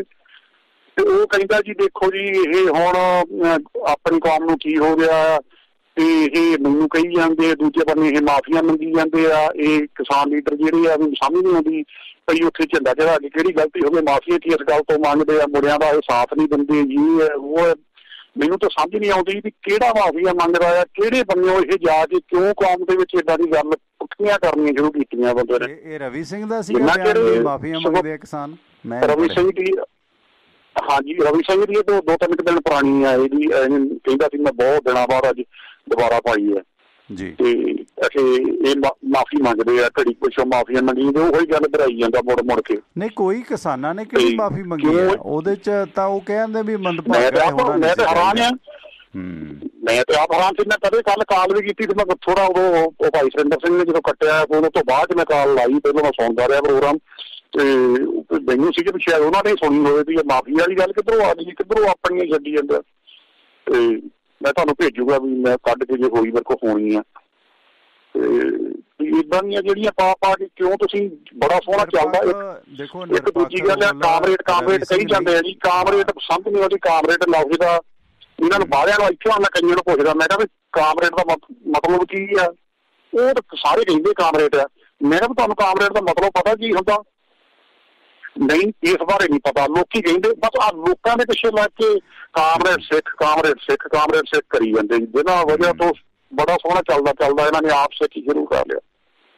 ਬਹੁਤ ਥੈਂਕ ਯੂ ਸੰਧੂ ਸਾਹਿਬ, ਮਿਹਰਬਾਨੀ ਬਾਈ ਜੀ। ਮੈਂ ਪਹਿਲੇ ਦਿਨ ਤੋਂ ਹੀ ਮੈਨੂੰ ਲੱਗਦਾ ਸੀ ਕਿ ਮੋਰਚਾ ਇੱਦਾਂ ਖਰਾਬ ਕੀਤਾ ਜਾਏਗਾ ਤੇ ਉਹੀ ਚੀਜ਼ ਜਿਹੜੀ ਹੈ ਵਾਪਰੀ ਹੈ। ਤੇ ਇਹ ਜਿਹੜਾ ਅਖੌਤੀ ਵਰਤਾਰਾ ਸੀਗਾ, ਇਸ ਵਰਤਾਰੇ ਦੇ ਚੱਲਦਿਆਂ ਅੱਜ ਸਾਡੇ ਹਾਲਾਤ ਇਹ ਹੋ ਗਏ ਨੇ ਤੇ ਸਾਨੂੰ ਸੋਚਣਾ ਪੈਣਾ ਕਿ ਅਸੀਂ ਕਿਸ ਪਾਸੇ ਨੂੰ ਜਾ ਰਹੇ ਹਾਂ। ਤੇ ਇਹਨਾਂ ਤੋਂ ਸਾਨੂੰ ਸਬਕ ਸਿੱਖਣ ਦੀ ਜ਼ਰੂਰਤ ਹੈ, ਕਿਉਂਕਿ ਪਹਿਲਾਂ ਖੱਬੇ ਪੱਖੀਆਂ ਦਾ ਕਿ ਇਹ ਨਕਸਲ ਨੇ, ਇਹ ਮਾਓਵਾਦੀ ਹੈ ਜੀ, ਇਹ ਟੁਕੜੇ ਗੈਂਗ ਹੈ ਜੀ, ਫਲਾਂ ਆ ਟਮਕਾਂ ਆ, ਉਦੋਂ ਉਹ ਚੀਜ਼ ਬਣਾਉਣ ਦੀ ਕੋਸ਼ਿਸ਼ ਕੀਤੀ ਪਰ ਉਹ ਗੱਲ ਨਹੀਂ ਹੋ ਸਕੀ। ਪਰ ਹੁਣ ਇਹਨਾਂ ਨੇ ਬੈਠੇ ਬਿਠਾਏ ਇਹ ਖਾਲਿਸਤਾਨ ਵਾਲਾ ਮੁੱਦਾ ਬੀਜੇਪੀ ਦੇ ਹੱਥ ਫੜਾ ਦਿੱਤਾ ਤੇ ਉਹਨਾਂ ਦੇ ਕੰਮ ਰਾਸ ਆ ਗਿਆ। ਸਵਾਗਤ, ਸਤਿ ਸ਼੍ਰੀ ਅਕਾਲ ਜੀ। ਸਤਿ ਸ਼੍ਰੀ ਅਕਾਲ ਬਾਈ ਜੀ, ਮੈਂ ਬਲਵਿੰਦਰ ਬੋਲ ਰਹੀ ਆਪਣਾ। ਹਾਂਜੀ ਬਲਵਿੰਦਰ ਜੀ, ਸਵਾਗਤ ਤੁਹਾਡਾ। ਸਤਿ ਸ਼੍ਰੀ ਅਕਾਲ, ਕੀ ਕਹਿਣਾ ਚਾਹੁੰਦੇ ਹੋ? ਜਿਹੜਾ ਜੀ ਆਪਾਂ ਪਹਿਲਾਂ ਵੀ ਗੱਲ ਕੀਤੀ ਹੈ, ਜਿਹੜਾ ਇਹ ਧਰਨਾ ਲੱਗਿਆ ਨਾ ਦਿੱਲੀ ਆਪਣਾ ਚੱਲ ਰਿਹਾ ਸੰਘਰਸ਼ ਵੈਸੇ ਤਾਂ ਪੰਜਾਬ ਵਿੱਚ ਚੱਲ ਰਿਹਾ, ਹੁਣ ਦਿੱਲੀ ਤਾਂ ਇੱਕ ਛੋਟਾ ਸ਼ਬਦ ਹੋ ਗਿਆ, ਸਾਰੇ ਇੰਡੀਆ 'ਚ ਚੱਲ ਰਿਹਾ ਜੀ ਇਹ। ਤੇ ਵੀ ਦਿੱਲੀ ਦਾ ਹੁਣ ਦਿੱਲੀ ਤੋਂ ਨਿਕਲ ਕੇ ਤਾਂ ਇੰਡੀਆ 'ਚ ਫੈਲ ਚੁੱਕੇ ਧਰਨਾ ਜੀ। ਤੇ ਇਹ ਧਰਨਾ ਪਹਿਲਾਂ ਵੀ ਆਪਾਂ ਜਿਵੇਂ ਗੱਲ ਕਰਦੇ ਸੀ ਵੀ ਸਮੁੰਦਰ ਮੰਥਨ ਹੈ, ਸਾਰਿਆਂ ਨੂੰ ਰਿੜਕ ਕੇ ਡੇਗੀ ਜਾਂਦਾ ਹੈ ਤੇ ਪਰਸਨੈਲਿਟੀ ਨਿਖਰ ਕੇ ਬਾਹਰ ਆਏ ਨੇ ਵੀ ਕਿਹੜਾ ਬੰਦਾ ਕਿਹੋ ਜਿਹਾ। ਬਹੁਤ ਬੰਦੇ ਬਾਹਰ ਆ ਕੇ ਐਕਸਪੋਜ਼ ਹੋ ਗਏ ਜੀ ਇਹ ਧਰਨੇ ਜੀ। ਤੇ ਆਪਾਂ ਜਿਵੇਂ ਰਵੀ ਸਿੱਧੂ ਜੀ ਦੀ ਗੱਲ ਕਰਦੇ ਆ, ਲੀਡਰ ਐਕਸਪੋਜ਼ ਹੋ ਗਏ, ਧਾਰਮਿਕ ਲੋਕ ਹੋ ਗਏ। ਰਵੀ ਸਿੱਧੂ ਹੋਰਾਂ ਦੇ ਬਾਰੇ ਵੀ ਜਿਹੜਾ ਰਵੀ ਸਿੱਧੂ ਆ ਗਿਆ, ਸੌਰੀ, ਕਿਉਂਕਿ ਰਵੀ ਸਿੱਧੂ ਪਤਾ ਕਿਉਂ ਨਾ ਆਉਂਦਾ ਬਾਰ-ਬਾਰ? ਦੀਪ ਸਿੱਧੂ ਤੇ ਰਵੀ ਸਿੰਘ ਖਾਲਸਾ। ਹੁਣ ਰਵੀ ਸਿੱਧੂ ਜਿਹੜਾ ਸੀਗਾ ਉਹ ਚੇਅਰਮੈਨ ਸੀਗਾ ਇਲੈਕਸ਼ਨ ਕਮਿਸ਼ਨ, ਉਹਦਾ ਸੌਰੀ ਪਬਲਿਕ ਕਮਿਸ਼ਨ ਪੰਜਾਬ ਦਾ। ਉਸ ਮੈਂ ਨਹੀਂ, ਬਹੁਤ ਸਾਰੇ ਲੋਕ ਰਵੀ ਸਿੰਘ ਖਾਲਸਾ ਦਾ ਜਦੋਂ ਜ਼ਿਕਰ ਆਉਂਦਾ ਜਾਂ ਦੀਪ ਸਿੱਧੂ ਦਾ ਜ਼ਿਕਰ ਆਉਂਦਾ ਨਾ, ਉਹ ਰਵੀ ਸਿੱਧੂ ਹੀ ਕਹਿ ਦਿੰਦੇ ਆ ਵੀ ਰਵੀ ਸਿੰਘ ਖਾਲਸਾ ਤੇ ਦੂਸਰੇ ਪਾਸੇ ਦੀਪ ਸਿੱਧੂ। ਇਹ ਵੀ ਰਵੀ ਸਿੰਘ ਖਾਲਸਾ ਜੀ ਨੂੰ ਮਤਲਬ ਆਪਾਂ ਬੇਨਤੀ ਕਰਦੇ ਆ ਆਪਣੇ ਪਲੇਟਫਾਰਮ ਤੋਂ, ਮੈਂ ਕਰਦਾ ਜੀ, ਚਲੋ ਆਪਾਂ ਸਾਰਿਆਂ ਦਾ ਮੇਰੀ ਗੱਲ ਨਾਲ ਸਹਿਮਤ ਹੋਣਾ ਜ਼ਰੂਰੀ ਨਹੀਂ ਹੈਗਾ, ਵੀ ਬੰਦਾ ਜਿਹੜਾ ਜਿਹੜੀ ਚੀਜ਼ ਨਾਲ ਬੰਦਾ ਜੁੜਿਆ ਹੁੰਦਾ ਹੈ, ਆਪਣੀ ਪੰਜਾਬੀ ਭਾਈਚਾਰੇ ਨੇ ਉਹਨਾਂ ਨੂੰ ਇੱਕ ਜਿਹੜੀ ਖਾਲਸਾ ਏਡ ਹੈ ਉਹਦਾ ਉਹਨਾਂ ਨੂੰ ਚਲੋ ਉਹਨਾਂ ਤੇ ਵਿਸ਼ਵਾਸ ਕੀਤਾ ਹੈ, ਉਹਦੀ ਜ਼ਿੰਮੇਵਾਰੀ ਦਿੱਤੀ ਹੈ, ਉਸ ਵਿਸ਼ੇ ਤੇ ਉਹ ਹੋਰਾਂ ਨਾਲੋਂ ਵਧੀਆ ਗੱਲ ਕਰ ਸਕਦੇ ਨੇ, ਵੀ ਉਹਨੂੰ ਆਡਿਟ ਕਰਵਾਉਂਦੇ ਨੇ ਉਹ ਐਨੂਅਲੀ, ਤੇ ਉਹ ਤੇ ਗੱਲ ਕਰਨ ਜੇ ਤਾਂ ਹੋਰ ਵੀ ਬਹੁਤੇ ਜੀਵੀ ਨੇ ਜਿਹੜੇ ਉਹਨਾਂ ਨਾਲ ਗੱਲ ਕਰ ਸਕਦੇ ਨੇ, ਵੀ ਆਪਣੀ ਸੰਸਥਾ ਨੂੰ ਉਹ ਆਡਿਟ ਕਰਵਾਉਂਦੇ ਨੇ। ਤੇ ਇੱਕ ਉਹਨਾਂ ਨੇ ਫੰਡ ਲੱਤਾ ਸੀ, ਅਸੀਂ ਵੀ ਦਿੱਤਾ ਸੀ ਉਰੇ ਸਾਰਿਆਂ ਨੂੰ, ਜਦ ਪੰਜਾਬ ਦੇ ਵਿੱਚ ਆਪਣਾ ਮਤਲਬ ਲੋੜ ਸੀ ਪੈਸੇ ਦੀ, ਉਹ ਉਹਨਾਂ ਨੇ ਕਿਹਾ ਸੀ ਵੀ ਫੰਡ ਸਿਰਫ ਪੰਜਾਬ ਵਾਸਤੇ ਹੈ ਤੇ ਮੈਂ ਪੰਜਾਬ ਦਾ ਅੱਡ ਆਡਿਟ ਕਰਵਾਊਂਗਾ। ਉਹ ਚੀਜ਼ਾਂ ਤੇ ਮੈਂ ਕੋਈ ਇਲਜ਼ਾਮ ਨਹੀਂ ਲਾ ਰਿਹਾ ਹੈਗਾ, ਵੀ ਉਹ ਜੇ ਕਰਵਾਉਂਦੇ ਨੇ ਤਾਂ ਗੁੱਸੇ ਹੋਣ ਦੀ ਲੋੜ ਨਹੀਂ ਹੈਗੀ, ਝਗੜਾ ਕਰਨ ਦੀ ਲੋੜ ਨਹੀਂ ਹੈਗੀ, ਉਹ ਆਡਿਟ ਲੋਕਾਂ ਦੇ ਸਾਹਮਣੇ ਲਿਆ ਕੇ ਰੱਖਣ, ਵੀ ਮੈਂ 1-1 ਰੁਪਈਏ ਦਾ ਹਿਸਾਬ ਐਂ ਦਿੰਦਾ, ਗੱਲਾਂ 'ਚ ਨਾ ਦੇਣ ਜੀ। ਆਪਣੀ ਆਡਿਟ ਉਸ ਕੰਟਰੀ ਦੀ ਜਿੱਥੇ ਵੀ ਉਹਨਾਂ ਨੇ ਸੰਸਥਾ ਦਾ ਆਡਿਟ ਕਰਵਾਇਆ ਉਹ ਆਪਣੀ ਵੈਬਸਾਈਟ ਤੇ ਉਹਨੂੰ ਪਬਲਿਸ਼ ਕਰਨ ਜੀ। ਬਿਲਕੁਲ ਮਾਮਲਾ ਤੁਸੀਂ ਉਹਨਾਂ ਦੀ ਬਲਵਿੰਦਰ ਜੀ, ਇੱਕ ਤੁਸੀਂ ਉਹਨਾਂ ਦੀ ਰਿਕਾਰਡਿੰਗ ਵੇਖੋ ਪੁਰਾਣੀ, ਕਿ ਅੰਮ੍ਰਿਤਸਰ ਗੋਲਕਾਂ 'ਚ ਪੈਸੇ ਪਾਏ ਜਾਂਦੇ। ਅੰਮ੍ਰਿਤਸਰ ਗੋਲਕਾਂ ਤਾਂ ਫਿਰ ਦਰਬਾਰ ਸਾਹਿਬ ਵਾਲੀਆਂ ਹੋ ਗਈਆਂ ਨਾ, ਕਿ ਅੰਮ੍ਰਿਤਸਰ ਗੋਲਕਾਂ 'ਚ ਪੈਸਾ ਪਾਈ ਜਾਂਦੇ, ਉਹਦਾ ਕੋਈ ਫਾਇਦਾ ਨਹੀਂ ਹੈ। ਤੁਸੀਂ ਸਾਨੂੰ ਡੋਨੇਟ ਕਰੋ, ਅਸੀਂ ਇਹ ਕਰਾਂਗੇ ਉਹ ਕਰਾਂਗੇ। ਨਹੀਂ ਚਲੋ ਜੀ, ਗੋਲਕਾਂ ਦੀ ਗੱਲ ਕਰਦੇ ਕੁਝ ਵੀ ਬੋਲਦੇ ਨੇ, ਚਲੋ ਆਪਾਂ ਸਾਰਾ ਕੁਝ ਉਹਨਾਂ ਦਾ ਐਨਕਾਊਂਟਰ ਨਹੀਂ ਕਰ ਸਕਦੇ ਹੈਗੇ। ਜਿਹੜਾ ਉਹਨਾਂ ਨੂੰ ਦੇਤਾ ਲੋਕਾਂ ਨੇ, ਮੇਰੇ ਵਰਗਿਆਂ ਨੇ ਦੇਤਾ, ਉਹਨੂੰ ਆਡਿਟ ਕਰਕੇ ਮੇਰੇ ਕੋਲ ਰਾਈਟ ਹੈ, ਮੈਂ ਉਹਨਾਂ ਨੂੰ ਪੈਸੇ ਦਿੱਤੇ ਨੇ, ਮੇਰੇ ਕੋਲ ਸਲਿੱਪ ਹੈ ਉਹਦੀ ਜੀ, ਮੇਰੇ ਕੋਲ ਰਾਈਟ ਹੈ ਵੀ ਜਿਹੜਾ ਮੈਂ ਪੈਸਾ ਦਿੱਤਾ ਮੈਨੂੰ ਉਹਦੀ ਆਡਿਟ ਚਾਹੀਦਾ ਹੈ। ਰਵੀ ਸਿੰਘ ਜੀ ਖਾਲਸਾ ਜੀ ਆਪਣਾ ਆਡਿਟ ਦੇਣ ਉਸ ਚੀਜ਼ ਦਾ, ਮੇਰੇ ਵਰਗੇ ਹਜ਼ਾਰਾਂ ਬੰਦਿਆਂ ਨੇ ਪੈਸਾ ਦਿੱਤਾ, ਉਹਦਾ ਆਡਿਟ ਦੇਣ, ਸਾਡੇ ਕੋਲ ਰਾਈਟ ਹੈ। ਇਹ ਕੋਈ ਮੈਂ ਉਹਨਾਂ ਨੂੰ ਗੁੱਸੇ 'ਚ ਨਹੀਂ ਕਹਿ ਰਿਹਾ ਹੈਗਾ, ਉਹਨਾਂ ਦੀ ਡਿਊਟੀ ਬਣਦੀ ਹੈ, ਮੇਰਾ ਰਾਈਟ ਬਣਦਾ ਮੰਗਣਾ ਜੀ ਉਹਨਾਂ ਤੋਂ, ਆਡਿਟ ਦੇਣ ਜੀ। ਤੇ ਧਰਨੇ ਬਾਰੇ ਵਿਚਾਰ ਦਿੰਦੇ ਨੇ ਜੀ, ਸਦਕੇ ਦੇਣ। ਪਹਿਲਾਂ ਆਪ ਜ਼ਿੰਮੇਵਾਰੀ ਚੱਕੀ ਹੋਈ ਹੈ ਕਰੋੜਾਂ ਡਾਲਰ ਦੀ, ਮਿਲੀਅਨ ਡਾਲਰ ਦੀ, ਉਹਦਾ ਆਡਿਟ ਕਰਵਾਉਣੀ ਜੀ।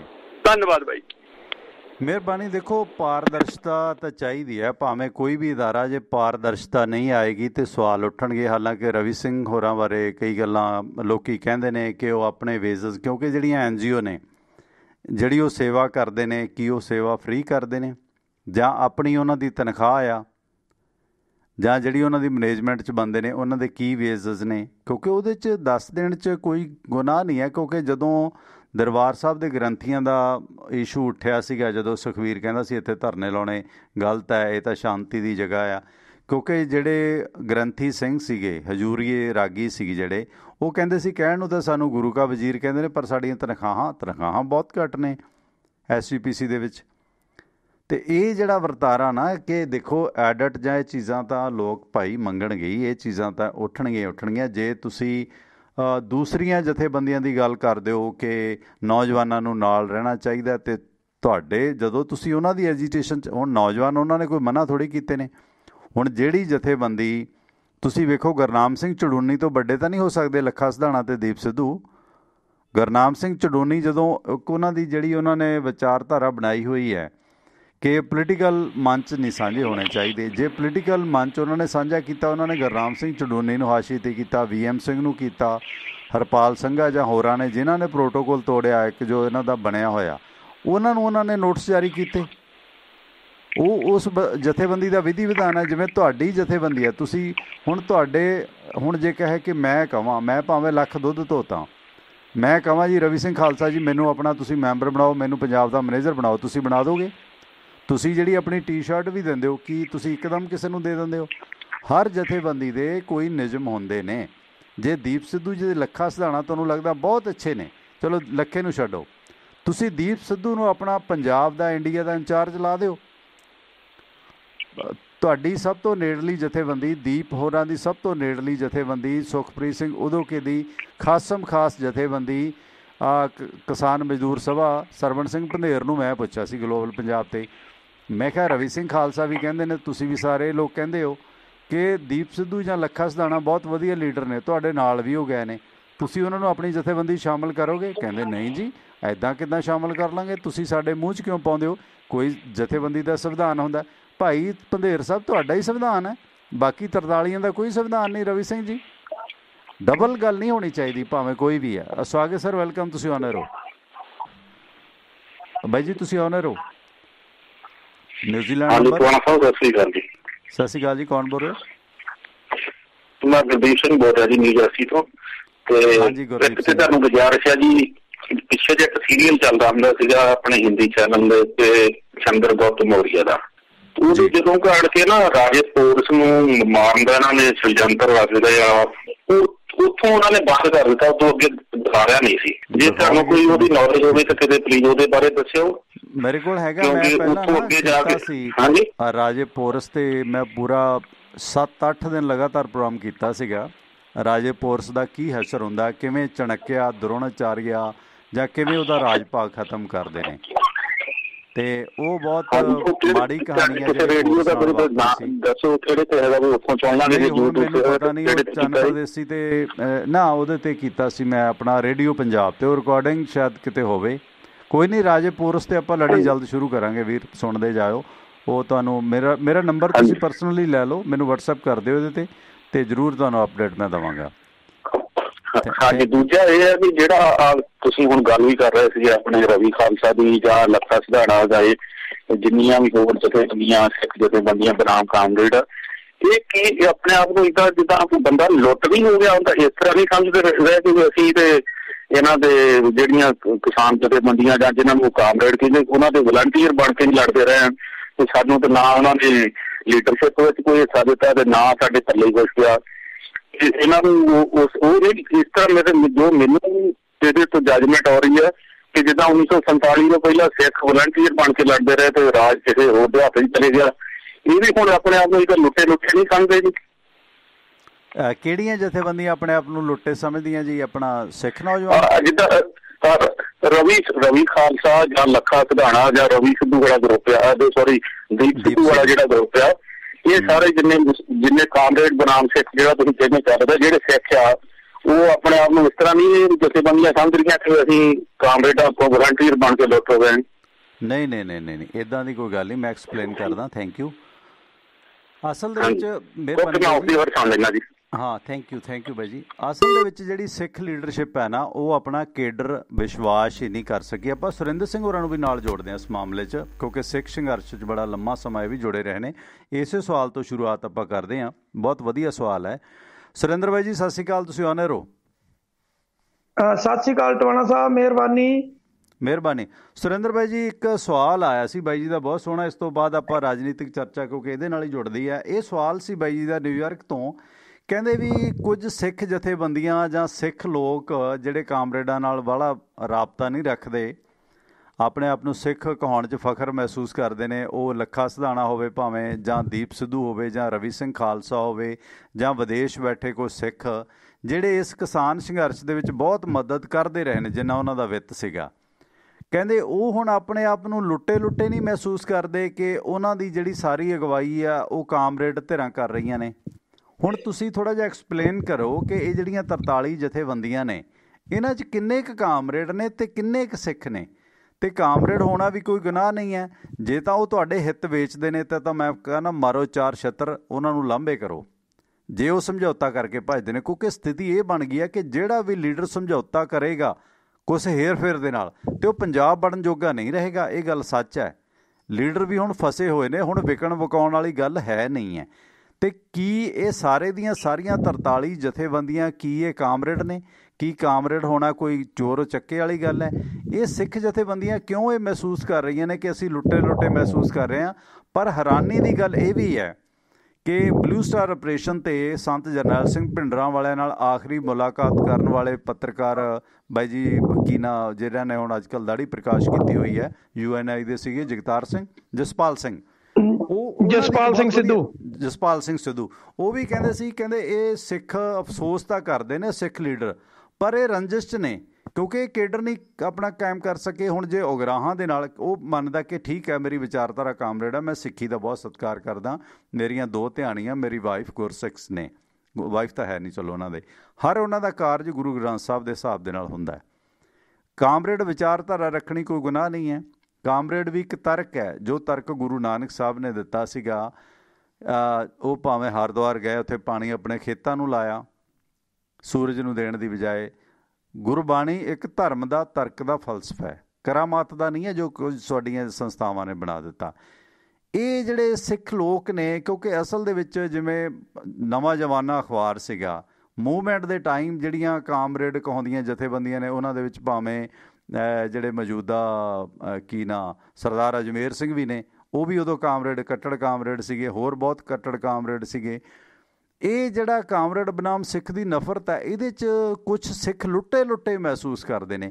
ਕੀ ਉਹ ਵਾਕਈ ਲੁੱਟੇ ਗਏ ਨੇ ਜਾਂ ਉਹਨਾਂ ਦੀ ਕੋਈ ਕਮਜ਼ੋਰੀ ਹੈ, ਜਾਂ ਇਹ ਕਾਮਰੇਡ ਉਹਨਾਂ ਨੂੰ ਵੇਚ ਜਾਣਗੇ? ਕਰੋ ਕਿ ਐਕਸਪਲੇਨ ਇੱਥੋਂ ਪਲੀਜ਼, ਕੰਟੀਨਿਊ।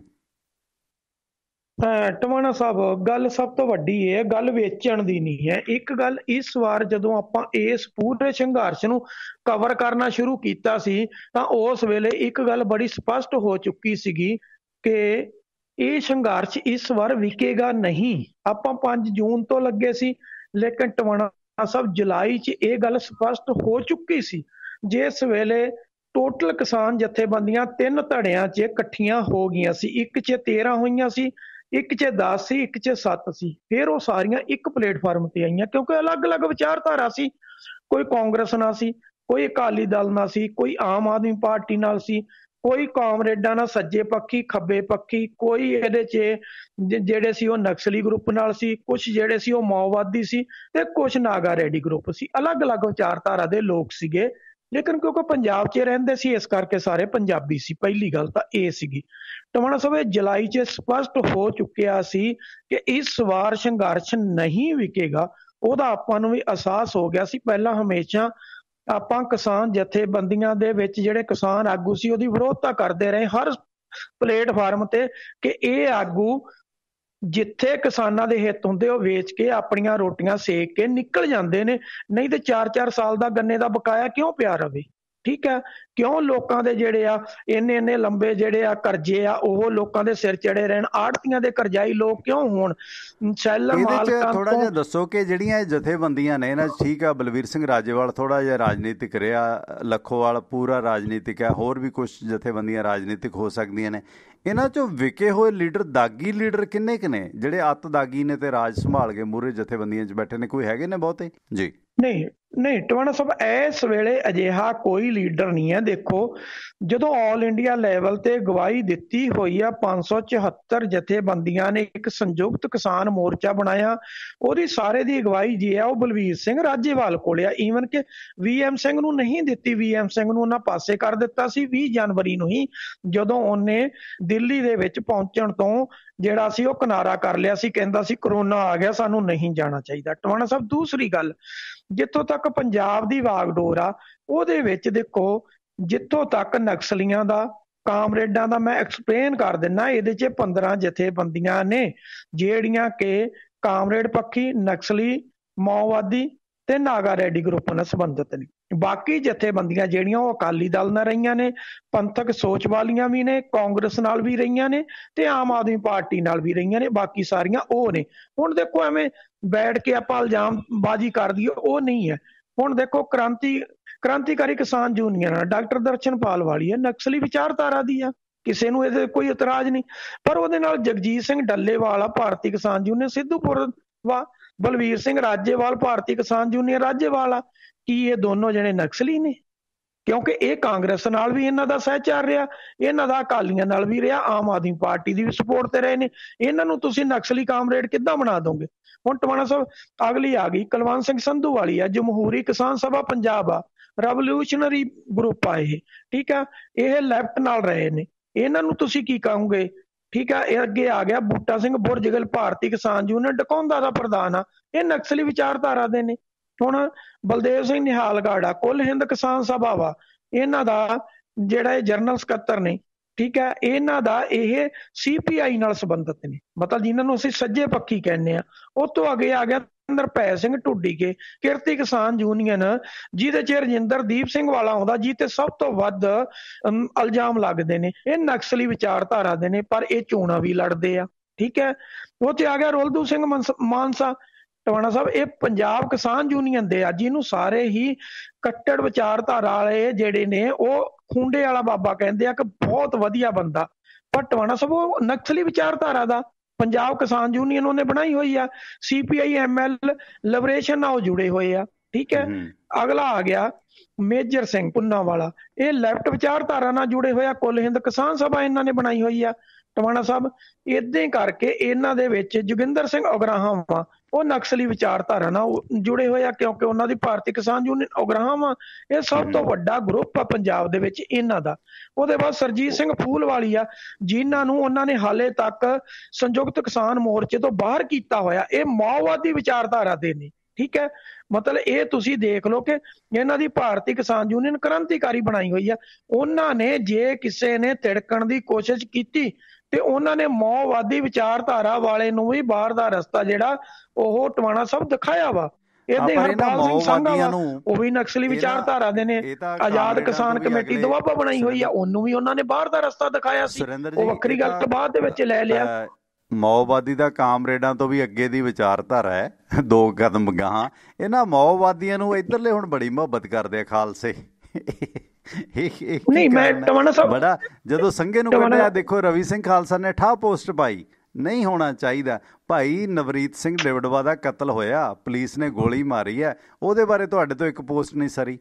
ਉਹ ਤਾਂ ਸਿੱਖ ਦਾ ਪੁੱਤਰ ਸੀ ਹਰਦੀਪ ਸਿੰਘ ਡਿਵਡਵੇ ਦਾ, ਉਹਦੇ ਬਾਰੇ ਕਿਉਂ ਨਹੀਂ? ਕਿਉਂਕਿ ਭਾਰਤ ਸਰਕਾਰ ਤੋਂ ਡਰ ਲੱਗਦਾ ਸੀ ਕਿ ਉਹ ਜਿਹੜੀ NGO ਹੈ ਇਹਨਾਂ ਦੇ ਜਾਂਚ ਖਾਤਿਆਂ 'ਚ ਬੜੀਆਂ ਚੀਜ਼ਾਂ ਨੇ।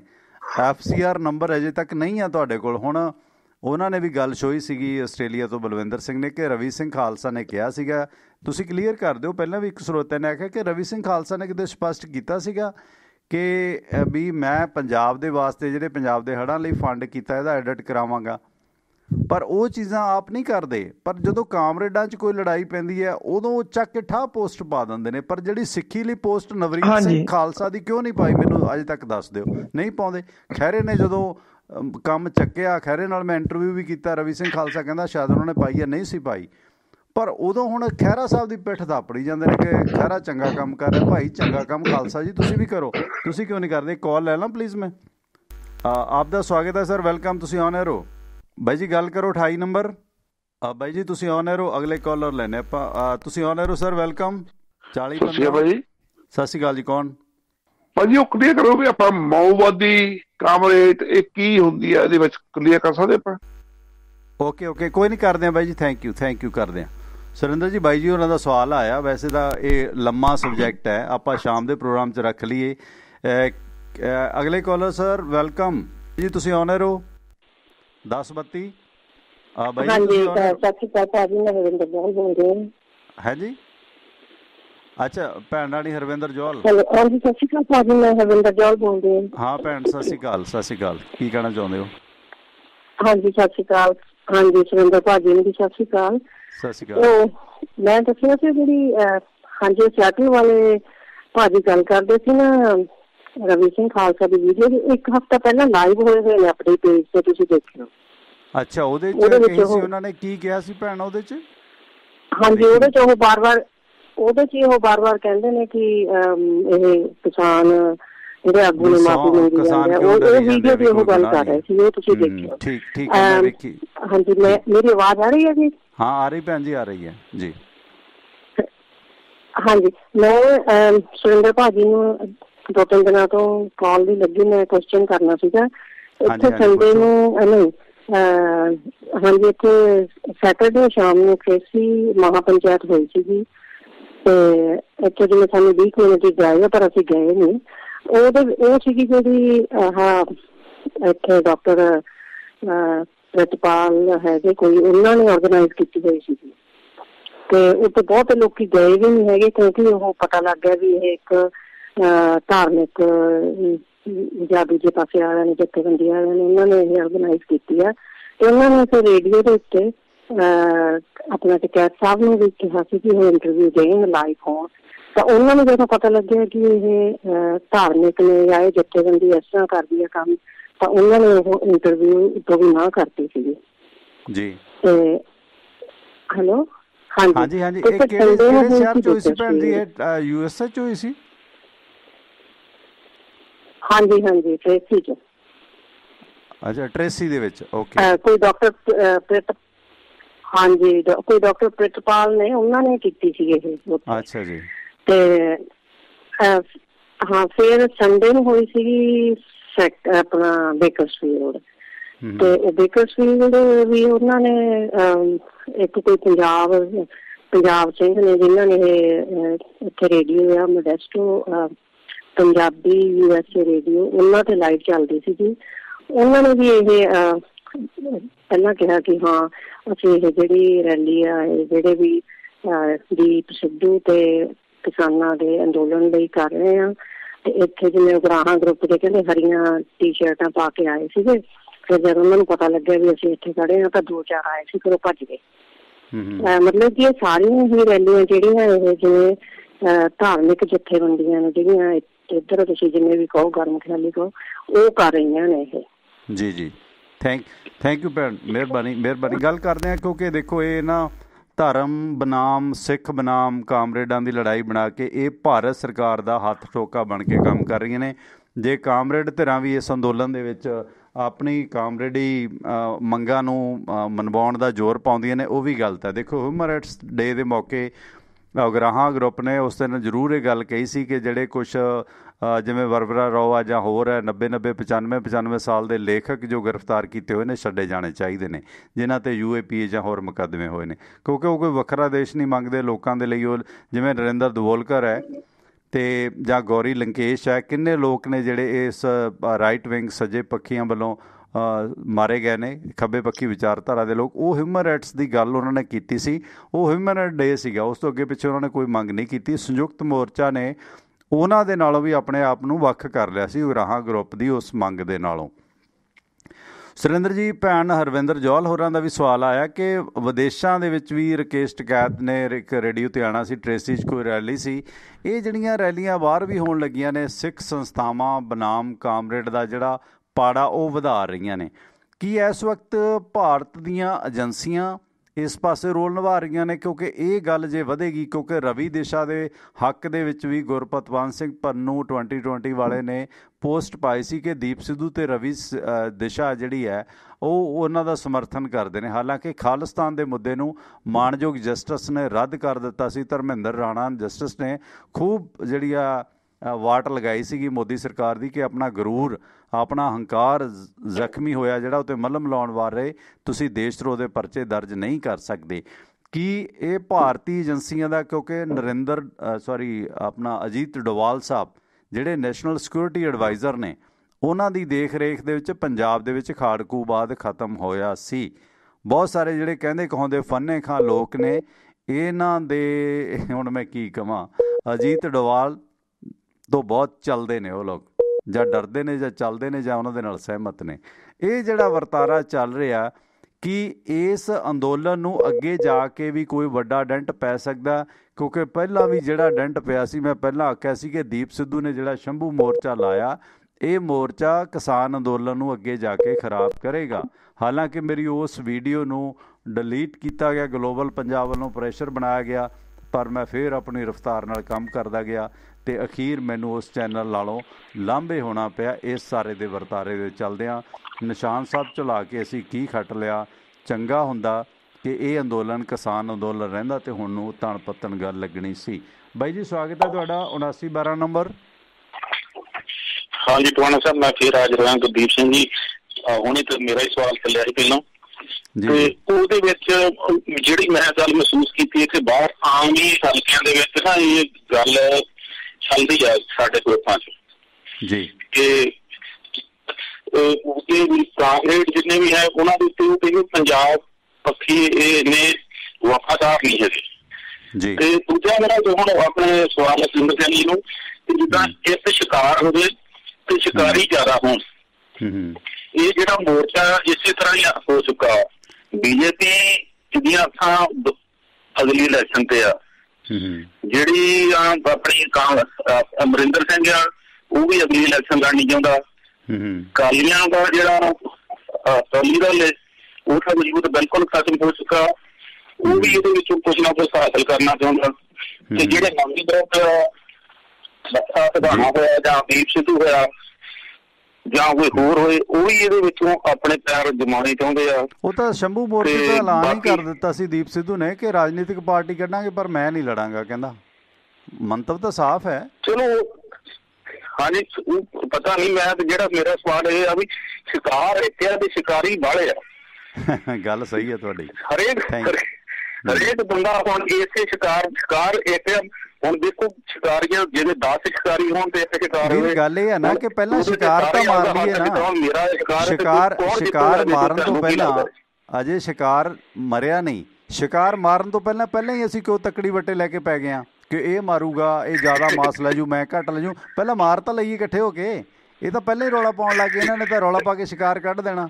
ਸ਼ਿਕਾਰ ਮੋਦੀ ਨੇ ਮਾਰ ਲੈਣਾ, ਅੰਬਾਨੀ ਨੇ ਮਾਰ ਲੈਣਾ। ਲੜਾਈ ਤੇ ਇਸੇ ਗੱਲ ਦੀ ਪਈ ਆ ਨਾ ਵੀ ਸ਼ਿਕਾਰ ਦੂਸਰੇ ਬੰਦੇ ਦੀਆਂ ਇੱਕ ਦੂਜੇ ਲੱਤਾਂ ਖਿੱਚਦੇ, ਕੋਈ ਸ਼ਿਕਾਰ ਤੱਕ ਪਹਿਲੋਂ ਅਸੀਂ ਪਹੁੰਚ ਜਾਈਏ, ਕਿਤੇ ਕਿਸਾਨ ਜਥੇਬੰਦੀਆਂ ਦਾ ਨਾ ਬਣ ਜਾਏ, ਜਾਂ ਹਰੇਕ ਬੰਦਾ ਕੁਝ ਕੱਢਣਾ ਚਾਹੁੰਦਾ। ਸੁਰਿੰਦਰ ਸਿੰਘ ਜੀ ਕੀ ਕਹਿਣਗੇ ਇਹਦੇ ਬਾਰੇ, ਇਹ ਗੱਲ ਕਿੱਥੋਂ ਤੱਕ ਜਾਊਗੀ ਤੇ ਕੌਣ ਇਹਦੇ ਵਿੱਚ ਮੋਰਚਾ ਮਾਰ ਜੂਗਾ ਜੀ? Thank you. ਗੱਲ ਤਾਂ ਇਹ ਹੈ ਕਿ ਦੇਖੋ ਸ਼ਿਕਾਰ ਸੁਰਿੰਦਰ ਸਿੰਘ ਜੀ ਕਹਿੰਦੇ ਇੱਕ ਹੈ ਤੇ ਸ਼ਿਕਾਰੀ ਕਈ ਨੇ, ਪਰ ਜਿਹੜੇ ਇੱਧਰ ਸ਼ਿਕਾਰੀ ਨੇ ਉਹ ਕਈ ਵਾਰੀ ਮੋਦੀ ਸਾਹਿਬ ਦੇ ਕਹੇ 'ਤੇ ਨਿਸ਼ਾਨਾ ਨਹੀਂ ਮਾਰਦੇ, ਰੌਲਾ ਪਾਉਂਦੇ ਨੇ ਕਿ ਆ ਗਿਆ ਓਏ ਫੜ ਲਓ ਏ, ਜਾਂ ਇਹ ਜ਼ਿਆਦਾ ਮਾਸ ਲੈ ਜਾਣਗੇ ਉਹ ਸ਼ਿਕਾਰ ਦਾ। ਇਸ ਰੌਲੇ 'ਚ ਮਾਮਲਾ ਇਹ ਹੈ ਕਿ ਇਹਨਾਂ ਦਾ ਸ਼ਿਕਾਰ ਨਿਕਲ ਕੇ ਰਿਲਾਇੰਸ ਦੇ ਦਰਾਂ 'ਚ ਜਾ ਵੜਨਾ। ਇਹ ਜਿਹੜਾ ਕਿਉਂ ਸਿੱਖ ਲੋਕ ਇਹ ਮਹਿਸੂਸ ਕਰਦੇ ਨੇ ਕਿ ਕਾਮਰੇਡਾਂ ਨੇ ਸਾਨੂੰ ਵੇਚ ਦੇਣਾ, ਹਾਲਾਂਕਿ ਜੇ ਸਮਝੌਤਾ ਨਹੀਂ ਹੁੰਦਾ ਜਾਂ ਸਮਝੌਤਾ ਹੁੰਦਾ ਤੁਹਾਨੂੰ ਪ੍ਰਵਾਨ ਨਹੀਂ, ਤੁਸੀਂ ਅੱਡ ਮੋਰਚਾ ਲਾ ਲਓ, ਹੈ ਨਾ, ਜਾਂ ਬਾਈਕਾਟ ਕਰ ਦਿਓ। ਜੀ ਕੰਟੀਨਿਊ ਪਲੀਜ਼, ਐਕਸਪਲੇਨ ਕਰੋ, ਮਸਲਾ ਵੱਡਾ ਹੈ। ਕੰਟੀਨਿਊ, ਮੈਂ ਕਾਲ ਨਹੀਂ ਲਵਾਂਗਾ। ਟਵਾਣਾ ਸਾਹਿਬ ਗੱਲ ਇਹ ਆ ਕਿ ਮੈਂ ਜਿੱਥੇ ਛੱਡਿਆ ਸੀ ਉੱਥੋਂ ਸ਼ੁਰੂ ਕਰਦਾ ਕਿ ਦੇਖੋ ਇਹਨਾਂ 'ਚ ਕਿੰਨੀਆਂ ਜਥੇਬੰਦੀਆਂ ਜਿਹੜੀਆਂ ਕੱਟੜ ਸਿੱਖ ਵਿਚਾਰਧਾਰਾ ਵਾਲੀਆਂ, ਚਾਹੇ ਉਹਨਾਂ 'ਚ ਬਲਦੇਵ ਸਿੰਘ ਸਿਰਸਾ ਹੋਵੇ, ਸਤਨਾਮ ਸਿੰਘ ਬਹਿਰੂ ਹੋਵੇ, ਬੂਟਾ ਸਿੰਘ ਸ਼ਾਦੀਪੁਰ ਹੋਵੇ, ਠੀਕ ਆ। ਮੈਂ ਬਹੁਤਾ ਡਿਟੇਲ 'ਚ ਨਹੀਂ ਜਾਂਦਾ। ਅਕਾਲੀ ਪੱਖੀ ਵੀ, ਕਾਂਗਰਸ ਪੱਖੀ ਵੀ, ਆਮ ਆਦਮੀ ਪੱਖੀ ਵੀ, ਸਾਰੀਆਂ ਵਿਚਾਰਧਾਰਾ ਨੇ। ਉਹ 'ਚ ਕਾਮਰੇਡ ਨੇ, ਨਕਸਲੀ ਨੇ, ਉਹਦੇ 'ਚ ਸੱਜੇ ਪੱਖੀ ਨੇ, ਖੱਬੇ ਪੱਖੀ ਨੇ, ਮਾਓਵਾਦੀ ਨੇ ਔਰ ਨਾਗਾ ਰੈਡੀ ਗਰੁੱਪ ਆ, ਸਾਰੇ ਨੇ। ਪਰ ਸਾਰਿਆਂ ਦੀ ਮਜਬੂਰੀ ਸੀ, ਇਹ ਜੁਲਾਈ 'ਚ ਮਜਬੂਰੀ ਬਣ ਗਈ ਸੀ। ਸਾਰਿਆਂ ਠਾਣ ਲਿਆ ਸੀ ਕਿ ਹੁਣ ਰਾਜਨੀਤੀ ਛੱਡੋ ਤੇ ਚੁੱਪ ਕਰਕੇ ਜਿਹੜੀ ਆਪਣੀ ਆਖਰੀ ਸਮਾਂ ਆ ਗਿਆ ਉਹਦੇ 'ਚ ਇਹ ਲੜਾਈ ਲੜ ਲਓ। ਉਹ ਇਹ ਫੈਸਲਾ ਕਰ ਗਿਆ ਸੀ। ਉਹਦੇ ਵਿੱਚ ਫਿਰ ਪੰਥਕ ਧਿਰਾਂ ਦੀ ਜਿਹੜੀ ਸ਼ਮੂਲੀਅਤ ਆ ਉਹ ਟਵਾਣਾ ਸਾਹਿਬ ਕਿੱਥੋਂ ਹੁੰਦੀ ਆ? ਸ਼ੰਭੂ ਜਿਹੜਾ ਧਰਨਾ ਲਾਇਆ ਗਿਆ ਸੀ ਦੀਪ ਸਿੱਧੂ ਵੱਲੋਂ, ਉਹਦੇ ਵੱਲੋਂ। ਪਹਿਲੀ ਗੱਲ, ਜਿਹੜੀਆਂ ਪੰਥਕ ਧਿਰਾਂ ਨੇ ਉਹ ਆਪਣੀ ਜ਼ਮੀਨ ਗਵਾ ਚੁੱਕੀਆਂ ਨੇ ਪੰਜਾਬ 'ਚ, ਇਹ ਸਮਝ ਲੈਣਾ ਚਾਹੀਦਾ। ਤੇ ਉਹ ਇਸ ਪੂਰੇ ਸੰਘਰਸ਼ ਦੇ ਵਿੱਚੋਂ ਆਪਣੀ ਜ਼ਮੀਨ ਤਲਾਸ਼ ਰਹੀਆਂ ਨੇ। ਉਹਨਾਂ ਨੂੰ 3 ਬਿੱਲਾਂ ਨਾਲ ਕੋਈ ਨਹੀਂ, 3 ਕਾਨੂੰਨ ਵਾਪਸ ਕਰਾਉਣ ਨਾਲ ਕੋਈ ਨਹੀਂ, ਜਿਹੜੇ 2 ਪ੍ਰੋਕਿਉਰਮੈਂਟ ਦਾ ਤੇ MSP ਦਾ ਕਾਨੂੰਨ ਨੂੰ ਇਹਨੂੰ ਅਮਲੀ ਕਾਨੂੰਨੀ ਜਾਮਾ ਪਹਿਨਾਉਣਾ, ਉਹਦਾ ਉਹਨਾਂ ਦਾ ਕੋਈ ਮਤਲਬ ਨਹੀਂ। ਉਹਨਾਂ ਨੂੰ ਆ ਵੀ ਸਾਡੀਆਂ ਰੋਟੀਆਂ ਕਿੱਥੋਂ ਚੱਲਦੀਆਂ ਨੇ। ਮਤਲਬ ਗੱਲ ਇਹ ਆ ਕਿ ਤੁਸੀਂ ਸ਼ਿਕਾਰੀ ਦੀ ਗੱਲ ਕੀਤੀ, ਸ਼ਿਕਾਰ ਵਾਲੇ ਤੇ ਭੱਜੇ ਫਿਰਦੇ, ਅਜੇ ਵੀ ਉਹ ਕਮਾਦ ਦੇ ਖੇਤ 'ਚ ਲੁਕਿਆ, ਚਰੀ ਦੇ ਖੇਤ 'ਚ ਲੁਕਿਆ, ਜੰਗਲ 'ਚ ਲੁਕਿਆ, ਕਿੱਥੇ ਸ਼ਿਕਾਰ ਆ ਉਹਨੂੰ ਮਾਰਨਾ। ਤੇ ਬਾਕੀ ਦੇ ਜਿਹੜੇ ਆ ਭਾਈ ਉਹ ਤੱਕੜੀ ਵੱਟਾ ਜੀਭ 'ਚ ਰੱਖ ਕੇ ਆ ਗਿਆ ਕਿ ਭਾਈ ਆਪਾਂ ਆਪਣਾ ਜਿਹੜਾ ਹਿੱਸੇ ਦਾ ਉਹ ਲੈ ਕੇ ਤੁਰਦੇ ਬਣੀਏ। ਟਵਾਣਾ ਸਾਹਿਬ ਇਹ ਵਾਜਬ ਨਹੀਂ, ਪਹਿਲੀ ਗੱਲ। ਦੂਸਰੀ ਗੱਲ, ਇੱਕ ਗੱਲ ਆਈ ਸੀ ਕਾਲਰ ਵੱਲੋਂ ਕਿ ਵਿਦੇਸ਼ਾਂ ਦੇ ਵਿੱਚ ਵੀ ਇਸ ਤਰ੍ਹਾਂ ਰੈਲੀਆਂ ਹੋਣ ਲੱਗ ਗਈਆਂ। ਉਹਦੇ 'ਚ ਕੀ ਸੀ? ਰਕੇਸ਼ ਟਕੈਤ ਨੂੰ ਲੈਣਾ ਸੀ। ਰਕੇਸ਼ ਟਕੈਤ ਨੇ ਮੌਕੇ ਤੇ ਜਵਾਬ ਦੇ ਦਿੱਤਾ। ਉਹਨਾਂ ਨੂੰ ਪਤਾ ਲੱਗ ਗਿਆ ਸੀ ਵੀ ਇਹ ਕਿਹੜੇ ਧੜੇ ਵੱਲੋਂ ਕੀਤੀ ਜਾ ਰਹੀ ਹੈ। ਟਵਾਣਾ ਸਾਹਿਬ ਇੱਕ ਨਿਊਯਾਰਕ ਤੋਂ 32-33 ਪੇਜ ਦਾ ਇੱਕ ਮੈਗਜ਼ੀਨ ਕੱਢਿਆ ਜਾ ਰਿਹਾ ਹਫ਼ਤਾਵਾਰੀ, ਉਹ ਜਿਹੜਾ ਉਹਨੂੰ ਕਹੀ ਹੈ ਅੰਮ੍ਰਿਤਸਰ ਟਾਈਮਸ, ਉਹਦਾ ਨਾਮ ਰੱਖਿਆ ਹੋਇਆ। ਉਹਦਾ ਸੰਪਾਦਕ ਕੌਣ ਆ? ਜਗਜੀਤ ਸਿੰਘ ਚੇਲਾ। ਤੇ ਜਗਜੀਤ ਸਿੰਘ ਚੇਲੇ ਦੇ ਅੱਗੇ ਉਹਦਾ ਸੰਪਾਦਕ ਜਿਹੜਾ ਉਹਦਾ ਦੂਸਰਾ ਇਸ ਵੇਲੇ ਕਰਤਾ ਧਰਤਾ ਉਹ ਕੌਣ ਆ? ਉਹ ਹੈ ਦਲਜੀਤ ਸਿੰਘ ਸਰਾਂ, ਜਿਹੜਾ ਪੰਜਾਬੀ ਟ੍ਰਿਬਿਊਨ 'ਚ ਹੁੰਦਾ ਸੀ। ਦਲਜੀਤ ਸਿੰਘ ਸਰਾਂ ਕੌਣ ਆ? ਅਜਮੇਰ ਸਿੰਘ, ਜਿਹਨੂੰ ਭੀਸ਼ਮ ਪਿਤਾਮਾ ਕਹਿੰਦੇ, ਕਦੀ ਨਕਸਲੀ ਮੂਵਮੈਂਟ ਦਾ ਬੇੜਾ ਜਿਹਨੇ ਗਰਕ ਕੀਤਾ, ਫਿਰ ਉਹਨੇ ਪੂਰੀ ਖਾੜਕੂ ਮੂਵਮੈਂਟ ਦਾ ਬੇੜਾ ਗਰਕ ਕਰਨ ਵਾਲਾ ਅਜਮੇਰ ਸਿੰਘ, ਉਹ ਉਹਦਾ ਨਜ਼ਦੀਕੀ ਰਿਸ਼ਤੇਦਾਰ ਆ। ਉਹਦੇ ਕਹਿਣ ਦੇ ਉੱਤੇ ਇਹ ਜਿਹੜਾ ਅੰਮ੍ਰਿਤਸਰ ਟਾਈਮ ਸੀ, ਇਹਦੇ ਵਿੱਚ ਦੀਪ ਸਿੱਧੂ ਤੇ ਲੱਖੇ ਸਿਧਾਣੇ ਨੂੰ ਪੂਰੀ ਦੀ ਪੂਰੀ ਜਿਹੜੀ ਕਿਸਾਨ ਅੰਦੋਲਨ ਸੀ ਉਹਦਾ ਹੀਰੋ ਬਣਾ ਕੇ ਪੇਸ਼ ਕੀਤਾ ਜਾਂਦਾ ਰਿਹਾ। ਮੇਰੇ ਕੋਲ ਉਹਦੀਆਂ ਸਾਰੀਆਂ ਕਾਪੀਆਂ ਮੌਜੂਦ ਪਈਆਂ ਨੇ। ਹੁਣ ਟਵਾਣਾ ਸਾਹਿਬ ਜਦੋਂ ਇਹਨਾਂ ਨੇ ਉਹ ਜਿਹੜਾ ਦੂਸਰਾ ਕੀ ਕਹਿੰਦੇ ਹੁੰਦੇ ਆ ਸੈਮੀਨਾਰ ਜਿਹੜਾ ਸੀਗਾ ਉਹਦਾ ਆਯੋਜਨ ਕੀਤਾ ਸੀ, ਉਹਦੇ 'ਚ ਫਿਰ ਬਲਦੇਵ ਸਿੰਘ ਸਿਰਸਾ ਸ਼ਾਮਲ ਹੋਇਆ ਸੀ। ਬਲਦੇਵ ਸਿੰਘ ਸਿਰਸੇ ਤੋਂ ਪਹਿਲਾਂ ਹਰਦੀਪ ਸਿੰਘ ਡਿਬਡਬਾ ਵੀ ਉਹਦੇ 'ਚ ਪੇਸ਼ ਹੋਇਆ ਸੀ। ਔਰ ਉਹਦੇ ਵਿੱਚ ਸ਼ਾਮਲ ਹੋਇਆ ਸੀ ਇੱਕ ਨਵਰੀਤ ਸਿੰਘ ਜਿਹੜਾ ਹਰਿਆਣੇ ਵਾਲਾ, ਜਿਹਨੇ ਪਹਿਲੇ ਦਿਨ ਉਸ ਵਾਟਰ ਕੈਨਨ ਦਾ ਮੂੰਹ ਜਿਹੜਾ ਸੀ ਉਹ ਮੋੜਿਆ ਸੀਗਾ। ਹੁਣ ਟਵਾਣਾ ਸਾਹਿਬ ਉਹਦੇ ਚ ਕੀ ਹੋਇਆ, ਪਹਿਲਾਂ ਤੱਕ ਸਾਰੇ ਬੁਲਾਰੇ ਠੀਕ ਬੋਲੇ, ਜਦੋਂ ਬਲਦੇਵ ਸਿੰਘ ਸਿਰਸਾ ਨੇ ਥੋੜੀ ਜੀ ਸਿੱਖੀ ਸੋਚ ਦੇ ਮੁਤਾਬਕ ਕਹਿਤਾ ਚਲੋ ਗਲਤੀਆਂ ਸਾਡੇ ਤੋਂ ਵੀ ਕੁਝ ਹੋਈਆਂ ਨੇ ਸ਼ੁਰੂ ਚ, ਇਹ ਗੱਲ ਕਹਿਤੀ, ਉਹਦੇ ਬਾਅਦ ਜਿਹੜਾ ਆਖਰੀ ਬੁਲਾਰਾ ਉਹਨਾਂ ਉੱਥੋਂ ਬੋਲਿਆ ਸੀ ਉਹਨੇ ਪੂਰੀ ਦੀ ਪੂਰੀ ਕਿਸਾਨ ਜਥੇਬੰਦੀਆਂ ਨੂੰ ਧੋ ਕੇ ਰੱਖ ਦਿੱਤਾ ਵੀ ਇਹ ਤਾਂ ਸਮੁੰਦਰ 'ਚ ਸੁੱਟਣ ਦੇ ਲਾਇਕ ਆ, ਇਹ ਸਾਰਾ ਗੰਦ ਆ, ਇਹਨਾਂ ਦੇ ਅੱਲੇ ਪੱਲੇ ਕੁਛ ਨਹੀਂ, ਜੋ ਕੁਛ ਵੀ ਉਹਦੇ ਵਿੱਚ ਕੁਫਰ ਤੋਲਣਾ ਸੀ ਉਹ ਤੋਲ ਦਿੱਤਾ। ਟਵਾਣਾ ਸਾਹਿਬ ਇਹ ਸਿਰਫ ਵਿਦੇਸ਼ਾਂ ਦੀ ਧਰਤੀ ਤੋਂ ਇਸ ਕਰਕੇ ਸ਼ੁਰੂ ਕੀਤਾ ਗਿਆ, ਜਿਸ ਤਰ੍ਹਾਂ ਕੇਂਦਰ ਦੀਆਂ ਏਜੰਸੀਆਂ ਨੇ, ਜਿਸ ਤਰ੍ਹਾਂ ਕੈਟਾਂ ਦੀ ਫੌਜ ਨੇ ਉੱਥੇ ਕਬਜ਼ਾ ਕੀਤਾ, ਉਹਦੇ ਥਰੂ ਇੱਕੋ ਇੱਕ ਚੱਲ ਰਿਹਾ ਕਿ ਕਿਸੇ ਨਾ ਕਿਸੇ ਤਰੀਕੇ ਕਰਕੇ ਇਹ ਪੂਰੇ ਕਿਸਾਨੀ ਅੰਦੋਲਨ ਨੂੰ ਜਿਹੜਾ ਇਹਦੇ ਚ ਦੁਬਾਰਾ ਮੂਵਮੈਂਟ ਕੱਢੀ ਜਾਵੇ ਤੇ ਮੂਵਮੈਂਟ ਦੇ ਵਿੱਚ ਪੰਜਾਬ ਦੀ ਜਵਾਨੀ ਜਿਹੜੀ ਉਹਦਾ ਸਾਰੇ ਦਾ ਘਾਣ ਕੀਤਾ ਜਾਵੇ। ਕੇਵਲ ਤੇ ਕੇਵਲ ਇਹਨਾਂ ਦਾ ਮਨੋਰਥ ਇਹ ਆ। ਟਵਾਣਾ ਸਾਹਿਬ ਜੇ ਏਡੇ ਹੀ ਇਹ ਕਿਸਾਨੀ ਅੰਦੋਲਨ ਲਈ ਸੇਰਦ ਨੇ, ਉੱਥੇ 300 ਪੰਪਾਂ ਦੇ ਮਾਲਕ ਬਣ ਕੇ ਬੈਠੇ ਆ, ਇੱਥੋਂ ਲੁੱਟਾਂ ਖੋਹਾਂ ਕਰਕੇ ਆਉਂਦੇ ਕਿਉਂ ਨਹੀਂ ਇੰਡੀਆ? ਆਉਣ ਆ ਕੇ ਸਮੇਤ ਪਰਿਵਾਰ ਲੜਾਈ ਲੜੋ, ਤੁਸੀਂ ਵੀ ਕਿਸਾਨਾਂ ਦੇ ਪੁੱਤ ਸੀ, ਕਿਉਂ ਚੱਡਿਆਂ 'ਚ ਪੂਛ ਲੈ ਕੇ ਭੱਜੇ ਹੋ? ਲੋਕਾਂ ਦੇ ਪੁੱਤ ਮਰਵਾ ਤੇ ਤੁਸੀਂ ਕਾਲੇ ਸ਼ੀਸ਼ਿਆਂ ਵਾਲੀਆਂ ਕਾਰਾਂ 'ਚ ਬਹਿ ਕੇ ਉੱਥੇ ਜਾ ਕੇ ਤੁਸੀਂ ਜਾ ਕੇ ਖਾਲਿਸਤਾਨ ਕਰਦੇ ਹੋ, ਕਿਉਂ ਨਹੀਂ ਆਉਂਦੇ? ਆਓ ਇੰਡੀਆ ਇੱਥੇ ਆ ਕੇ ਬੈਠੋਗਾ, ਬੈਠ ਕੇ ਤੁਹਾਨੂੰ ਪਤਾ ਲੱਗੇ। ਸੁਰਿੰਦਰ ਜੀ, ਜਿਹੜਾ ਸ਼ੰਕਾ ਨਾ ਗੁਰਜੀਤ ਸਿੰਘ ਹੋਰਾਂ ਦਾ ਵੀ ਸਵਾਲ ਸੀਗਾ, ਇੱਕ ਤਾਂ ਸਵਾਲ ਇਹ ਸੀ ਕਿ ਮਾਓਵਾਦੀਆਂ ਤੇ ਕਾਮਰੇਡਾਂ 'ਚ ਕੀ ਫਰਕ ਹੈ, CPM CPI ਮਾਓਵਾਦੀਆਂ ਦੇ ਵੀ ਦੋ ਧੜੇ ਨੇ, ਥੋੜ੍ਹਾ ਜਿਹਾ ਇਹਨਾਂ 'ਤੇ ਗੱਲ ਸ਼ਾਮ ਨੂੰ ਕਰੀਏ ਜਾਂ ਹੁਣ, ਕਿਉਂਕਿ ਵੱਡਾ ਵਿਸ਼ਾ ਹੈ। ਅਤੇ ਦੂਸਰਾ ਜਿਹੜਾ ਆਪਾਂ ਅੱਜ ਦੀ ਕਰੰਟ ਸਥਿਤੀ ਕਿ ਹੁਣ ਪੰਜਾਬ ਦੇ ਵਿੱਚ ਉਹ ਖਾਸ ਕਰਕੇ ਪੰਜਾਬ ਸਮੇਤ 5 ਸੂਬਿਆਂ ਦੇ ਜਿਹੜੇ ਲੋਕ ਨੇ ਉਹ ਜੇ ਦਿੱਲੀ ਜਾਂਦੇ ਨੇ ਤਾਂ ਉਹਨਾਂ ਨੂੰ ਆਪਣਾ ਕਰੋਨਾ ਨੈਗੇਟਿਵ ਦੀ ਜਿਹੜੀ ਰਿਪੋਰਟ ਹੈ ਉਹ ਲਿਜਾਣੀ ਹੋਏਗੀ ਕਿ ਉਹਨਾਂ ਨੂੰ ਕੋਈ ਕਰੋਨਾ ਨਹੀਂ ਹੈ, ਨਹੀਂ ਤਾਂ ਉਹਨਾਂ ਨੂੰ ਦਿੱਲੀ ਨਹੀਂ ਵੜਨ ਦਿੱਤਾ ਜਾਏਗਾ। ਇਹਦੇ ਬਾਰੇ ਲੱਖਾ ਭੁੱਲਰ ਬਾਈ NRI ਨੇ ਕਹਿੰਦੇ ਆਪਣੀ ਗੱਡੀ 'ਤੇ ਜਾਣ ਵਾਲਿਆਂ ਲਈ ਸ਼ਾਇਦ ਇਹ ਟੈਸਟ ਜ਼ਰੂਰੀ ਨਹੀਂ ਹੈ। ਸੋ ਦਿੱਲੀ ਜਾਣ ਵਾਸਤੇ ਜੇ ਆਪਣੀ ਗੱਡੀ 'ਤੇ ਵੀ ਨਹੀਂ ਹੈ, ਜਿਹੜਾ ਕੋਈ ਬੱਸ 'ਚ ਜਾਂਦਾ ਜਾਂ ਵੈਸੇ ਜਾਂਦਾ, ਕੀ ਇਹ ਕਿਸਾਨ ਅੰਦੋਲਨ ਦੇ ਵਿੱਚ ਜਾਣ ਵਾਲਿਆਂ ਨੂੰ ਰੋਕਣ ਵਾਸਤੇ ਜੁਗਾੜ ਨਹੀਂ ਹੈ? ਕੀ ਦਿੱਲੀ ਕੋਈ ਦੂਜਾ ਕੰਟਰੀ ਹੋ ਗਿਆ? ਦਿੱਲੀ ਜਾਣ ਵਾਸਤੇ ਕੀ ਦਿੱਲੀ ਦੇ ਵਿੱਚ ਕਰੋਨਾ ਨਹੀਂ ਹੈ? ਦਿੱਲੀ ਜਾਣ ਵਾਸਤੇ ਇਹ 5 ਸੂਬਿਆਂ ਦੇ ਲੋਕਾਂ ਦੇ ਉੱਤੇ ਸ਼ਰਤ ਕਿਉਂ ਕਰੋਨਾ ਟੈਸਟ ਦੀ? ਅਤੇ ਕਪਤਾਨ ਸਾਹਿਬ ਵੀ ਕਰੋਨਾ ਦਾ ਰਾਗ ਜ਼ਿਆਦਾ ਹੀ ਲਾਪਣ ਲੱਗੇ ਨੇ। ਪਹਿਲਾਂ ਸਕੂਲ ਖੋਲ੍ਹ ਦਿੱਤੇ ਬਿਨਾਂ ਲੋੜ ਤੋਂ, ਹੁਣ ਇਹ ਜਿਹੜਾ ਕਿ ਲੋਕ ਇੱਥੋਂ ਇਕੱਠੇ ਹੋ ਕੇ ਪੰਜਾਬ ਤੋਂ ਦਿੱਲੀ ਨੂੰ ਜਾ ਰਹੇ ਨੇ, ਹੁਣ ਇੱਥੇ ਜਿਹੜਾ ਕਰੋਨਾ ਦਾ ਰੌਲਾ ਪਵਾ ਦਿੱਤਾ। ਕੀ ਹੈ ਕਰੋਨਾ ਦੀ ਗੇਮ ਕਿਸਾਨ ਅੰਦੋਲਨ 'ਤੇ, ਅਤੇ ਕਿਸਾਨ ਅੰਦੋਲਨ ਦੀ ਕੀ ਚਰਚਾ ਹੈ?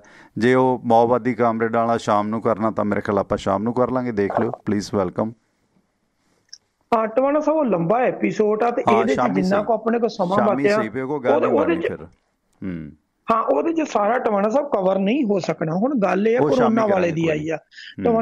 ਟਵਾਣਾ ਸਾਹਿਬ ਦੋ ਤਿੰਨ ਇਸ਼ੂ ਇਹਦੇ 'ਚ ਲਵਾਂਗਾ। ਇੱਕ ਕਰੋਨਾ, ਦੇਖੋ ਸੱਜੀ ਜੇਬ ਦੇ ਵਿੱਚ ਕਰੋਨਾ ਭਾਈ ਬੈਠੇ ਆ ਮੋਦੀ ਸਾਹਿਬ ਤੇ ਕੈਪਟਨ ਸਾਹਿਬ। ਜਦੋਂ ਦਿਲ ਕਰਦਾ ਦੋਨੋਂ ਜਣੇ ਇੱਕ ਤੋਂ ਇੱਕ ਪਹਿਲਾਂ ਜਿਹੜੇ ਆ ਕਰੋਨਾ ਕੱਢ ਕੇ ਬਾਹਰ ਰੱਖ ਦਿੰਦੇ ਆ। ਤੇ ਮੋਦੀ ਸਾਹਿਬ ਦੀ ਦੂਜੀ ਜੇਬ ਦੇ ਵਿੱਚ ਮਾਓਵਾਦੀ ਵੀ ਆ, ਉਹਦੇ 'ਚ ਨਾਗਾ ਰੈਡੀ ਗਰੁੱਪ ਵੀ ਆ, ਉਹਦੇ ਵਿੱਚ ਨਕਸਲੀ ਵੀ ਆ, ਉਹਦੇ 'ਚ ਸੱਜੇ ਪੱਖੀ ਤੇ ਖੱਬੇ ਪੱਖੀ ਵੀ ਆ, ਤੇ ਉਹਦੇ 'ਚ ਖਾਲਿਸਤਾਨੀ ਵੀ ਆ, ਉਹ 'ਚ ਅੱਤਵਾਦੀ ਵੀ ਆ, ਤੇ ਉਹ 'ਚ ਵੱਖਵਾਦੀ ਵੀ ਆ, ਸਾਰਾ ਕੁਛ ਆ। ਪਰ ਜੋ ਉਹਨਾਂ ਨੂੰ ਸ਼ੂਟ ਕਰਦਾ ਉਹ ਦੁੱਧ ਧੋਤਾ ਤੇ ਬਾਕੀ ਸਾਰੇ ਦੇਸ਼ ਧਰੋਈ ਨੇ। ਠੀਕ ਹੈ। ਇਸ ਵੇਲੇ ਤਾਂ ਉਹਨਾਂ ਨੇ ਸਭ ਹੱਦਾਂ ਟੱਪਤੀਆਂ। ਚਲੋ ਸਿੱਖ ਤਾਂ ਸਾਰੇ ਭਾਈ ਦੇਸ਼ ਵਿਰੋਧੀ ਸੀ, ਇਹ ਤੇ ਸਾਰੇ ਖਾਲਿਸਤਾਨੀ ਸੀ। ਦਿਸ਼ਾ ਰਵੀ ਕੀ ਸੀਗੀ? ਸ਼ਰਮ ਆਉਣੀ ਚਾਹੀਦੀ ਹੈ ਟਵਾਣਾ ਸਾਹਿਬ ਇਹਨਾਂ ਲੋਕਾਂ ਨੂੰ ਕਿ ਹੁਣ ਜੋ ਕੁਛ ਦਿੱਲੀ ਕੋਰਟ ਨੇ ਨੋਤ ਦੇ ਜੱਜ ਧਰਮਿੰਦਰ ਰਾਣਾ ਨੇ ਜਿਹੜੀ ਟਿੱਪਣੀ ਕੀਤੀ ਆ, ਤੇ ਜੇ ਉਹ ਕਿਤੇ ਨਾ ਕਿਤੇ ਉਹਦੇ ਤੇ ਮਾੜੀ ਮੋਟੀ ਅਣਖ ਇੱਜ਼ਤ ਜਿਹੜੀ ਆ ਉਹ ਇਹਨਾਂ ਨੂੰ ਹੋਵੇ ਤੇ ਇਹਨਾਂ ਨੂੰ ਡੁੱਬ ਕੇ ਮਰ ਜਾਣਾ ਚਾਹੀਦਾ। ਕਿ ਤੁਸੀਂ ਇੱਕ ਨੌਜਵਾਨ ਲੜਕੀ ਆ, ਉਹਨੂੰ ਲਿਆ ਕੇ ਤੁਸੀਂ ਬਗੈਰ ਗੱਲ ਤੋਂ ਜਲੀਲ ਕੀਤਾ, ਤੇ ਜਲੀਲ ਕਰਨ ਦੇ ਬਾਅਦ ਤੁਹਾਡੇ ਪੱਲੇ ਕੀ ਪਿਆ? ਤੇ ਕੋਰਟ ਨੇ ਤੁਹਾਡੇ ਨਾਲ ਕੀ ਕੁਛ ਟਿੱਪਣੀਆਂ ਕੀਤੀਆਂ? ਟਵਾਣਾ ਸਾਹਿਬ ਕੋਰਟ ਹੀ ਆ ਜਿਹਨੇ ਸਾਨੂੰ ਬਹੁਤ ਕੁਝ ਕਢਵਾ ਕੇ ਦੇ ਦਿੱਤਾ। ਟਵਾਣਾ ਸਾਹਿਬ ਹੁਣ ਤੱਕ ਸਾਨੂੰ ਕਲੀਅਰ ਨਹੀਂ ਸੀ ਹੋ ਰਿਹਾ ਕਿ ਦਿੱਲੀ ਦੇ ਵਿੱਚ ਹੁਣ ਤੱਕ ਸਾਡੇ ਨਾਲ ਕੀ ਕੁਛ ਵਾਪਰਿਆ, 26 ਜਨਵਰੀ ਨੂੰ ਕੀ ਕੁਛ ਵਾਪਰਿਆ, ਕੀ ਕੁਛ ਨਹੀਂ। ਸਾਨੂੰ ਆ ਰਿਹਾ ਸੀ ਕਿ 32 ਨੌਜਵਾਨ ਪਹਿਲਾਂ ਫੜੇ ਨੇ, 38 ਫੜੇ ਆ, 40 ਫੜੇ ਆ, ਕੀ ਆ। ਟਵਾਣਾ ਸਾਹਿਬ ਹੁਣ ਫਿਗਰ ਹੌਲੀ ਹੌਲੀ ਕਲੀਅਰ ਹੁੰਦੀ ਜਾ ਰਹੀ ਕਿ ਜਿਹੜੇ ਲਾਲ ਕਿਲੇ ਤੇ ਜਾਣ ਵਾਲੇ ਸੀ ਉਹ ਕਿੰਨੇ ਪਕੜੇ ਨੇ, ਜਿਹੜੇ ਬਾਕੀ ਨੇ ਉਹ ਕਿੰਨੇ ਪਕੜੇ ਨੇ। ਹੁਣ ਇਹਨਾਂ ਨੇ ਹਾਈ ਕੋਰਟ ਦੇ ਵਿੱਚ ਜਾ ਕੇ ਦਿੱਲੀ ਇੱਕ ਐਫੀਡੇਵਿਟ ਦੇ ਦਿੱਤਾ। ਉਹਨਾਂ ਨੇ ਇਹਨਾਂ ਕਹਿਤਾ ਵੀ ਅਸੀਂ ਹੁਣ ਤੱਕ ਕੁੱਲ ਲਾਲ ਕਿਲੇ ਮਾਮਲੇ 'ਚ 19 ਵਿਅਕਤੀਆਂ ਨੂੰ ਗ੍ਰਿਫਤਾਰ ਕੀਤਾ, ਜਦੋਂ ਕਿ ਆਪਣੇ ਕੋਲ ਜਿਹੜੀ ਪਿਕਚਰ ਆ ਰਹੀ ਸੀ ਉਹ ਆ ਰਹੀ ਸੀ ਵੀ 5 ਵਿਅਕਤੀ ਇਹਨਾਂ ਨੇ ਪਕੜੇ ਸੀਗੇ, ਜਿਨ੍ਹਾਂ ਦੇ ਵਿੱਚ ਦੀਪ ਸਿੱਧੂ ਸੀਗੇ, ਉਹਨਾਂ ਦੇ ਵਿੱਚ ਨਾਲ ਹੀ ਇਕਬਾਲ ਸਿੰਘ ਸੀ, ਮਨਜਿੰਦਰ ਸਿੰਘ ਸੀ, ਜਸਪ੍ਰੀਤ ਸਿੰਘ ਸੀ, ਮਹਿੰਦਰ ਸਿੰਘ ਤੇ ਮਨਦੀਪ ਸਿੰਘ, 2 ਜਿਹੜੇ ਜੰਮੂ ਤੋਂ ਪਕੜ ਕੇ ਲਿਆਂਦੇ ਸੀ। ਪਰ ਹੁਣ ਕਲੀਅਰ ਹੋ ਗਿਆ ਕਿ ਉਹਦੇ 'ਚ ਹੁਣ ਤੱਕ 19 ਵਿਅਕਤੀ ਇਹਨਾਂ ਨੇ ਗ੍ਰਿਫਤਾਰ ਕਰ ਲਏ ਨੇ। ਲਾਲ ਕਿਲੇ ਦੇ ਨਾਲ ਸੰਬੰਧਿਤ 25 FIR ਜਿਹੜੀਆਂ ਉਹ ਦਰਜ ਹੋਈਆਂ ਨੇ। ਹੁਣ ਟਵਾਣਾ ਸਾਹਿਬ ਇਹਦੇ 'ਚ ਵੱਡੀ ਗੱਲ ਇਹ ਆ ਕਿ ਇਹਦੇ ਵਿੱਚ ਤਕਰੀਬਨ ਇਹਨਾਂ ਨੇ ਜਿਹੜਾ ਹੁਣ ਤੱਕ ਲਿਆ ਕੇ ਉਹਦੇ 'ਚ 50 ਲੋਕ ਜਿਹੜੇ ਉਹਨਾਂ ਨੂੰ ਅਜੇ ਇਹਨਾਂ ਨੇ ਹਿਰਾਸਤ 'ਚ ਰੱਖਿਆ ਹੋਇਆ। ਉਹ 50 ਲੋਕ ਇਹਨਾਂ ਕੋਲ ਹਿਰਾਸਤ 'ਚ ਆ। ਉਹਨਾਂ 'ਚੋਂ ਕਿਹਦੀ ਇਨਵੋਲਵਮੈਂਟ ਆ, ਕਿਹਦੀ ਗ੍ਰਿਫਤਾਰੀ ਪਾਉਣੀ, ਉਹ ਬਾਅਦ ਦੀ ਗੱਲ ਆ। ਪਰ ਇੱਕ ਗੱਲ ਕਲੀਅਰ ਹੋ ਗਈ ਟਵਾਣਾ ਸਾਹਿਬ ਕਿ ਜਿਹੜੇ 19 ਵਿਅਕਤੀ ਹੁਣ ਤੱਕ ਗ੍ਰਿਫਤਾਰ ਹੋਏ ਨੇ, 5 ਦੀ ਪਿਕਚਰ ਆਪਣੇ ਕੋਲ ਆ। ਬਾਕੀ ਜਿਹੜੇ 14 ਬੰਦੇ ਨੇ ਉਹ ਉਦੋਂ ਲਾਲ ਕਿਲੇ ਦੀ ਤੀਸਰੀ ਮੰਜ਼ਿਲ ਤੋਂ ਗ੍ਰਿਫਤਾਰ ਕੀਤੇ ਗਏ ਨੇ। ਹੁਣ ਇਹ ਹਾਈ ਕੋਰਟ 'ਚ ਐਫੀਡੈਵਿਟ ਹੋਣ ਨਾਲ ਕਲੀਅਰ ਹੋ ਗਿਆ। ਜਿਹੜੇ 152 ਦੇ ਲਗਭਗ ਬਾਕੀ ਕਿਸਾਨ ਪਕੜੇ ਨੇ ਉਹ ਨੇ ਜਿਹੜੇ 26 ਜਨਵਰੀ ਵਾਲੀ ਪਰੇਡ 'ਚ ਰੂਟ ਭੁੱਲ ਕੇ ਦਿੱਲੀ ਦੇ ਵਿੱਚ ਐਂਟਰ ਹੋ ਗਏ ਸੀ। ਉਹ 152 ਇਸ ਤੋਂ ਅਲੱਗ ਨੇ, ਜਿਹਦੇ 'ਚੋਂ ਤਕਰੀਬਨ ਅੱਜ ਸ਼ਾਮ ਤੱਕ 70 ਤੋਂ 75 ਤੱਕ ਕਿਸਾਨ ਜਿਹੜੇ ਉਹ ਬਾਹਰ ਆ ਜਾਣਗੇ ਤੇ ਬਾਕੀ ਜਿਹੜੇ ਆਉਣ ਵਾਲੇ ਦਿਨਾਂ 'ਚ ਆਉਣਗੇ। ਮਤਲਬ ਹੁਣ ਹੌਲੀ ਹੌਲੀ ਪਿਕਚਰ ਜਿਹੜੀ ਉਹ ਟਵਾਣਾ ਸਾਹਿਬ ਸਾਹਮਣੇ ਜਿਹੜੀ ਉਹ ਕਲੀਅਰ ਆਉਂਦੀ ਜਾ ਰਹੀ ਆ। ਸੁਰਿੰਦਰ ਜੀ, ਇਸ ਵਕਤ ਆਪਣੇ ਨਾਲ ਮਨਜੀਤ ਸਿੰਘ ਬੈਦਵਾਨ ਲਾਈਨ ਤੇ ਜੁੜੇ ਨੇ। ਬੈਦਵਾਨ ਸਾਹਿਬ, ਕੀ ਗੱਲ ਕਰਨੀ ਚਾਹੁੰਦਾ ਹੈ? ਤੁਸੀਂ ਆਨ 에ਅਰ ਹੋ ਬੈਦਵਾਨ ਜੀ। ਸਤਿ ਸ਼੍ਰੀ ਅਕਾਲ ਟਵਾਣਾ ਸਾਹਿਬ ਤੇ ਸਤਿ ਸ਼੍ਰੀ ਅਕਾਲ ਸੁਰਿੰਦਰ ਭਾਜੀ ਜੀ। ਸਤਿ ਸ਼੍ਰੀ ਅਕਾਲ ਤੇ ਭਾਜੀ, ਮੈਂ ਤਾਂ ਇਹ ਗੱਲ ਕਰਨਾ ਚਾਹੁੰਦਾ ਸੀ, ਇਹ ਕਰੋਨਾ ਦਾ ਫੇਰ ਦੁਬਾਰਾ ਇਹ ਹਵਾ ਠਾਲ ਰਹੇ ਨੇ, ਜਿੱਦਾਂ ਕੈਪਟਨ ਸਾਹਿਬ ਵੀ ਕਹਿ ਰਹੇ ਨੇ। ਜਦੋਂ ਭਾਜੀ ਵੈਕਸੀਨ ਹੀ ਆ ਗਈ ਤੇ ਉਹਦਾ ਵੈਕਸੀਨ ਦਾ ਫਿਰ ਉਹਦਾ ਫਾਇਦਾ ਕੀ ਹੋਇਆ ਨਾ? ਐਵੇਂ ਲੋਕਾਂ ਨੂੰ, ਮੈਨੂੰ ਇਹ ਲੱਗ ਰਿਹਾ ਵੀ ਲੋਕਾਂ ਨੂੰ ਅੰਦੋਲਨ ਤੋਂ ਖਦੇੜਨ ਦੀ ਇੱਕ ਸਾਜ਼ਿਸ਼ ਹੀ ਨਾ ਹੋਵੇ ਕੁਛ ਏਦਾਂ ਦਾ ਨਾ। ਬਿਲਕੁਲ ਬਿਲਕੁਲ ਬਿਲਕੁਲ। ਦੇਖੋ, ਕਰੋਨਾ ਜਦੋਂ ਇੰਨਾ ਜ਼ਿਆਦਾ ਕਰੋਨਾ ਸੀ ਕਿ ਉਦੋਂ ਦਿੱਲੀ ਜਾਣ ਤੋਂ ਕਿਸੇ ਨੂੰ ਟੈਸਟ ਦੀ ਲੋੜ ਸੀਗੀ। ਜਦੋਂ ਉਦੋਂ ਨਹੀਂ ਸੀ ਤਾਂ ਹੁਣ ਕਿਹੜਾ ਦਿੱਲੀ ਦੁੱਧ ਧੋਤੀ ਹੋ ਗਈ ਆ? ਐਡੇ ਐਡੇ ਗੰਦ ਦੇ ਪਹਾੜ ਨੇ ਉੱਥੇ, ਇੰਨੀਆਂ ਬਿਮਾਰੀਆਂ ਨੇ, ਇੰਨਾ ਲਾਅ ਐਂਡ ਆਰਡਰ ਦੀ ਸਥਿਤੀ ਮਾੜੀ ਹੈ। ਜੇ ਤਾਂ ਹੋਵੇ ਵੀ ਸਵਰਗ ਵਰਗਾ ਮੁਲਕ ਹੈ ਭਾਈ, ਤੁਹਾਡੇ ਆਉਣ ਨਾਲ ਸਾਨੂੰ ਦਿੱਲੀ ਵਾਲਿਆਂ ਨੂੰ ਬਿਮਾਰੀ ਲੱਗ ਜੂ। ਮਤਲਬ ਡਰਾਮਾ ਹੈ ਯਾਰ, ਸ਼ਰੇਆਮ। ਆਖੇ ਦਿੱਲੀ ਆਉਣ ਵਾਸਤੇ ਟੈਸਟ ਜ਼ਰੂਰੀ ਹੈ। ਦੱਸੋ ਸਾਡੇ ਕੀ ਪੌਂ ਪਈ ਹੈ ਨਾ? ਨਾਲੇ ਟਵਾਣਾ ਸਾਹਿਬ, ਜਦੋਂ ਵੈਕਸੀਨ ਹੀ ਆ ਗਈ ਹੈ, ਵੈਕਸੀਨ ਤੇ ਇੰਨਾ ਪੈਸਾ ਖਰਚ ਹੋਇਆ, ਨਾਲੇ ਕਈ ਮੀਡੀਆ ਦਾ ਇੰਨਾ ਢੰਡੋਰਾ ਪਿੱਟਿਆ ਜਾ ਰਿਹਾ, ਇੰਨੀ ਕਾਮਯਾਬ ਹੈ ਫਿਰ ਡਰ ਕਰਦਾ। ਜੀ ਜੀ ਜੀ, ਥੈਂਕ ਯੂ, ਮਿਹਰਬਾਨੀ। ਦੂਜੇ ਬੰਨੇ ਬੰਗਾਲ 'ਚ ਵੇਖੋ ਕਿ ਤੁਸੀਂ ਕਿਵੇਂ ਹੇੜਾਂ ਦੀਆਂ ਹੇੜਾਂ ਤੁਰੀਆਂ ਫਿਰਦੀਆਂ ਨੇ। ਉੱਥੇ ਕੀ ਉਹਨਾਂ ਨੂੰ ਕਰੋਨਾ ਨਹੀਂ ਹੁੰਦਾ? ਜੀ ਸੁਰਿੰਦਰ ਬਾਈ ਜੀ, ਹੋਰ ਕੀ ਆਖਰ ਦੇ ਵਿੱਚ ਇਹ ਮਤਲਬ ਗੇਮ ਸਾਰੀ ਫਿਰ ਕਰੋਨਾ ਦੀ ਜਿਹੜੀ ਆ ਕਿਸਾਨ ਅੰਦੋਲਨ ਨਾਲ ਹੀ ਜੁੜਦੀ ਹੈ? ਕਪਤਾਨ ਸਾਹਿਬ ਦੀਆਂ ਵੀ ਆਪਣੀਆਂ ਮਜਬੂਰੀਆਂ ਨੇ। ਕਪਤਾਨ ਸਾਹਿਬ ਨੇ ਗੱਫੇ ਖੋਲ੍ਹ ਦਿੱਤੇ ਨੇ ਕਿ ਗਰੀਬਾਂ ਲਈ ਘਰ ਬਣੂਗਾ। ਜਿਹੜੇ 10 ਸਾਲ ਤੋਂ ਪੰਜਾਬ ਰਹਿੰਦੇ ਨੇ ਜਾਣੀ ਉਹਨਾਂ ਨੂੰ ਵੀ ਛੋਟ, ਜਾਣੀ ਕਿ ਜਿਹੜੀਆਂ ਪ੍ਰਵਾਸੀਆਂ ਦੀਆਂ ਵੋਟਾਂ ਨੇ ਨਾ, ਯੂਪੀ ਬਿਹਾਰ ਵਾਲਿਆਂ ਦੀਆਂ, ਉਹਨਾਂ ਨੂੰ ਵੋਟ ਬੈਂਕ 'ਚ ਬਦਲਣ ਦੀ ਇੱਕ ਕਵਾਇਦ ਹੈ ਕਿ ਘਰ ਬਣਾ ਕੇ ਦੇਵਾਂਗੇ ਬਲਾ ਬਲਾ।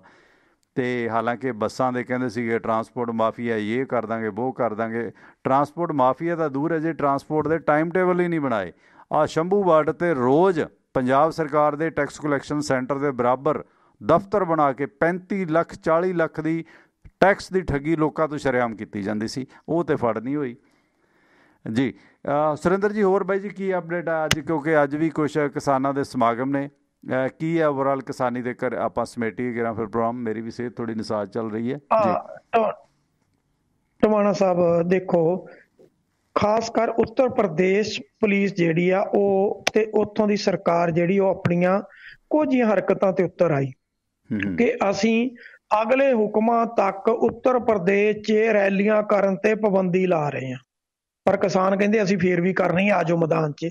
ਅਸੀਂ ਤਾਂ ਤੁਹਾਡੇ ਕੇਂਦਰੀ ਮੰਤਰੀਆਂ ਨੂੰ ਨਹੀਂ ਪਿੰਡਾਂ 'ਚ ਵੜਨ ਦਿੰਦੇ, ਤੁਸੀਂ ਕਿੱਥੇ ਰੋਕ ਲਓਗੇ?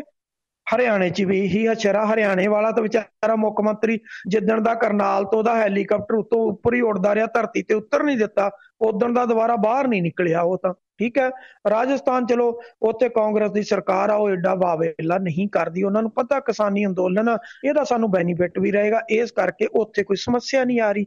ਤੇ ਰਹੀ ਗੱਲ ਉੱਤਰ ਪ੍ਰਦੇਸ਼ ਦੀ, ਉੱਤਰ ਪ੍ਰਦੇਸ਼ 'ਚ ਹੀ ਇਹ ਵਾਵੇਲਾ ਜਿਹੜਾ ਹੋ ਰਿਹਾ, ਪਰ ਉੱਥੇ ਪੂਰੀ ਟੱਕਰ ਆ। ਪਰ ਕਿਸਾਨ ਆਗੂ ਚਾਹੇ ਹਰਿਆਣਾ ਹੋਵੇ, ਚਾਹੇ ਰਾਜਸਥਾਨ, ਚਾਹੇ ਉੱਤਰ ਪ੍ਰਦੇਸ਼ ਤੇ ਚਾਹੇ ਉੱਤਰਾਂਚਲ, ਟਵਾਣਾ ਸਾਹਿਬ ਉੱਥੇ ਲਗਾਤਾਰ ਰੈਲੀਆਂ ਚੱਲ ਰਹੀਆਂ ਨੇ ਔਰ ਉਹ ਧੜਾ ਧੜ ਇਸ ਪਾਸੇ ਨੂੰ ਤੁਰੇ ਹੋਏ ਆ, ਉਹ ਪਿੱਛਾ ਮੁੜਨ ਦਾ ਨਾਂ ਨਹੀਂ ਲੈ ਰਿਹਾ। ਹੁਣ ਰਹਿ ਗਈ ਗੱਲ ਕਰੋਨਾ ਦੀ। ਟਵਾਣਾ ਸਾਹਿਬ, ਕਰੋਨਾ ਜਿਹੜਾ ਇਹ ਕੇਵਲ ਤੇ ਕੇਵਲ, ਮੈਂ ਪਹਿਲਾਂ ਕਿਹਾ, ਮੋਦੀ ਸਾਹਿਬ ਨੂੰ ਤੇ ਕੈਪਟਨ ਸਾਹਿਬ ਨੂੰ ਰਾਸ ਆਉਂਦਾ। ਕੈਪਟਨ ਸਾਹਿਬ ਵੀ ਜਦੋਂ ਬਹੁਤ ਵੱਡਾ ਵਾਵੇਲਾ ਹੁੰਦਾ ਉਦੋਂ ਕਰੋਨਾ ਕੱਢ ਕੇ ਮੋਹਰੇ ਲੈ ਆਉਂਦੇ ਆ, ਤੇ ਮੋਦੀ ਸਾਹਿਬ ਵੀ ਇਹੀ ਕਰਦੇ। ਜਿਸ ਤਰ੍ਹਾਂ ਇਹਨਾਂ ਲੋਕਡਾਊਨ ਕੀਤਾ, ਜੋ ਕੁਛ ਕੀਤਾ, ਜਿਵੇਂ ਕਰਫਿਊ ਲਾਏ, ਜਿਸ ਤਰ੍ਹਾਂ ਲੋਕਾਂ ਨੂੰ ਇਹਨਾਂ ਨੇ ਭੰਬਲ ਪੂਸੇ 'ਚ ਪਾਇਆ। 12-12, 13-1300, 1800 ਕਿਲੋਮੀਟਰ ਲੋਕ ਪੈਦਲ ਚੱਲ ਕੇ ਗਏ ਟਵਾਣਾ ਸਾਹਿਬ। ਕੀ ਉਹ ਇਸ ਦੇਸ਼ ਦੇ ਵਸਨੀਕ ਨਹੀਂ ਸੀ? ਮਤਲਬ ਸ਼ਰਮ ਦੀ ਕੋਈ ਹੱਦ ਹੁੰਦੀ ਆ ਕਿਸੇ ਵੀ ਸਰਕਾਰ ਦੇ ਲਈ। ਤੁਸੀਂ 2-4-5 ਦਿਨ ਦਾ ਟਾਈਮ ਦੇ ਦਿਓ, ਉਹਨਾਂ ਲੋਕਾਂ ਦੇ ਜਾਣ ਦੀ ਵਿਵਸਥਾ ਕਰ ਦਿਓ। ਭੁੱਖੇ ਭਾਣੇ ਜਿਸ ਤਰੀਕੇ ਦੇ ਨਾਲ ਇੰਡੀਆ ਪੂਰੇ ਦੀ ਖਿੱਲੀ ਉੜੀ ਪੂਰੇ ਵਿਸ਼ਵ ਦੇ ਵਿੱਚ ਕਿ ਕਿਸ ਤਰ੍ਹਾਂ ਸੂਟਕੇਸ ਦੇ ਉੱਤੇ ਬੱਚੇ ਨੂੰ ਰੱਖ ਕੇ ਤੇ ਸੂਟਕੇਸ ਨੂੰ ਜਿਹੜਾ ਸੀਗਾ ਉਹ ਰੇੜ ਕੇ ਲਿਜਾ ਰਹੇ ਨੇ ਟਵਾਣਾ ਸਾਹਿਬ। ਉਸ ਤੋਂ ਵੱਡੀ ਗੱਲ ਕਿ ਨੰਗੇ ਪੈਰੀ ਜਾ ਰਹੇ ਇੱਕ ਵਿਅਕਤੀ ਨੂੰ ਇੱਕ ਪੱਤਰਕਾਰ ਜਿਹੜਾ ਉਹਦੀ ਕਵਰ ਕਰਦਾ ਉਹ ਵਿਚਾਰਾ ਆਪਣੀਆਂ ਚੱਪਲਾਂ ਦਿੰਦਾ ਕਿ ਤੁਸੀਂ ਮੇਰੀਆਂ ਚੱਪਲਾਂ ਪਹਿਨ ਲਓ। ਇੱਕ ਸਾਈਕਲ ਦੇ ਉੱਤੇ 4 ਬੱਚੇ ਰੱਖ ਕੇ ਇੱਕ ਬਿਹਾਰੀ ਵਿਚਾਰਾ ਬਿਹਾਰ ਨੂੰ ਚਾਲੇ ਪਾਉਂਦਾ। ਤੇ ਟਵਾਣਾ ਸਾਹਿਬ ਸ਼ਰਮ ਹੋਣੀ ਚਾਹੀਦੀ ਇਹੋ ਜਿਹੀਆਂ ਸਰਕਾਰਾਂ ਨੂੰ। ਦੀ ਮੌਤ ਸੁਰਿੰਦਰ ਬਾਈ ਜੀ, 40 ਮਜ਼ਦੂਰਾਂ ਦੀ ਮੌਤ ਸੜਕ ਤੇ ਹੋਈ ਸੀ ਆਉਂਦਿਆਂ ਜਾਂਦਿਆਂ ਉਸ ਦੌਰਾਨ। ਤੇ ਕੀ ਕਰੋਨਾ ਭਾਜਪਾਈਆਂ ਨੂੰ ਹੋਇਆ? ਹੁਣ ਹਰਿਦੁਆਰ ਦੇ ਵਿੱਚ ਹਿੰਦੂ ਯਾਤਰੀ 1800 ਰਾਤੋਂ ਰਾਤ ਬੱਸਾਂ 'ਚ ਕੱਢ ਲਏ। ਰਾਜਸਥਾਨ ਦੇ ਕੋਟਾ ਦੇ ਵਿੱਚ ਯੂਪੀ ਦੇ ਹੋਰ ਸਟੂਡੈਂਟਸ ਹੀ ਰਾਤੋਂ ਰਾਤ ਕੱਢ ਲਏ। ਹਜ਼ੂਰ ਸਾਹਿਬ ਵਾਲੇ ਯਾਤਰੀਆਂ ਨੂੰ ਵੀ ਕਰੋਨਾ ਹੋਇਆ ਸੀ, ਤਬਲੀਗੀਆਂ ਨੂੰ ਵੀ ਹੋਇਆ ਸੀ। ਹਾਲਾਂਕਿ ਤਬਲੀਗੀਆਂ ਦੇ ਮਾਮਲੇ 'ਚ, ਮਰਕਜ਼ ਵਾਲਿਆਂ ਦੇ ਮਾਮਲੇ 'ਚ ਅਦਾਲਤਾਂ ਨੇ ਕਿੰਨੀ ਇਹਨਾਂ ਦੀ ਝਾੜ ਝੰਬ ਕੀਤੀ ਹੈ ਕਿ ਇਹ ਕਿੱਥੇ ਜ਼ਿੰਮੇਵਾਰ ਨੇ। ਉਹ ਸਾਰੇ ਬਰੀ ਹੋਏ ਨੇ ਉਹ ਲੋਕ। ਹਾਲਾਂਕਿ ਠੀਕ ਹੈ, ਚਲੋ ਉਹ ਮਤਲਬ ਬਰੀ ਨਹੀਂ ਸੀਗਾ ਕਿ ਇਹ ਕਹਿ ਕੇ ਕਿ ਇਹ ਦੇਖੋ ਜੀ, ਆ ਥੁੱਕ ਰਿਹਾ ਜੀ, ਆ ਚੰਡੀਗੜ੍ਹ ਇੱਕ ਬੰਦਾ ਕੁੱਟ ਕੇ ਮਾਰ ਦਿੱਤਾ, ਇਹ ਥੁੱਕ ਰਿਹਾ। ਪਾਨ ਖਾ ਕੇ ਹਿੰਦੂ ਘੱਟ ਥੁੱਕਦੇ ਨੇ।